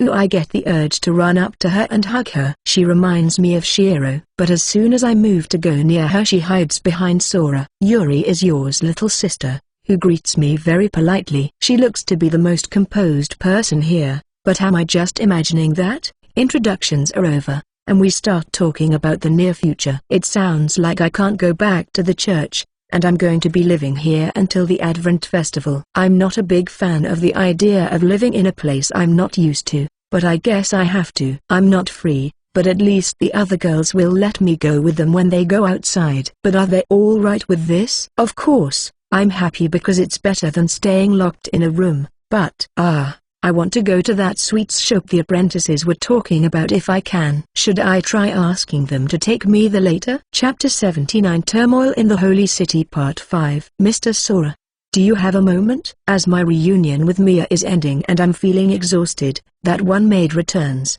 She says with an apologetic tone that she went to the Merchant Guild, but was told that they wouldn't give her much for the potions because she isn't a member of the guild. So she came back right away. I'm the one who's sorry for making her go there for nothing, so I apologize. I guess I'll go there by myself tomorrow. Everyone's sitting around a table having a tea party. Mia, today's guest of honor I guess, looks languid like she's taking emotional damage. Next to her is the usually quiet and calm Trisha, who is excitedly firing one question after the other. No one's coming to Mia's aid. It's like Yor when she's asking about magic. I whisper, and Yor complains, but I don't see the other four objecting. Yuri looks interested too. She's sitting on the other side and listening. I guess despite everything, she is a saint, and not the kind of person regular people usually have the chance to meet. The daughter of a cardinal probably sees this as a great honor. That's something that I sadly don't get from Yor. I take a sip of tea and activate magic energy detection. From what I can see, Mia hasn't completely recovered her MP,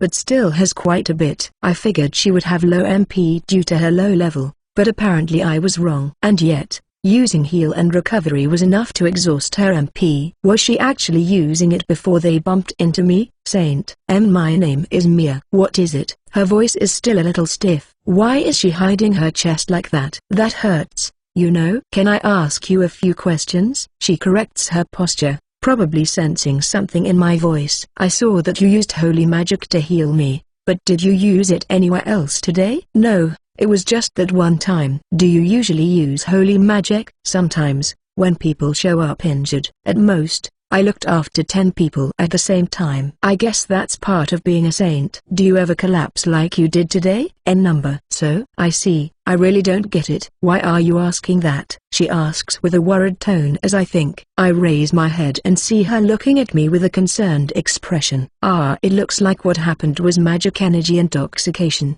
But from what I can tell it's not like you don't have a lot of magic energy, so I don't know why that would happen. That's true. If she uses it all the time, why did she show symptoms of magic energy intoxication? Asks Yor while tilting her head. Even if holy magic spends more magic energy, she uses it regularly, so even Mia is confused. I think I remember hearing from Chris that as you use magic, the maximum amount you can hold increases just a little. My MP doesn't increase like that, but my stats and the way I level up are weird anyway. Has this ever happened before?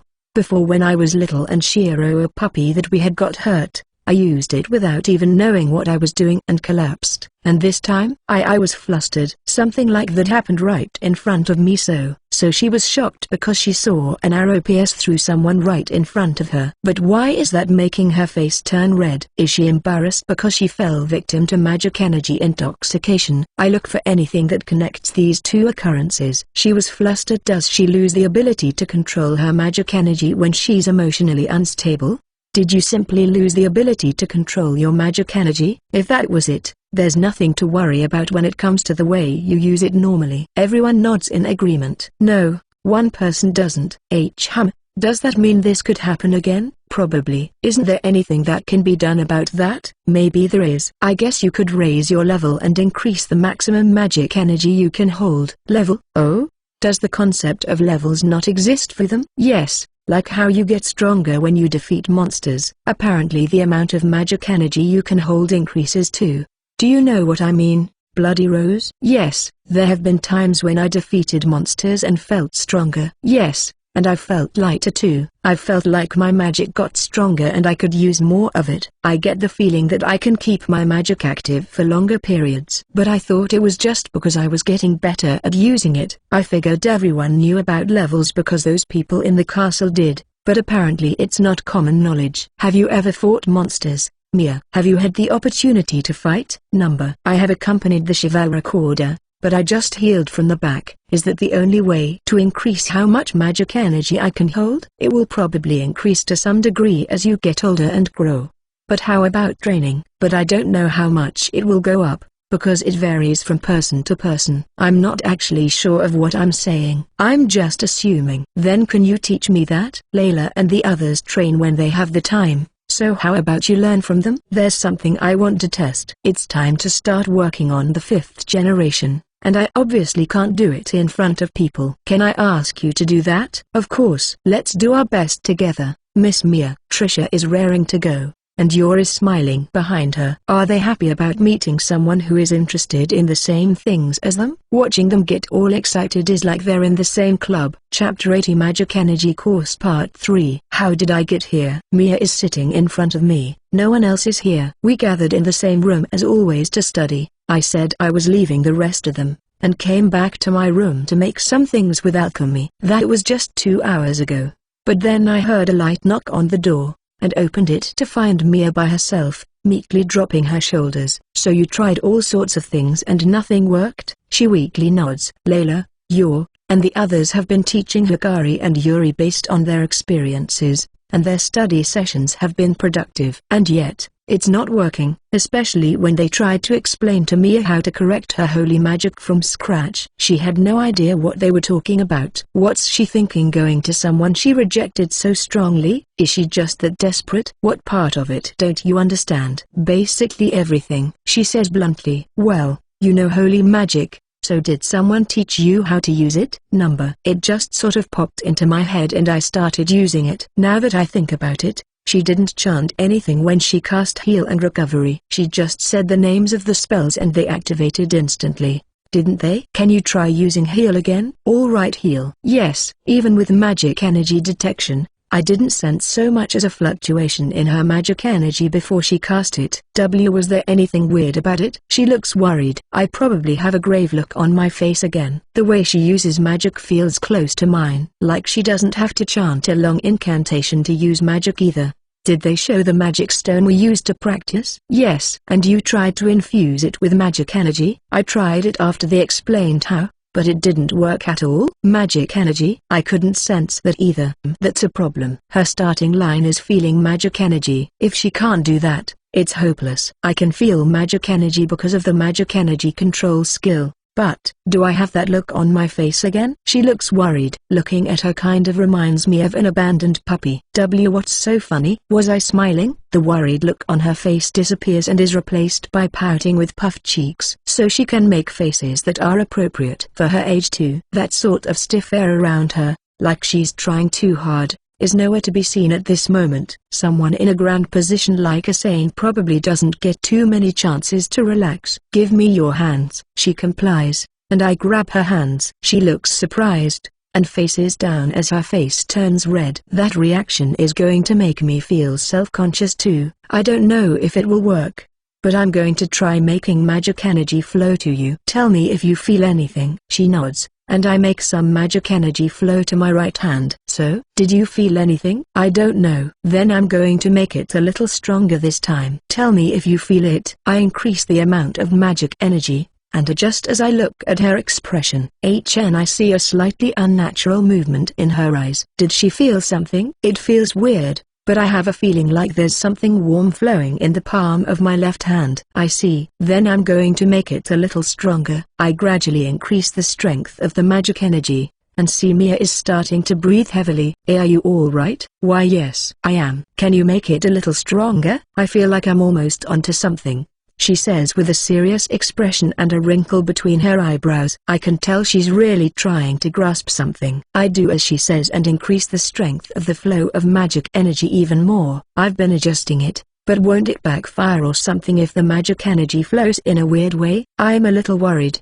but as far as I can see, the flow of magic energy is still alright. The magic energy leaving my body through my right hand is transmitted throughout her body and returns through my left hand. She's kind of trembling and moaning. But does she not notice that? I feel like I'm seeing something I shouldn't, and look away from Mia. Looking away actually just made it weirder. Not seeing something makes the imagination have to fill the gaps. Am I being tested? If someone were to open the door right now, would I be executed? In this quiet room, only Mia's discomposed breathing echoes. Free your mind. Clear away obstructive thoughts. I don't know how long this goes on for, but eventually I hear a big sigh coming from her. That's enough. I think I get it somehow. There are large drops of sweat on her forehead, but she is smiling from the bottom of her heart. That smile shakes me a little. No, that wonderful smile shakes me a lot. I stare at her without even realizing. What is it? I was just thinking that your smile is beautiful. Ah. I shouldn't have said that. She just asked me all of a sudden and the words came out of my mouth. Her face turns even more red. We're still holding hands, and we both notice it at the same time. She tries to pull away, but I grab them a little tighter. I didn't mean to upset you. Let's do it again, to make sure you don't forget that feeling. And this time, you make magic energy flow. Yes, I understand. Her embarrassment is gone, and she looks serious. Start when you feel like it. I relax my body and wait. She takes a few deep breaths, before she suddenly stops, closes her eyes, and focuses. Time keeps passing, and I don't feel anything on the palm of my hand, even if I focus. More time passes, and I say nothing as I feel nothing. Mia takes a deep breath, raises her head, and kind of looks like she's about to cry. I let go of her hands, which are covered in sweat. No one can do it right from the beginning. Let's take this one step at a time. She lowers her head, and doesn't say anything. I wipe my hands, and give her a few taps on the head before patting it. She raises her head again, and our eyes meet. I'll say it again. No one can do it right from the start. Let's try again tomorrow. Yes. Then let's rest for today. I didn't notice this. Probably because I was focused. But we've been at this for a while. Enough for the color of the sunlight entering through the window to change. Mia goes back to the room, and I stay here, thinking by myself. But I can't think of any magic items that can make it so she can feel magic energy. There's nothing in the list of the alchemy skill either. The world isn't that convenient. I lay down on the bed, and let go of my consciousness. I'm tired in more ways than one. It's almost time to eat, but I need to rest for a bit. Chapter 81 Turmoil in the Holy City Part 6. First thing in the morning, Mia asks me to practice sensing magic energy with her, but it's still no good. It kind of hurts to see her looking down. I just want to tell her it's fine and she doesn't have to feel so bad about it. Before I head to the Merchant Guild, I join the girls in mock battles as I've been doing every day. I ask Mia to come along as a way for her to take a break, and she does. Honestly, I didn't really want her to come and see me embarrass myself. And sure enough, I end up in tatters. But at least I feel like I'm building a good foundation. Maybe that's just what I want to think. So there are things you can't do, Sora. That's how it is. You have things you're good at and things you're not.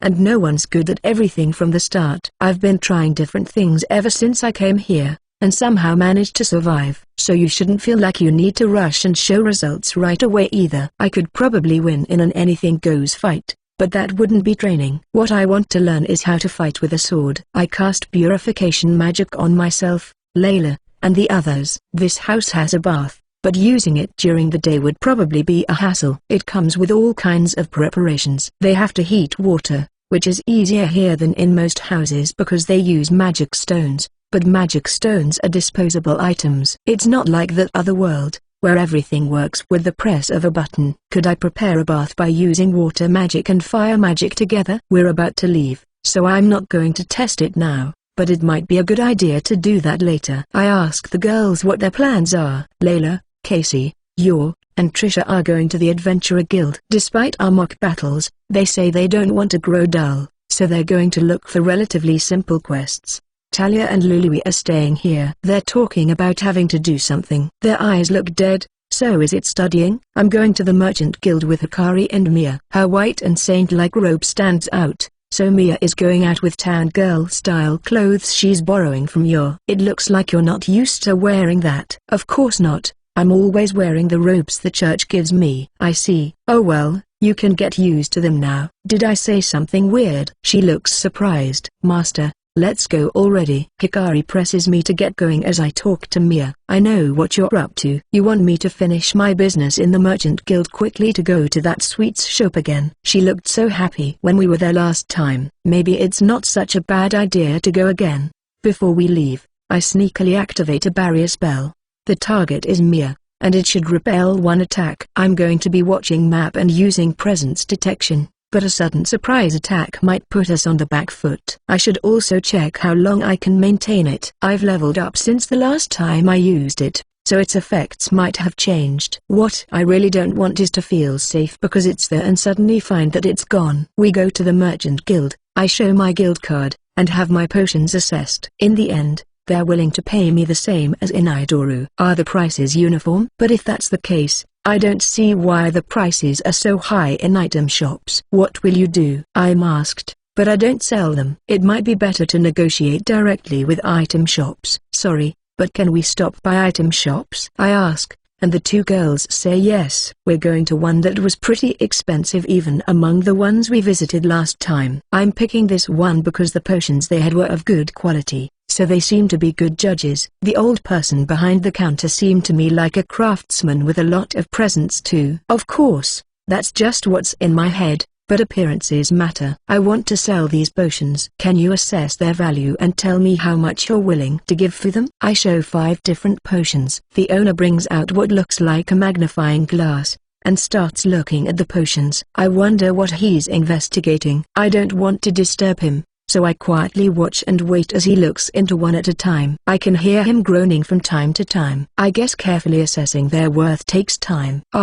Hikari looks bored. Mia on the other hand is looking around the store like she's curious about the things here. I see. Young man, where did you get these potions? Is the first thing he asks when he finishes. Of course, I give him the same line as always. I bought them off a merchant I met on the way. I see. You said you wanted to assess their value. Are these all the potions you have, or do you have more? I have about 50 of each. I see. And are they all similar in quality? I can give you 7 silver coins for healing potions, 80 silver coins for mana potions, 20 silver coins for stamina potions, 1 gold coin for poison antidotes, and 70 silver coins for paralysis antidotes. What do you think? Mana potions are actually more than double. It honestly feels like I'm getting too much, but too much money is never a problem. Yes, I will sell them. I take the potions out of the item box and hand them over. The owner checks them one by one, but it takes less time than before. They all seem fine. Here is your money, 135 gold coins and 50 silver coins. That is a lot.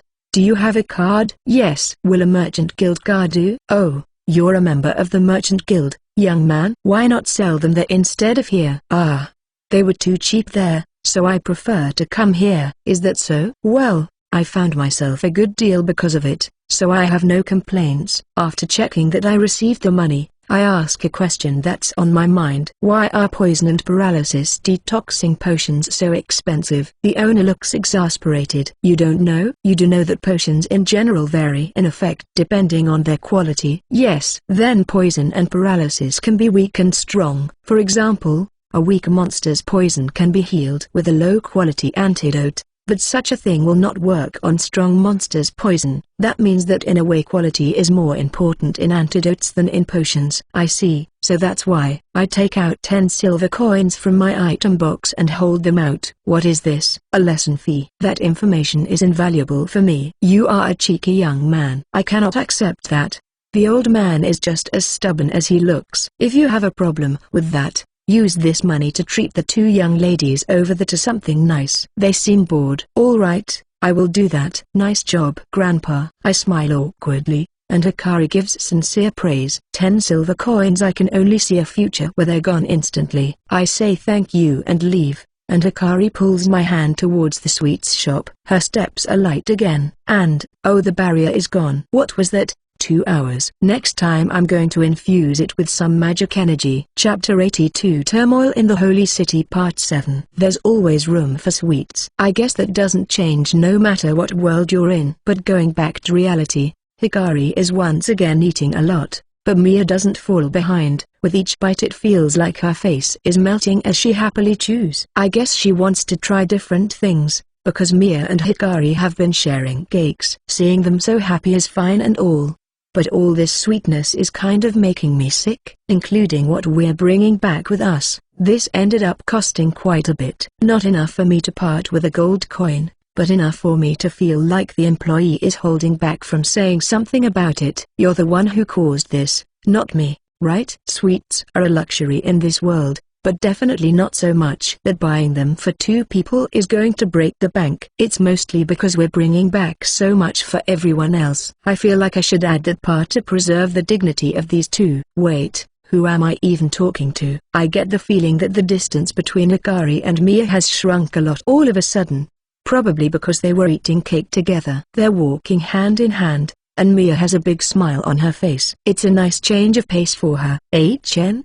There's a reaction on map. It's the same that was sniping at Mia. I see Hikari flinch, so she probably senses something too. The reaction is relatively close, and feels like it's coming from someone who doesn't want to lose track of us but also doesn't want to get too close. I keep an eye on map while making sure not to actually look that way, and bump into Hikari, who suddenly stopped. Hikari is looking at Mia, who is looking at a building. It's a clothing store. What's wrong? No, nothing. Let's go back. Her smile seems awkward. Completely different from a few minutes ago when she was stuffing her face with sweets. Is it her position? Someone who is as free as me probably can't even imagine what her life must be like. Even in the other world, I had no affiliation to any church or religion. I see. Sorry, but can you bear with me a little longer? I want to check out some clothes. Fine. Then let's go in. Hikari catches onto what I'm doing and pulls Mia. She seems concerned about something, but walks along with Hikari without resisting. What kind of clothes are you buying? You've attended the Advent Festival a few times, haven't you, Mia? Yes. I didn't walk around in the street, but I watched it from afar. I see. Do people wear special clothes during the Advent Festival? Like, do girls wear dresses for example? And do men wear more formal clothes? She starts laughing. People around town aren't that serious about clothes. I think most people just wear their normal clothes. So what we're wearing now is fine? I say as I point to myself and Hikari. I think so. People who are invited to the church are dressed accordingly, but I think you two are fine like that. I see. That's good to hear. But while we're here, how about you try on some clothes too? It's hard to feel comfortable in borrowed clothes, right? When I wore borrowed clothes I was always scared of getting them dirty or ripping them and stuff like that. Not that I ever had the kind of friends that would lend me clothes, but I can imagine. Mia is hesitant at first, but then starts to timidly look through clothes. Hikari is with her, so I'll leave that to her, is what I'm thinking. But then she starts asking me how's this and how's that. As time passes, she starts losing her reservations and looking at various things and having a hard time deciding between them. She really looks like a girl her age now. I don't think she should be asking someone with as little sense for this sort of thing as me. But I guess that doesn't matter to her, because when I tell her to just get what she likes, she tells me that's not the point, and decides what to get after really racking her brain. Somehow, it hurts how meager my vocabulary is when it comes to compliments. As we're about to leave the store, feeling satisfied with what we bought, and I feel the barrier disappearing. It lasted about 4 hours. Girls sure take a lot of time shopping for clothes. It reminds me of how my classmates who had girlfriends would boast about it with distant looks on their faces sometimes. I activate the barrier again, with more magic energy than before. We're going back to the mansion, but it doesn't hurt to test it. Now that I think about it, I guess we had cake for lunch. That pointless thought crosses my mind as we leave. Mia looks happy holding the bag with her new clothes. I ask her if she wants me to put it in the item box so she doesn't have to carry it around, but she says number. Our pursuer is still after us while keeping some distance. I can see them observing us even after we return to the mansion, but eventually I see the reaction going away. I track it with map to see where the reaction is going, which worries everyone as we eat, because I guess I'm too focused on this and some of my responses end up being kind of weird. The reaction suddenly vanishes the moment it enters a certain building. I mark the position of the building, which is pretty far from the center. We walked a lot, but thanks to the time we spent wandering around, I finished registering everything on map. Oh, and everyone was very happy about the sweets we brought home. The maids also make sure to thank me when I pass by them. I'm going to be busy tonight. I ask you if I can test to see if I can prepare a bath with magic, and I'm going to help Mia with her magic energy training again. In the end, preparing a bath with magic has a lot of room for improvement, but it could be useful when we're on the road. As for Mia, she felt something again, but she still hasn't reached the point where she can make magic energy flow. Tonight I'm huddled in bed all by my lonesome. No, that's how it's supposed to be anyway. Hikari is with Mia. They've become friends over the course of this day. I have a lot to do tomorrow too. I really need to earn those last 60 gold coins. Maybe I'll go to an item shop again. Index. Chapter 83 Turmoil in the Holy City Part 8. I'm suddenly woken up in the middle of the night. This feeling the barrier disappeared. I don't know exactly how long it's been, but I think it's been about 8 hours. So basically, activating it normally spends a third of my MP and lasts for 2 hours. Infusing it with magic energy spends 2/5 of my MP and lasts for 4 hours. And spending half my MP makes it last for 8 hours. This might change as I level up and my maximum MP increases, but I'll just have to check again when the time comes. Also, I recover about 1/10 of my overall MP an hour if I rest well, but I recover less if I'm moving around. Thankfully, walking and resting are pretty much the same thing for me. I'm going to be busy again tomorrow, so I try to rest well and go back to sleep wrapped in a blanket.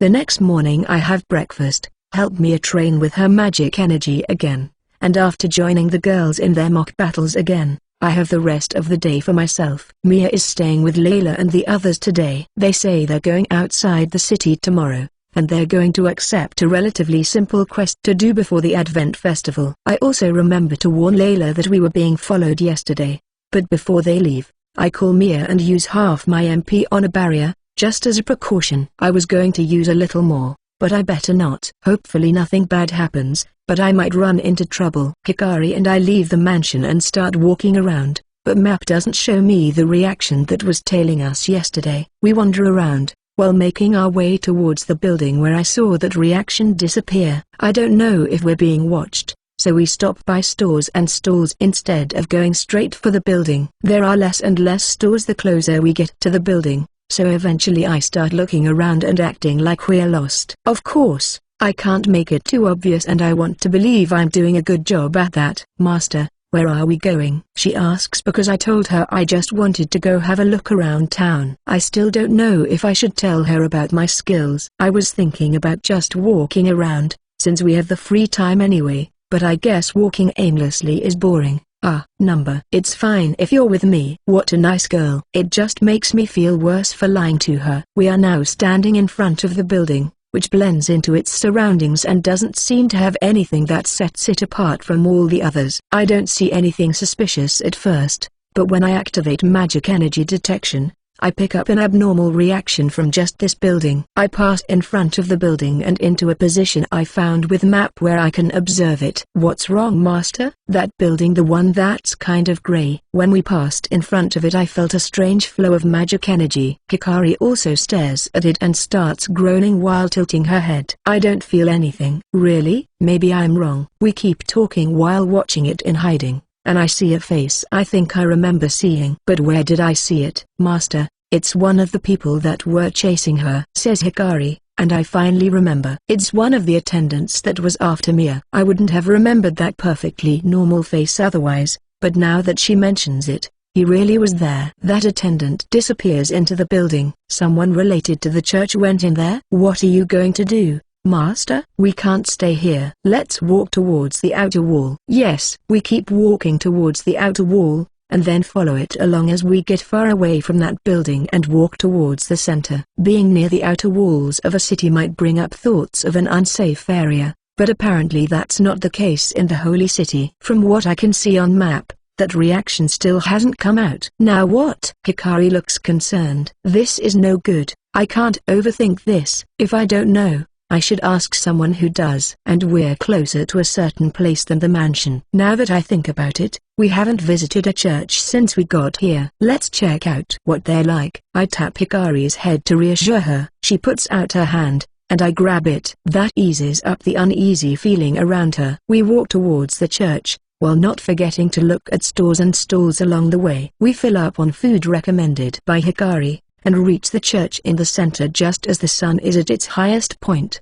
"Do you have any business with this church?" I didn't expect someone to ask us that at the entrance. I thought anyone could come in freely and pray.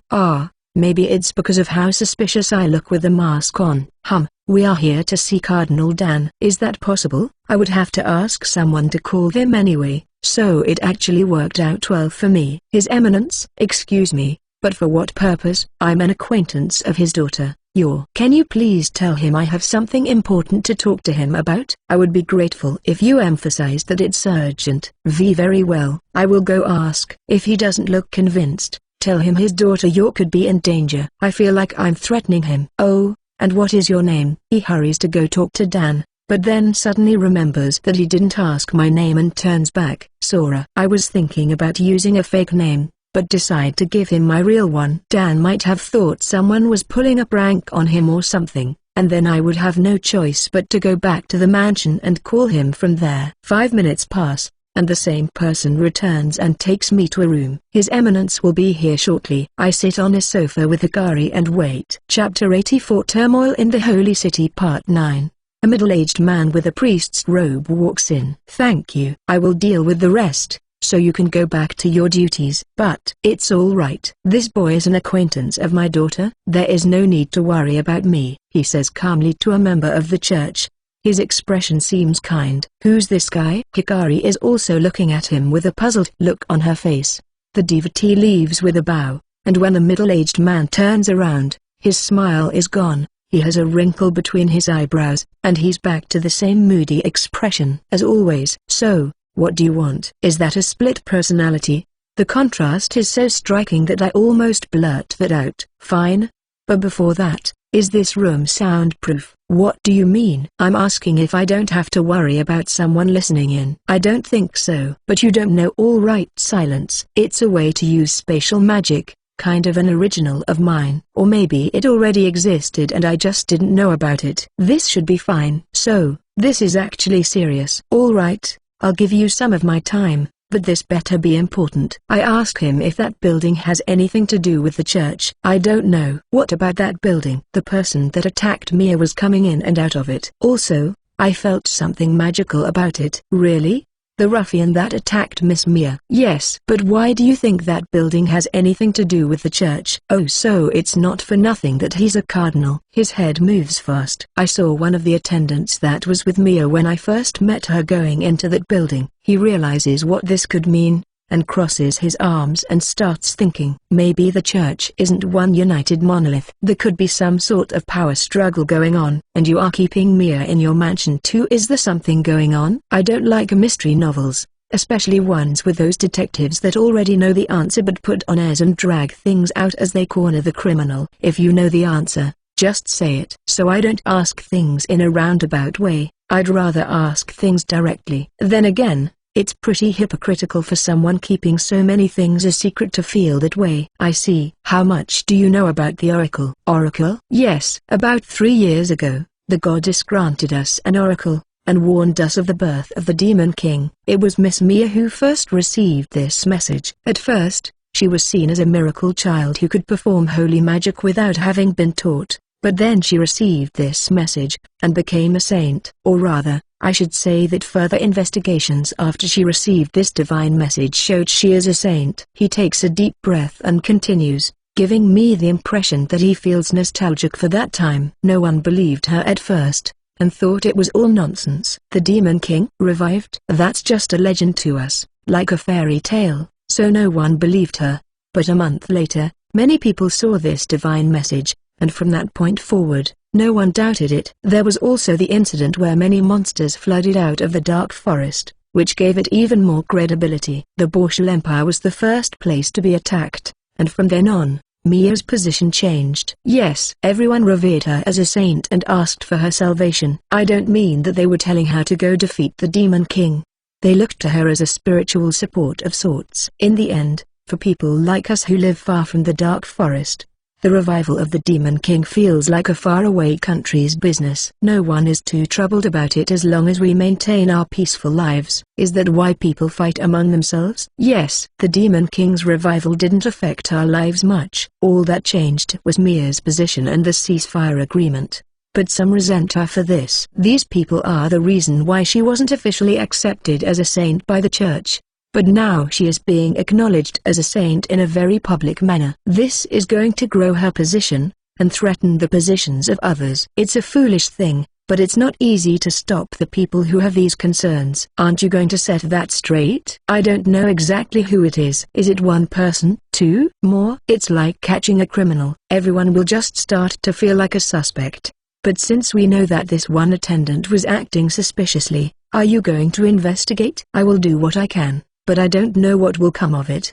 But thank you for the information. Dan bows deeply, and disappears into the back of the church. I think that area is off limits for unauthorized personnel. I see people that look like guards there. Master, what are you going to do? While we're here, we might as well pray. How about it? Boring. I see. I'm not a fervent believer or anything either. Oh well. In the end, this issue isn't solved. I see on map the reaction of that attendant coming out of the building. But even though I keep an eye on map for the whole day until I go to sleep, the attacker's reaction doesn't appear again. Chapter 85 Turmoil in the Holy City Part 10. We are off. Layla and the others have gotten their equipment in order, and are ready to leave the mansion early in the morning. Dan keeps grumbling with a concerned look on his face until the very last second, but Yuri ignores him. Lu and Yuri only say goodbye, and then silently watch her leave. Layla and the others ended up accepting a joint hunting quest, so they're going to be spending the night there. They're also happy about not having to walk to their destination, because apparently a wagon was arranged for them. The Advent Festival is in 5 days. Mia says she is going back the day before, so it's natural that she feels sad about this daily life ending so soon. I'm about to go help her practice using magic energy again, but Dad stops me. I'm surprised, and wonder if it's related to what we talked about yesterday. My daughter tells me you have highly effective potions. Will you let us have some? Isn't holy magic enough for the church? I ask because I figure having a lot of holy magic users should mean that potions aren't needed. But I'm told that their reliance on holy magic actually means they want to keep some potions just in case. I tell him how much I got for them at the item shop, and he buys them from me at a relatively high price. At first I'm a bit suspicious, but I'm told that's just how much they're worth to them. It seems the church actually bought some potions from that item shop, was surprised by their effect, and want to keep some more stocked up. Apparently it was Yuri who told them those potions came from me. Although I don't really need the speech about how proud he is of his daughter, and apparently Yuri heard about it from Hikari. In total they buy 50 healing, mana, and stamina potions, for 70 gold coins. That's quite a bit of money. You were going to buy a slave, correct? I whisper something without thinking, and Dan responds with a cold look in his eyes. I need someone to guard us while we're on the road. I want a wagon too, since I'm going to go around selling things, but first I need a private guard, right? That is true. You never know what might happen on the road. You need to watch out for not only monsters, but also bandits. Yes. If I do buy a slave, would it be a bad idea to bring her along? No. As long as she is taught manners. It's a bit late to be asking this, considering Hikari is here. There won't be any problem as long as she doesn't do anything bad for my children's education. He emphasizes again. I hand him the potions and take the money that he apparently prepared beforehand. After helping Mia practice controlling her magic energy, I tell her I'm going to Aslava, and she looks at me like I'm trash. But keeping quiet wouldn't do me any good anyway, because she would find out sooner or later. I tell her I'm thinking of leaving Hikari here with her, but she says she's going. I'm reluctant to take her with me, but she doesn't budge, so I end up relenting. I'm afraid that she'll run off somewhere on her own too. So why are you buying a slave? Is it another special slave? Even in this country, where slavery is frowned upon, special slaves are seen as different. But sadly, it's not a special slave I'm after. She's a war slave. But I guess if she's going to buy herself back, would that make her a debt slave?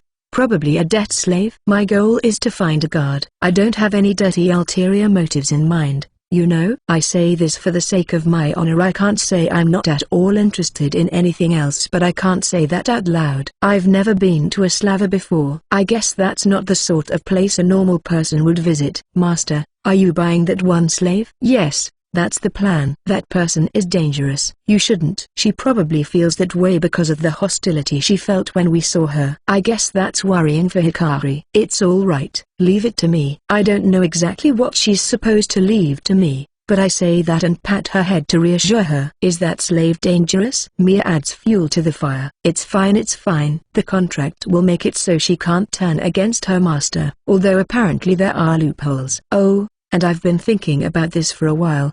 But you're a saint. Mia. I am. Doesn't that make you famous? It's strange how no one seems to notice you walking around. Ah, I'm like you. I usually wear a mask, so people don't really know what I look like. But you're still weird for wearing it inside the house. That sounds awful, but understandable. Mia just looks like a regular cute girl if you don't know what the saint looks like. You're wrong. Master is cool. Is she complimenting my mask now? At first, Hikari kept saying it was suspicious. I guess she's used to seeing it by now. We keep chatting until we reach the area where the slaver is.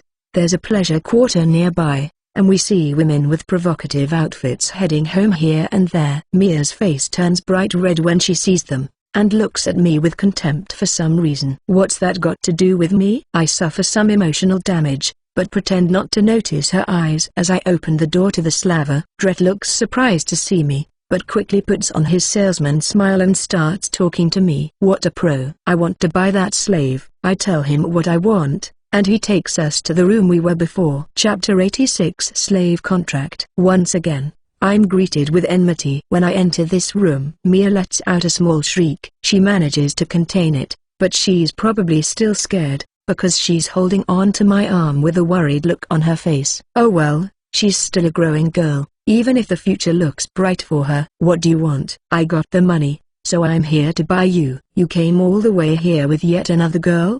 She says with a belligerent tone while glaring at Mia. Is she making herself seem bad so I don't buy her? I remember that she wavered when I mentioned the Republic of Aldo. But on the other hand, she probably feels like she can't trust the word of some human. I'm the one buying, and you're the one being bought. You can't argue against it, so you can stop the bad girl act. And what? I'll say just one more thing. Try trusting a human, and I won't let you down. I don't need to get through to her right away, but I'm sure she wouldn't have a problem being bought if Rurika and Chris were here, but they're in the Beast Kingdom now. Apparently she is known by a frightening nickname, but her raw fighting ability is enough of a reason to think someone else will probably end up buying her. Also, Beast people seem to be pretty popular, and she looks adorable when she's quiet, which makes me even more worried. After all, slaves can't exactly say no when someone has enough money to buy them. It's actually pretty lucky that no one has bought her yet. The timing worked out perfectly for me. The fact that this place doesn't like slavery also helps, as does the fact that most people can't tell how strong she is just by looking. Not everyone can use appraisal and see her level. So Mr. Sora, may I start by checking the money? Yes. I present my card, and hand over 70 gold coins. Then I will withdraw 430 gold coins from your card, and take those 70 gold coins, bringing us to a total of 500 gold coins. That part is settled, so let us confirm the contents of the contract. Slaves can't hurt the person they're contracted to, but that restriction is lifted if they are in danger. Is this the gist of it? It's pretty simple. War slaves are generally like this. Also, the danger referred to in the contract is applied relatively broadly. For example, forcing sexual activity counts as danger, although some agree to it to be released more quickly. I don't have any complaints. Very well. Come here, Sarah. The contract is performed in a magic circle. Her arms and legs are unbound, and now that I look at it more closely, that simple cloth she's wearing is actually pretty lewd. She's about a head shorter than me, but it makes me feel like I have nowhere to look. The collar just makes it worse. I think Mia picks up on how awkward I feel, because she starts demanding that she wear a robe. I hand it over to Sarah and prompt her to wear it. Sarah herself seems used to what she's wearing, and doesn't seem concerned about it at all. But she gives in to Mia's anger and puts on the robe. You're the worst. How's that my fault? I'm sure Mia wouldn't understand even if I yelled that, so I don't bother. And I can't deny that I really was looking at her that way. That completes the contract. Thank you very much. Deep down, he doesn't look like a bad guy, even if he is a slaver. Then again, that could be just a bias on my part. He sounds concerned, because he knows about Sarah's circumstances. It's all right. I won't do anything bad, is all I say. First you need something to wear and weapons. But let's start by introducing ourselves. I'm Sora, and this cute girl is Hikari, my special slave and your senior. I'm Hikari. I'm your senior, so ask me anything. And this is my pupil, I guess. Mia. I'm Mia. She has almost no friends, so please be good to her in the short time we're together. I try to lighten the mood, but step right into it at full force. It's kind of awful. I'm Sarah. That's it, pretty much. She's pretty standoffish. I wish she'd open her heart a little more, but I guess that's asking too much right off the bat. We head to a store, and Sarah keeps looking around on the way there. First, we need 2 sets of regular clothing. I ask her if that's enough, but she bluntly responds with whatever. We have to wait a bit while they get them fit for a beast person, but she's silent the whole time. Mia tries to talk to her about something, but she's completely ignored. I have to console her as tears start welling up in her eyes. You're pretty brave, considering how scared you were at first. Next, traveling clothes. This we buy in a store mostly targeted at adventurers. Sarah looks at these more seriously, because she seems more used to this sort of clothing. I said I was buying her to be a guard, so I'm sure she's going to pick something very usable. I set a budget and order her to buy things within that budget, including spares. She won't really do it if I just ask her. Also, Mia is looking all around this store. She usually doesn't get the chance to see this sort of place, so it's probably all very interesting to her. She keeps asking Hikari questions too. Lastly, we stop by a weapons shop, where Sarah picks a double-edged axe with a 70-centimeter long handle. 2 of them, actually. Is the other one a spare? No, I hold one in each hand. Isn't that heavy? Not really. I heard that beast people have great physical abilities. I hold one just to see, and oh, it really isn't all that heavy. But I still don't think I could swing one in each hand. Pick something like a wooden sword to use in mock battles. You do mock battles? Yes, I want to train to at the very least be able to fight. And I want to practice with you too. And I really don't want to face her and her 2 axes in mock battles. I might end up with one less arm. I think that's all you need. Now Sarah really looks like an adventurer. Her equipment is made of monster materials, and it's pretty tough despite still being easy to move in. The axes I move to my item box, because we shouldn't walk around town with them. Maybe we should get an item bag just for them.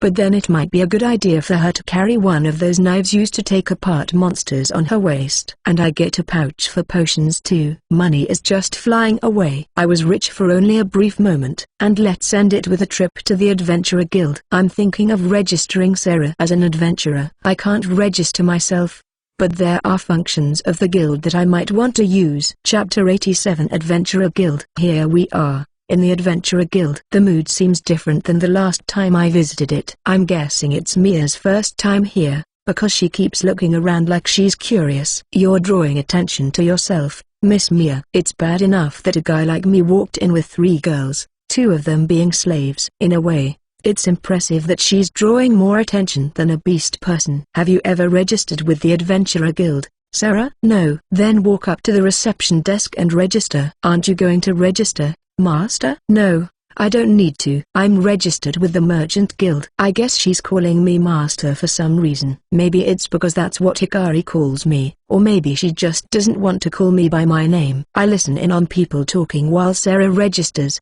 and grab Mia by the hand because I'm scared that she'll run off somewhere. To summarize what the adventurers here are talking about, it seems the number of monsters is decreasing. At first I ask myself if that isn't a good thing, but then I hear people complaining about going out to do hunting quests and not finding their targets no matter how much they look, among other issues. And apparently this has been happening a lot. Master, I'm done registering. She still feels distant when she talks, like there's a wall between us. I think there are errand quests, so let's accept one and do it. While we walk around town, this will be the one quest she has to do to fulfill her minimum obligations. I don't know when we'll be able to do them, so we might as well take care of that now that we have the time. The 3 girls look at the quests, mostly Mia. She looks very interested, but Hikari and Sarah look like they don't really care. In the end, we go with a quest picked by Mia, about a delivery from the church on the east side to an orphanage. Apparently they put out a quest because they're busy with preparations for the Advent festival. Sarah takes it up to the counter,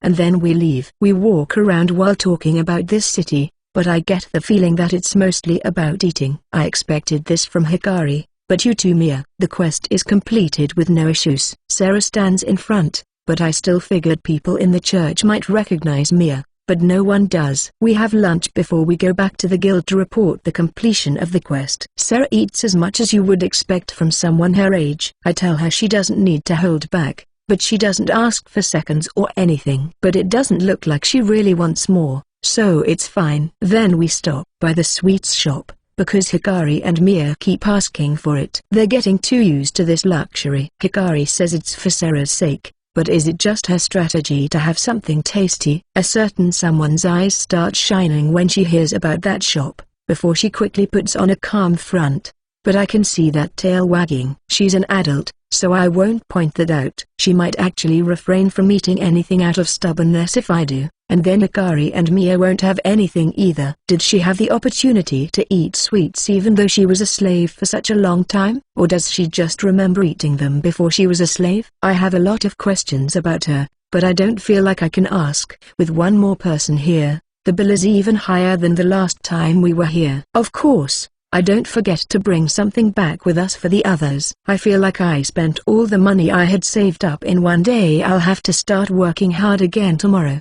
But having less money means not needing to save it in the card. That makes me wonder, what happens to the money in the card if I'm expelled by the guild? We finish eating, report to the Adventurer Guild, and head straight back to the mansion. Now I have nothing left to do but sleep, I thought, but I actually have something to do. I hand over the sweets we brought back, and after resting for a bit, it's time for mock battles. I need to know how strong Sarah is. Hikari wants to participate too, and Mia, Yuri, and Lou will be watching. But did they really need to bring a whole tea set with them? The result is that Sarah's fighting style is splendid. She attacks with both power and speed, and fights without any real form. She puts emphasis on attack, and defends either by crossing the wooden swords or dodging. Mostly by using her speed to dodge. I fight while being careful about her movements, but in the end, she overwhelms me with raw power. I haven't lost like that in a while. Hikari on the other hand uses her speed to anticipate every move and push back Sarah. That's a splendid fighting style,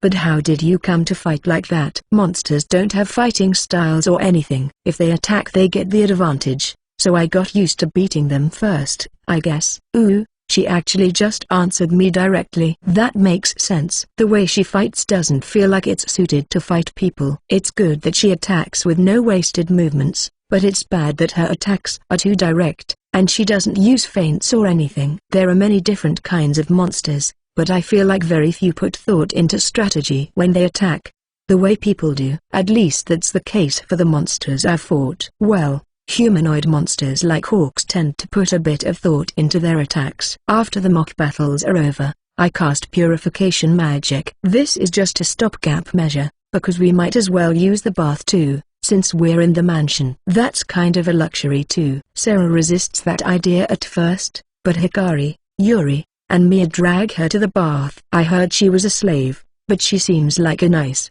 honest girl. She is less prickly towards other girls. And I feel as though she is confused about her sense of distance. Fufu, nicely spotted. We are going to be living together, so I have to keep an eye on those things. Why do you talk that way to me? You know you can speak to me the same way you speak to my daughters. Is he making fun of me or something? In a way, he's the most elusive person in this house. After we eat, I have nothing in particular to do. I'm leaving Sarah's education mostly to Lou. With Hikari, I'm worried about all sorts of things. With Mia I'm worried about common knowledge. Yuri might not have a strong enough voice, but Lou will most likely be fine. The others attend Lou's lecture too. I feel like I could need it too, but it's way too late for that. Now that I'm alone, I get to work on a few things. First, the 5th generation I've been working on. The rapid fire has been improved, but I'm mostly working on durability. But making it more durable also makes it heavier and bulkier, so it doesn't go very well. In the end, I mix in other ore instead. Next,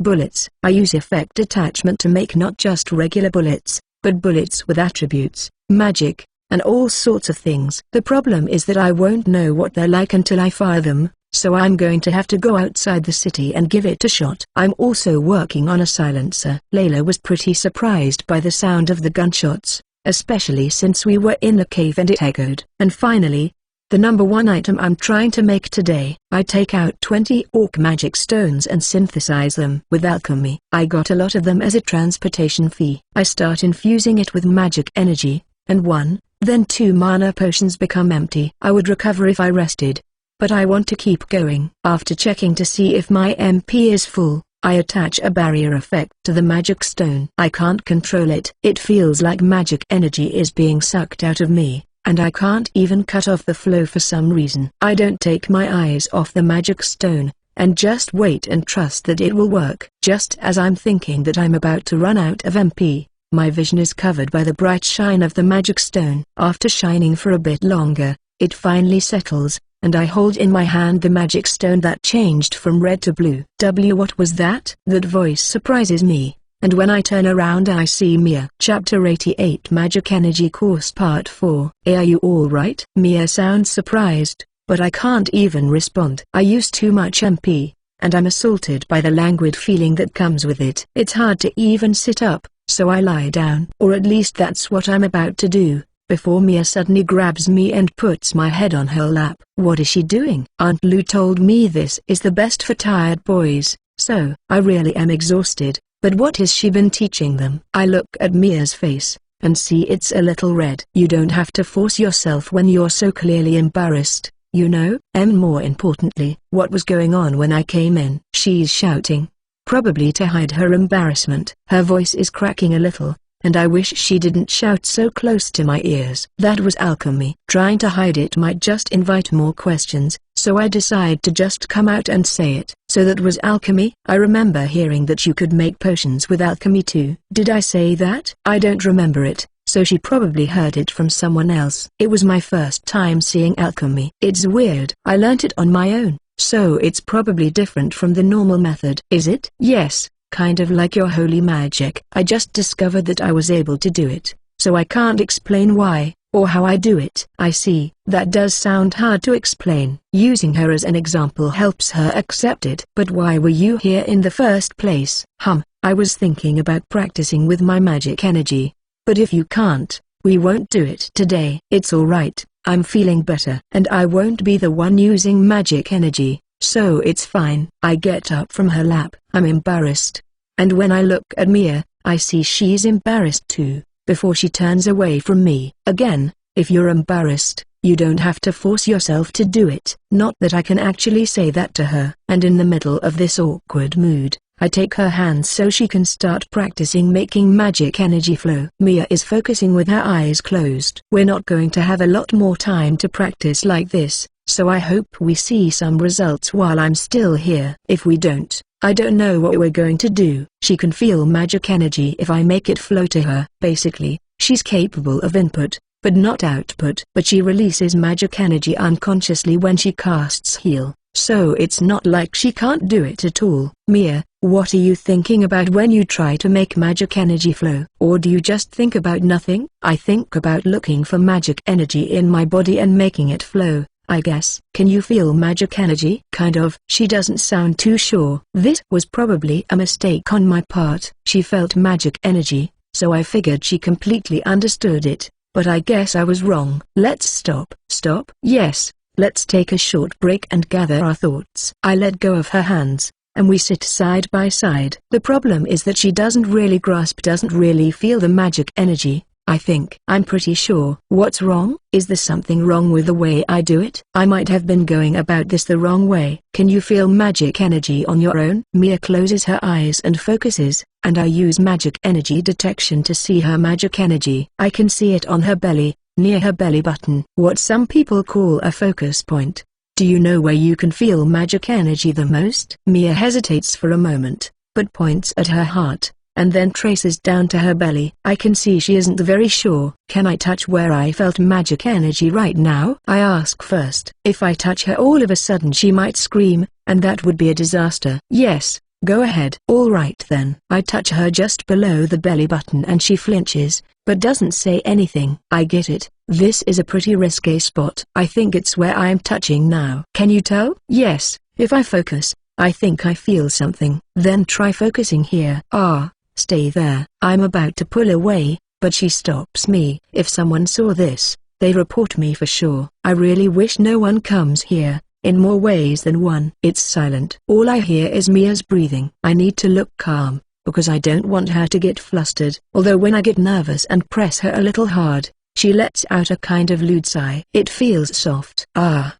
But I'm not calling her belly flabby or anything. What are you thinking, me? Just focus on seeing her magic energy. It doesn't move at first, but eventually I feel her magic energy moving a little. It goes up to her belly button, and then goes down again. That's enough for Mia to seem tired, with sweat welling up on her forehead. It's hard, but I feel like I can feel magic energy better than before. But I can see she's not satisfied. Can we do it again? Mia timidly asks after a small break. She's full of motivation, so sure. And we don't end with just one more try. We do it a few more times. We keep going because she's gradually moving her magic energy more and more. But as a result, Mia is now lying on my bed, and I can hear her sleeping. I don't feel like waking her up, so I guess I'll have to sleep on the floor. Geez, it's hard to sleep with this hard feeling on my back. Using earth magic while camping outside would probably make something more comfortable than this, but eventually, I do fall asleep. Chapter 89 Magic Energy Course Part 5. I'm awakened by a rustling sound. Mia's face is right in front of mine,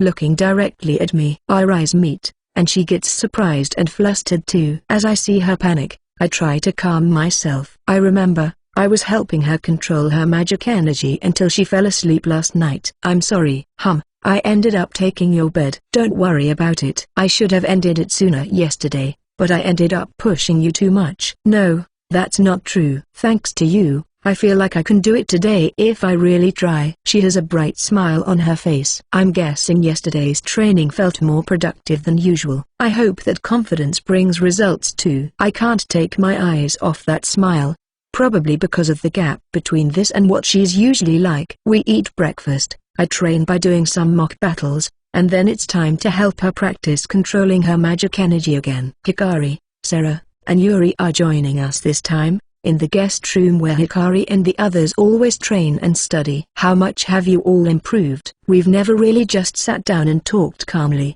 but we have talked about things related to our daily lives, and we've talked a lot about places with tasty food. Master, I've improved a lot. She takes out the magic stone used for training, and starts to infuse it with magic energy. Before, the most she could do was a trickle of magic energy, but now it flows steadily. Even if still slowly. It's still not really usable in any practical way, but her progress has been remarkable. Next is Yuri. She had a lot of magic energy to begin with, and now she infuses the magic stone faster than before. I start to wonder how she's going to use this in the future, but she's having fun with it now, so it's not important. Dan might vomit blood and collapse if she starts using magic, but I don't really mind. Master, what do you do with this? Asks Sarah. All of this probably seems strange from an outsider's perspective. I'm sure she won't understand even if I say it's about controlling magic energy, but I get the feeling that she's actually been doing that unconsciously. I tried activating magic energy detection during one of our mock battles, and saw her fighting with magic energy circulating through her body. But I'm not sure if it's connected to how she fights. Can you use magic, Sarah? Master, we beast people don't generally use magic. Of course, some do, but that's rare. So you can't use it? Sarah nods. Does that mean you can't feel magic energy either? I can't. So does it just come naturally, or is it something she evolved unconsciously to survive in battle? In the end, I can only speculate. How many monsters would a girl about my age have to fight? And how much experience would she need to go from level 1 to level 65? I can't even imagine. But I feel like you've been using it unconsciously. I don't know. I see.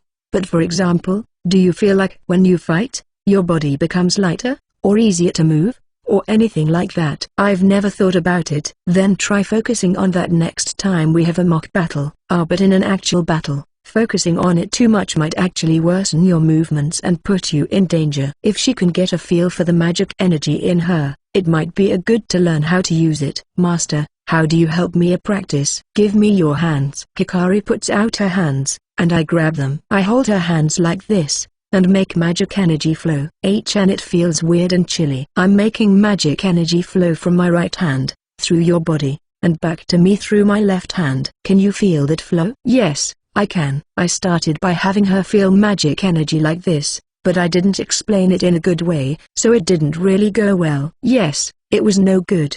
But yesterday he showed me a different way to practice, and I feel like I understand it better than before. She's really excited. That's nice. How did you do it? She asked. That's not a good question, even if you do that cute head tilt. While you ask it, Mia's face is bright red out of embarrassment from being asked that point blank.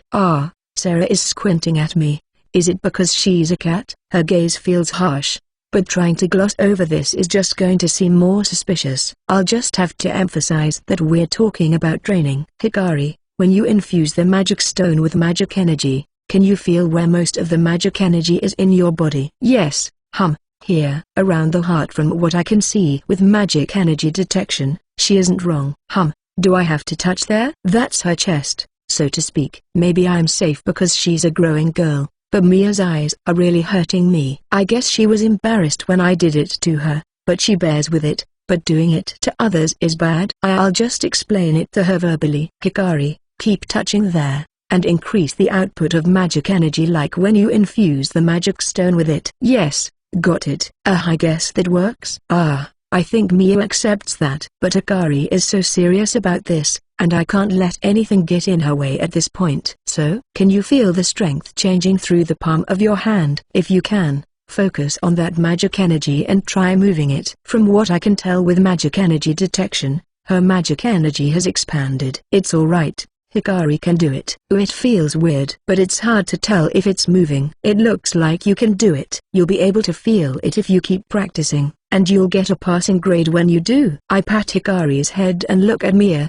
as if to ask her what she wants to do. I guess she's too embarrassed to practice like we did yesterday in front of other people, so she's going to try feeling her magic energy with her own hands. That's good, I guess. Chapter 90 Intermission Part 4. About that last battle. Yes, I would have done this if it was me. What should I have done if it was me? There is no right answer, but you heroes aren't like us, correct? Heroes' fighting techniques come from skills. I think that's one way to push through, but apparently using those too much makes the body feel heavy. I don't know about that sort of thing either, but how about we learn what the limit is first? Limit? Yes, but of course, there is still room to grow. And with that, those limits might increase too. But it might be good to examine the strain using multiple skills in a row has on the body. That's better than testing in actual combat. But yes, so let's try testing it. Understood. But right now that probably won't be possible. Talk to me again when it's time to perform these tests. Heroes' attacks are very powerful, so we need to arrange a proper place for that. I see. I want to test that when I'm in the right physical condition for it, so tell me when you have everything ready. I was worried, but I've calmed down a lot. My tone and general attitude seems back to normal. Yes, that was pretty scary. Was it really due to fighting too much? Who knows? That might be it. Ha ha ha, I'm sorry about that. So you think it's bad? Oh, of course. That time, well, I guess I saw too much blood. I got too excited as I fought. Chalk it up to youthful indiscretion. You said some really bad things there, so make sure you apologize. The Cheval Recorder is working hard to protect us. Don't worry about that, I've already done it. That's good, just get it together. Remember, we're counting on you. Yes, sorry, I know you're all adorably counting on me. I got carried away. Well then, I'm off. Are you alright? My head hurts. I'm not feeling bloodthirsty I guess, so I want to believe I'm fine. Maybe you've been too busy. You were keeping pace with us at first, but I feel like you've been carrying one order after another lately. People from the church are worried too. They said they would talk to someone, but yes, I'll try talking to the captain too. I don't think he's resting lately either. I want to head to town too if I can. Nothing dangerous, I just want to see what this world is like. Since I'm here anyway, I've seen the town when I go to church, from the inside of a wagon though. I'll ask about that too. And, are you thinking about him? Yes, back then we were basically just being swept away by the situation around us and we couldn't do anything, but now I feel like we should have stopped them and told them to at least take care of him. But he's living in town, right? Yes, and they say they're supporting him financially and guarding him without him knowing. He should be fine. Yes, he might actually know more about this world than us. It's more brutal for us. Even if we can cut through some danger because we have power. But that also means we are made to fight. Yes. Stop it with the dark topics. Let's ask about that too. Just seeing his face should make you feel more at ease, right? What do you mean he can't see him? I'm sorry. There is somewhere we want you heroes to go to as soon as possible. Where? A dungeon in the magic state of Afar. Dungeon? Why do we need to go there? It seems your progress has stagnated recently, so we want you to train and collect materials at the same time. Materials? Yes, we need materials found in dungeons for the sake of getting your equipment in order as well. Can't you ask anyone else about that? In recent years, there hasn't been anyone strong enough to venture to the lower levels. We also don't want to gather materials in another country. But, understood. I feel like I've hit a wall when it comes to raising my level too. If going there will let me become stronger, I don't mind. Thank you. All right. But we were promised we could see him, so why can't we? Well, the town is in a state of emergency. Did something happen? Why yes, it seems a demon has appeared. And there is confusion within the chivalric order too. Those are underlings of the Demon King, right? But shouldn't we go there, if something like that appeared? Why yes, I hear a specialist unit is handling that. We would like you to prepare to head to the dungeon. No one had ever seen a demon before, so for one to suddenly show up, it can only mean that the other side is about to really move out. So we don't have a lot of time. All right. What should we do? We are hurrying our preparations as well. And we will call you once we are ready. Get your equipment in order, and do whatever it is you do before you travel. But if they're really about to move, as you said, is it a good idea for us to not be here? Yes, I don't know why, but they say that they will know when the time comes. Chapter 91 Turmoil in the Holy City Part 11 Layla and the others return after midday. I didn't expect them so soon. They all look tired as they walk into the mansion, especially Talia and Lului. So, how about you introduce her to us? Is she upset about coming back and seeing a new girl? I told her I was buying a slave. She's Sarah, a war slave. Her physical abilities are very good because she's a beast person, and I don't stand a chance against her in mock battles. Now I can feel safer while I travel. Oh? No response? I think I did a good job explaining. I see, then we should definitely face off later. What a motivated soul she is. She just came back. I would just be thinking about resting. Talia and Lului look tired. Did something happen? The other four actually look full of energy. Is this like the kind of bullying that tends to happen in parties? I don't know what is going through your mind, but I imagine it is wrong.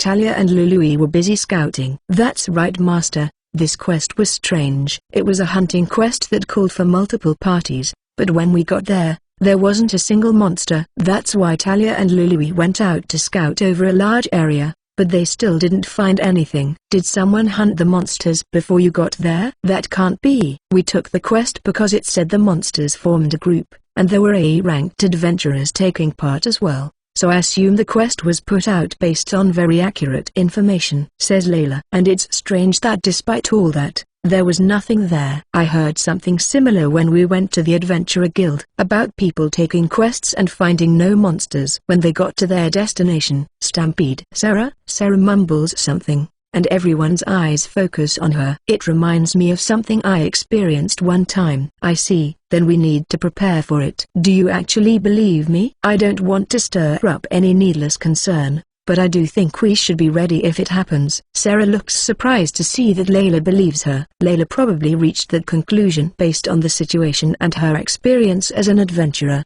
but to Sarah, it probably seems like Layla is trusting her opinion. And it looked like Layla was looking at her with something that resembled hostility at first.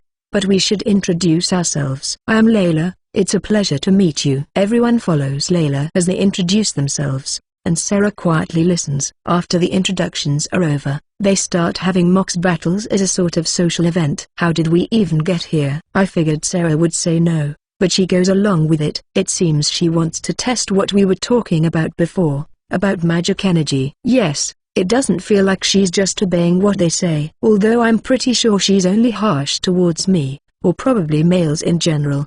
These mock battles are between Sarah, Casey, And Layla and me? I politely declined, of course. I was thinking about how full of energy they must be to do this right after coming back, but I guess they didn't really get to do anything while they were out, and probably have pent-up frustration because of it. Mostly Layla. I feel like Sarah is checking her own movements while she fights Casey, and doesn't have the leeway to focus on that while fighting Layla. Layla looks happy to have an even match too, and even though these are mock battles, she slowly heats up and feels to me like she's really fighting by the end. I haven't been this fired up in a while. She looks very satisfied. Yor and the others on the other hand look surprised by how she was fighting. I think the experience from taking down the Orc Lord has made her a lot stronger. Appraisal tells me Sarah's level is still higher, but I assume they were evenly matched because of the difference in their experience fighting people. Layla says they learn self-defense techniques in the academy, even though it's a magic academy. The fact that I can't beat them is proof that I still have a lot of training to do. It was a good experience for me too. I think she has the advantage against Hikari due to the weapons they use,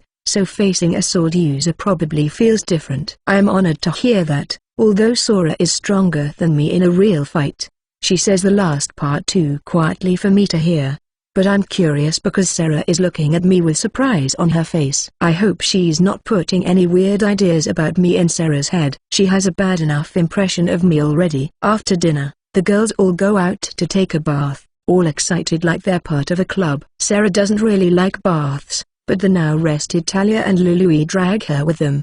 "Do you want to go with them?" asks Lu as we see the others leave. Will she understand if I say yes, or look at me with contempt? I'm afraid of the answer, so I just smile silently. Knowing how to smile politely comes in handy in times like these. I go take a bath in a bathroom for one, all by myself. It's small, but honestly, just immersing myself in warm water makes me happy. I can clean myself with purification magic.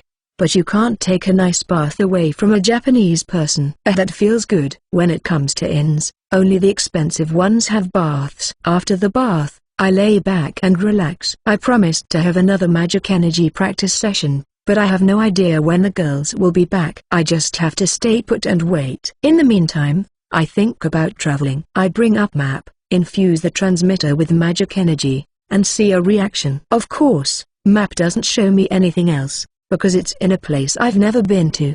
But I can tell from the angle that the reaction is in the Beast Kingdom of Lath. If we're going to meet up again, should I go to the Beast Kingdom of Lath through the magic state of Ifar?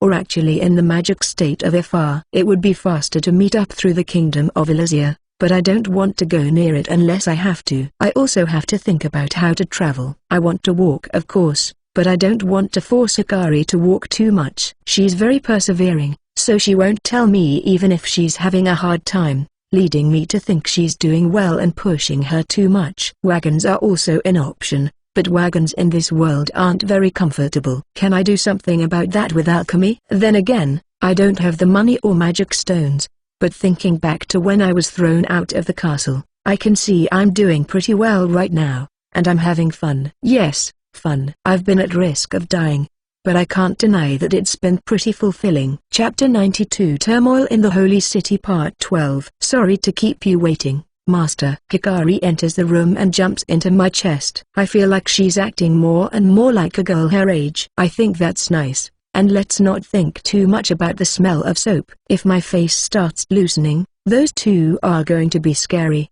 so I try to tighten it. It doesn't feel too stiff, does it? Sarah seems tired for some reason. What happened? Sit down. I wait for them to sit before I start talking. We have 4 days until the Advent Festival, including today, which is basically over, so let's make that 3. We should talk about our plans. I see Mia's face darken for a second, but she knew from the start that she would only be here temporarily. First, our next stop is the magic state of Ifar.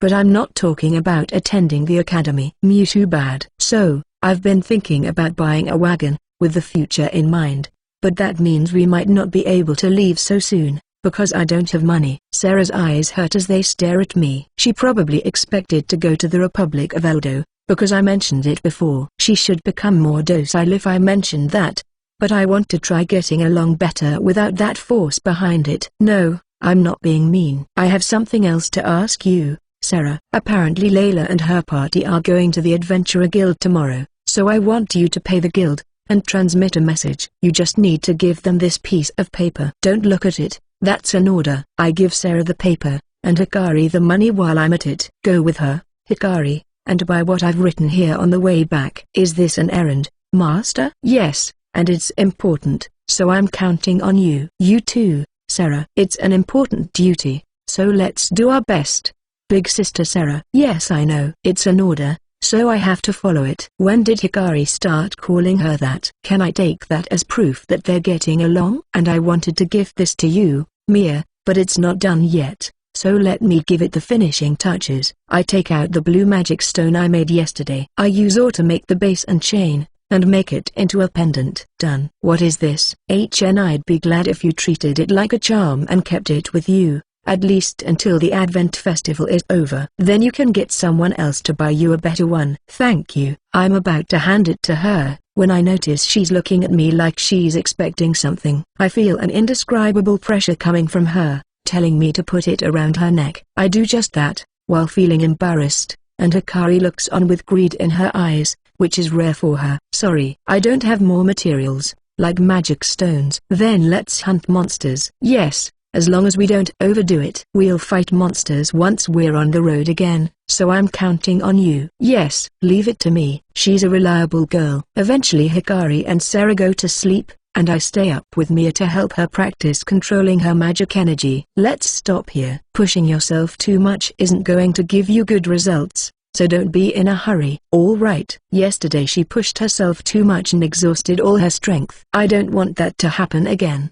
The next day, we all leave the mansion in the afternoon. Layla and her party are heading to the Adventurer Guild like they planned. I was planning to take it easy, but I decide to look into how much a wagon would cost. And then the Merchant Guild requests my presence, so I'm going there too. They didn't specify when I should go, so obviously, the wagon comes first. I get a lot of information from a company that manages omnibuses. Apparently there are a lot of second-hand ones out there, and if it's just a load-carrying one, it starts at about 10 gold coins. But the smaller and cheaper ones tend to not last long and be unreliable. I have the item box, but I'm also considering sleeping in the wagon, so I want something relatively spacious. As for its durability, if push comes to shove, I could use alchemy to reinforce it. I'm told a brand new one will cost between twice to 5 times more, even if it's the same kind of wagon. Apparently I can get one custom made for me if I buy a new one, and they'll respond to all kinds of requests,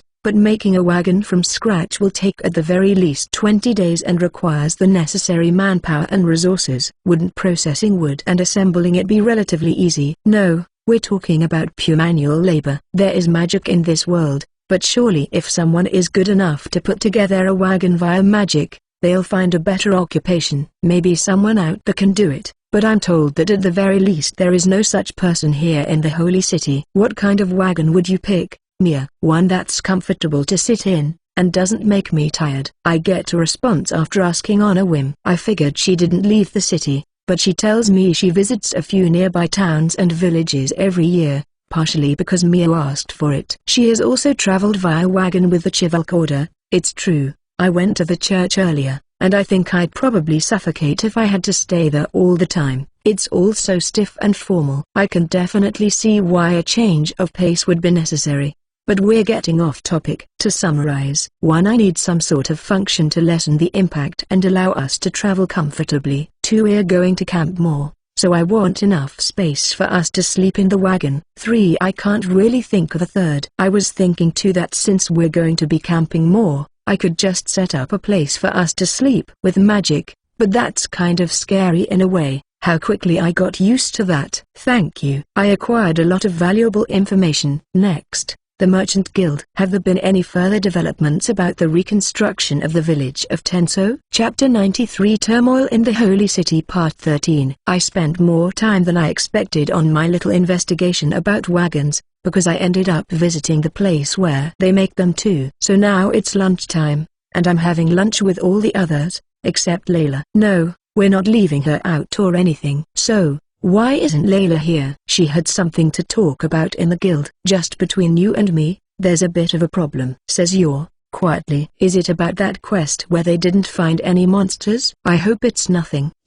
That's a flag." "Did Sarah and Hikari finish what they had to do?" "Yes, they're done shopping, so we'll leave together after this." "I'm thinking maybe I asked for them to bring me too much, so I'm taking the bags from Sarah and storing them in the item box." "Of course, I'm using the dummy item bag to disguise it." After lunch, I head to the Merchant Guild with Hikari and Sarah. Mia is going back to the mansion with Yor and the others. "Did someone call me?" I present my guild card and ask why I was summoned here, and I'm taken to that room from before. There I see Arthur, the guildmaster, waiting for me. "I'm sorry for calling you so suddenly. There is something I want to ask you," he says, and then stops. "What is it?" "Well, I heard you brought potions a few days ago." "What happened to them?" "I sold them somewhere else." "I see. We would like you to sell some to us if you still have them in stock." "At that price?" "No, we are willing to pay a good price for potions of that quality."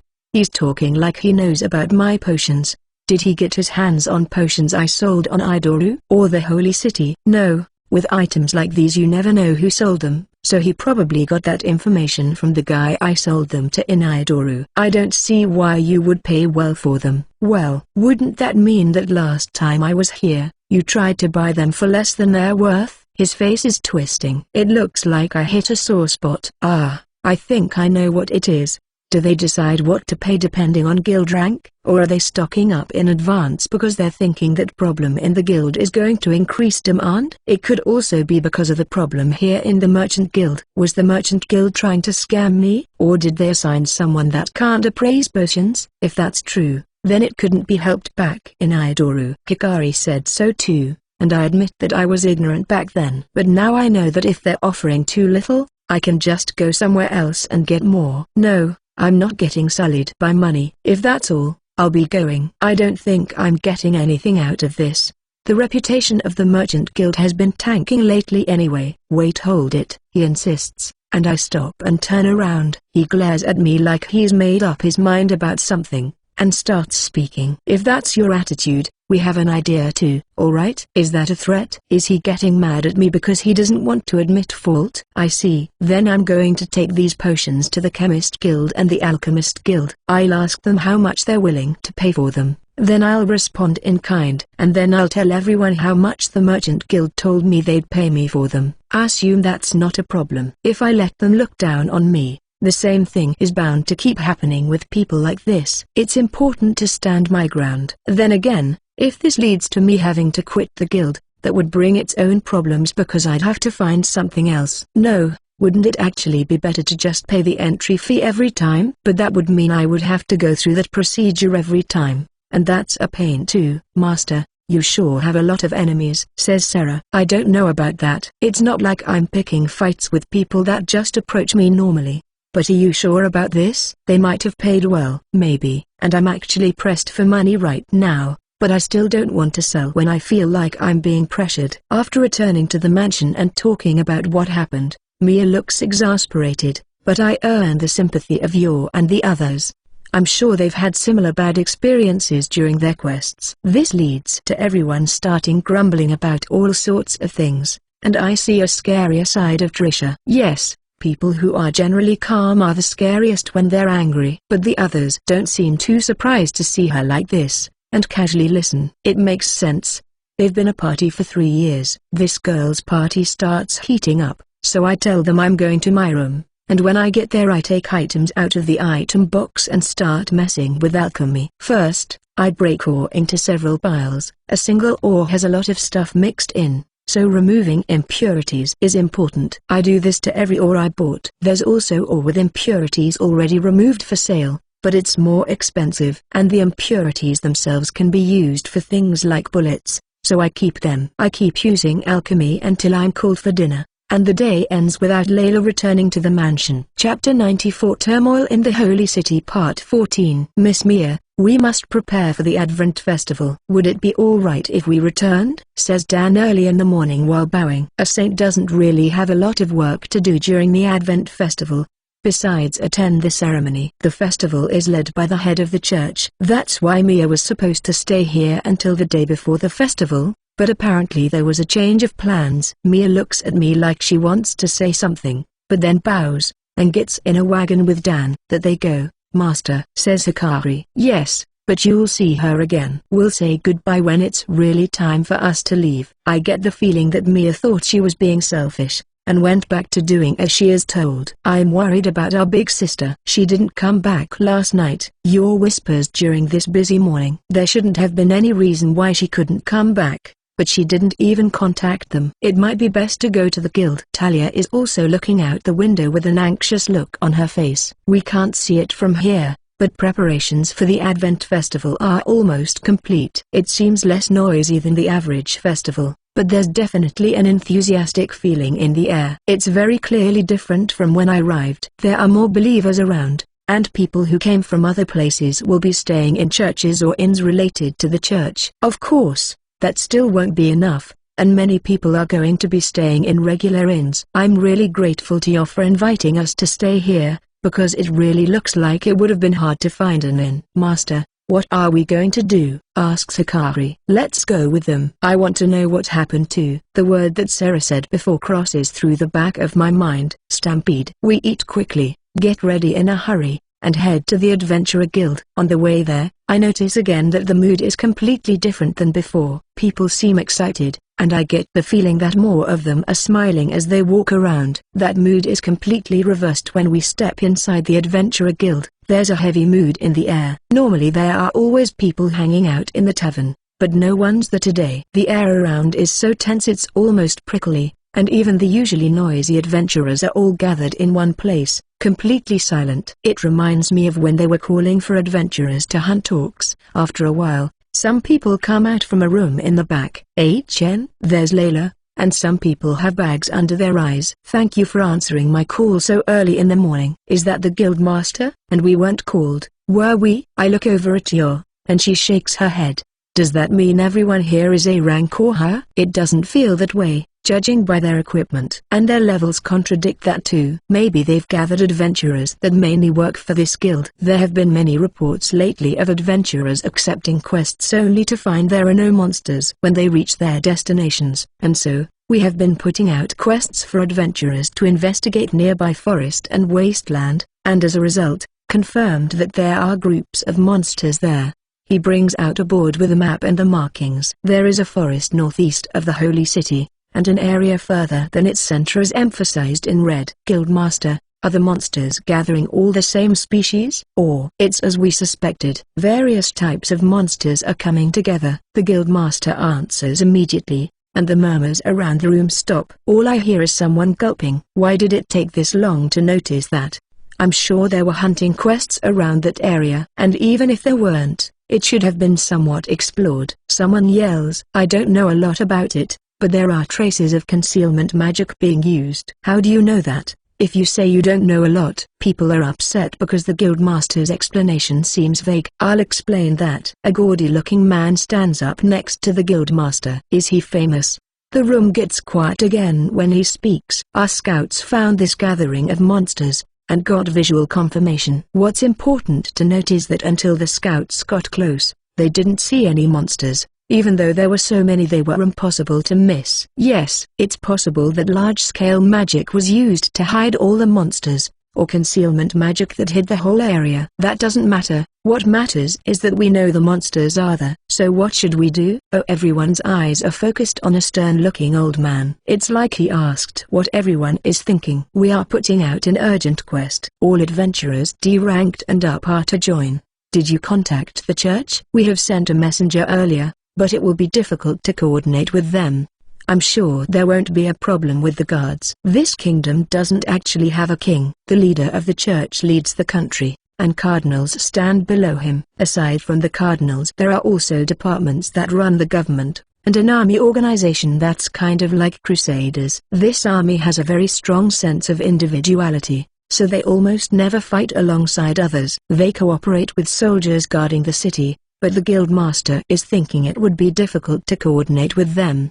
Big sister, what's going on? Layla walks away from a group that's heating up and walks towards us. It looks like she just noticed we're here, and Yor runs up to her while asking that question. It is as the Guildmaster explained. We don't know the exact number, but it's estimated there are over 500 of them. But why did you take part in that discussion?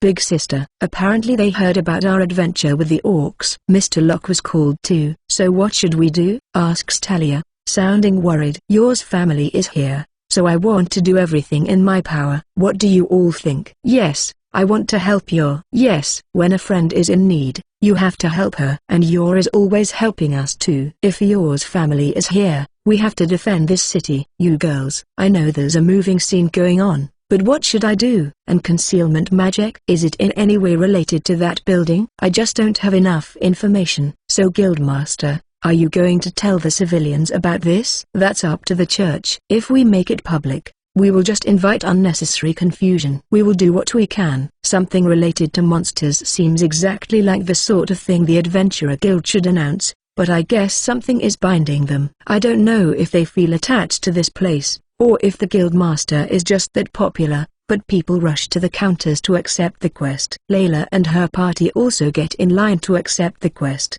and the rest of us go back to the mansion, because we'll just get in the way. Chapter 95 Turmoil in the Holy City Part 15 Master, what's wrong? Asks Hikari. I've been thinking ever since I got back to the mansion. I keep thinking, but I just don't understand. Should I talk to someone? I don't know if two heads will be better than one in this case, but maybe I'll figure something out that way. The problem with it is that I would have to explain my skills and my ability. I wouldn't have to explain absolutely everything, but I would at the very least have to talk about what I can do. How much should I tell? It's hard to draw the line. I guess talking about how I was summoned from another world is out of bounds. Maybe if I lived without any constraints, and led a quiet life all by myself, I wouldn't have to worry about this sort of thing. But would I be able to live alone like that without going mad? Could I live without being tormented by loneliness and anxiety? At this point, I don't know. I do feel like the bonds I've made ever since I came to this world have done a lot for me. Master, what's the matter? That's the whole reason why I bought Sarah. Master, what? And why I'm here with Hikari. I think Layla and the others are back. Let's talk over there. I get up and take Hikari and Sarah with me to the guest room. We wait for a bit until Layla and the others get here. First, I check what they're going to do. Do you have any plans? Lou and Yuri are here too. Layla sits on a sofa and glances at them, before responding. There was a message from the church, saying they decided to announce to the public that there will be a stampede. I think people related to the church that came from the countryside will be staying, but some merchant caravans will probably evacuate from the holy city. The same thing can be said for civilians and low-ranked adventurers that came from the south and west. Yor expresses her thoughts too. Aren't they going to be detained? I don't believe they will. A stampede lasts a few days at least, and could go on for weeks. If that happens, supplies will be a problem, mainly food, says Layla, and they will last longer the fewer people are here. Exactly, and it would mean more people to protect. I see. So how does the church, or the guild, deal with a stampede? Meet the monsters. When they attack, B-ranked adventurers and above will meet the monsters in the forest, taking advantage of the location. The rest will stay to defend. I hear the Crusaders will deploy mobile units between the forest and the city. We are planning to join the defenders. What are you going to do,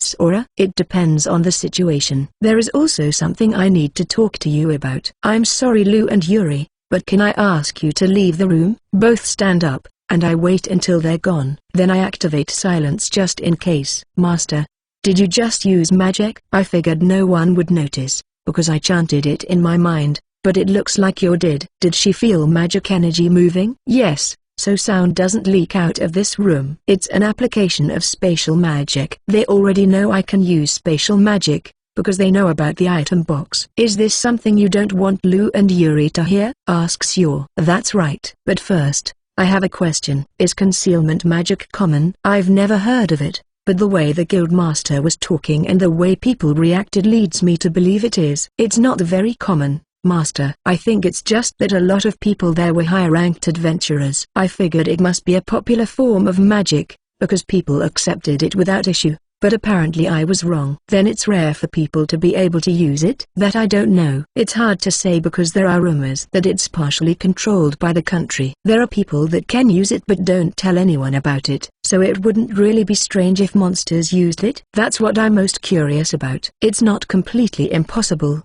because they're a superior species of mage-type monsters. I have never seen monsters use it, but I have seen dungeons use it a few times," says Layla with a really displeased look on her face. "Are those memories that I should leave alone?" "Probably." "What about you, Sarah?" "I haven't seen monsters use that either, but I can't detect magic in the first place. And it's such large scale too. It feels contrived." Getting back to the main topic, "I think it's important for you to follow this, so I'll start from the beginning. I check to see if everyone's attention is on me." I sound kind of pretentious, but I can't help it. "Let's start from when someone sniped at Mia. I picked up who did it with an ability of mine, but I was injured and the Mia fainted, so I couldn't chase the perpetrator. But later I went out with Mia, and followed this person to discover where he was hiding." Talia looks really interested. She probably thinks this ability would be very useful for a scout. "It's not infallible or anything. Things like distance can be a problem, and I need to focus while I use it,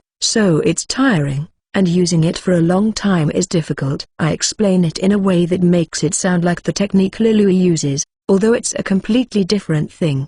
But I'm getting off track. "So we chased the perpetrator, but at some point I lost the reaction." "In that building you went to check out before?" "Yes. And I saw one of Mia's attendants there, entering that building. I watched the building with my eyes and that ability, but the ability turned off and I lost the reaction as that person entered the building." "Do you think that could be because of concealment magic?" "I don't know that much, but probably." "I did report this to Dan though." "So you think the magic being used in that building and the concealment magic used on the monsters are related?" asks Yor.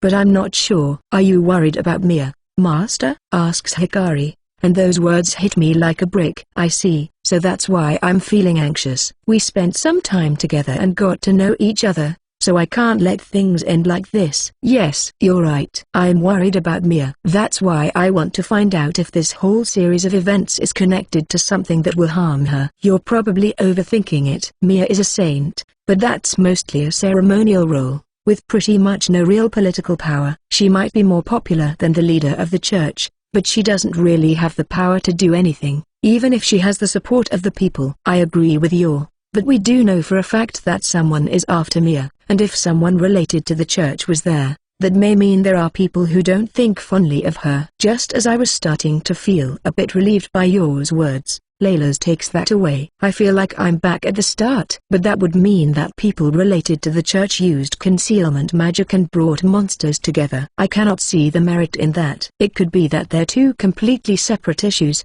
and the use of concealment magic was just a coincidence." "Did I just overthink it?" "You should ask my father. He might have learned something about this." "Yes, that's a good idea." Layla and her party rest for a while, and then put on their equipment and head to the guild. The rest of us go to the church to talk to Dan. Chapter 96 Turmoil in the Holy City Part 16 Mia's point of view. Cardinal Dan takes me back to the church, and that puts an end to the time that felt like a dream. The moment I step inside the church, I feel something is off. People bow as I pass by them on my way to my room, like they always do, but I feel resentment, something that feels like enmity in their eyes.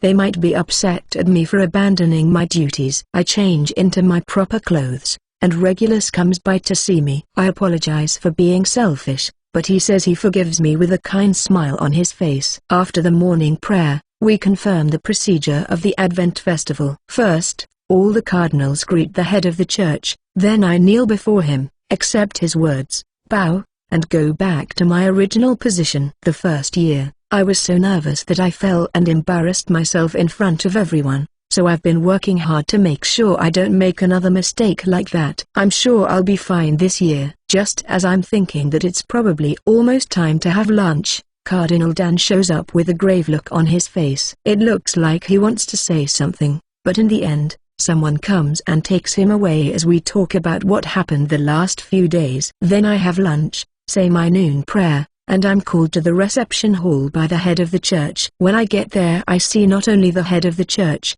but cardinals too, and high priests that are heading to various churches. Seeing these people all standing in the same room really gives me the feeling that the Advent festival is starting. I am taken by guards to the center of the room and told to stay here. Feeling everyone's eyes on me makes me nervous. Everyone is here today, "A message from our goddess was bestowed upon me," says the head of the church, "and I listen intently. It said a disaster will fall upon this land." I hear some people gasping. "And I just received a message from the Adventurer Guild. They have found signs of an incoming stampede." Some people look surprised, some try to look calm, and some quietly nod. We have all kinds of reactions here. None of the cardinals react, probably because they already knew.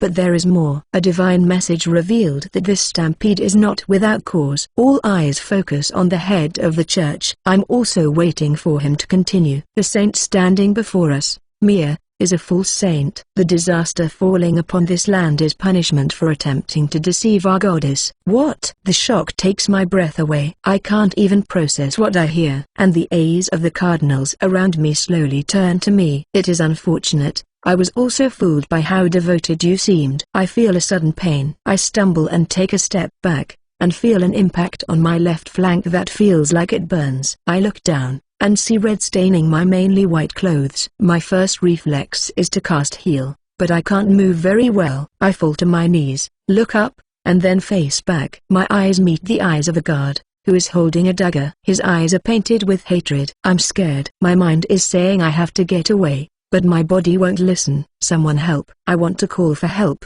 but my voice won't come out. Instead, tears start streaming down my face. I hear someone scream, and noise jumps into my ears. I don't understand what is being said. My consciousness feels hazy. My eyes feel like they're being drawn to the floor, and then it feels like my body is floating. I look back at everyone, and see they all look surprised. Their faces are gradually moving away. No, I'm the one that's moving. One of the cardinals steps forward. He's the shortest and youngest cardinal, the youngest person to ever take that position, and someone who is called a prodigy. He nods, and puts out his hand. My eyes are drawn to that hand. I feel magic energy gathering in it. Oh number. It's dangerous. This is bad. I feel like alarm bells are going off. Magic energy is coming. The distance doesn't matter, it will be here in an instant. But it looks really slow to me. It's like death is approaching one step at a time. Yes, this is the end. No no no. I don't want to die. I yell, but no noise actually comes out. I want to live. Dying in such a stupid way is too sad. This is too much. Even if it's punishment for being selfish. I just made friends. I made such fun memories, and I want to make a lot more.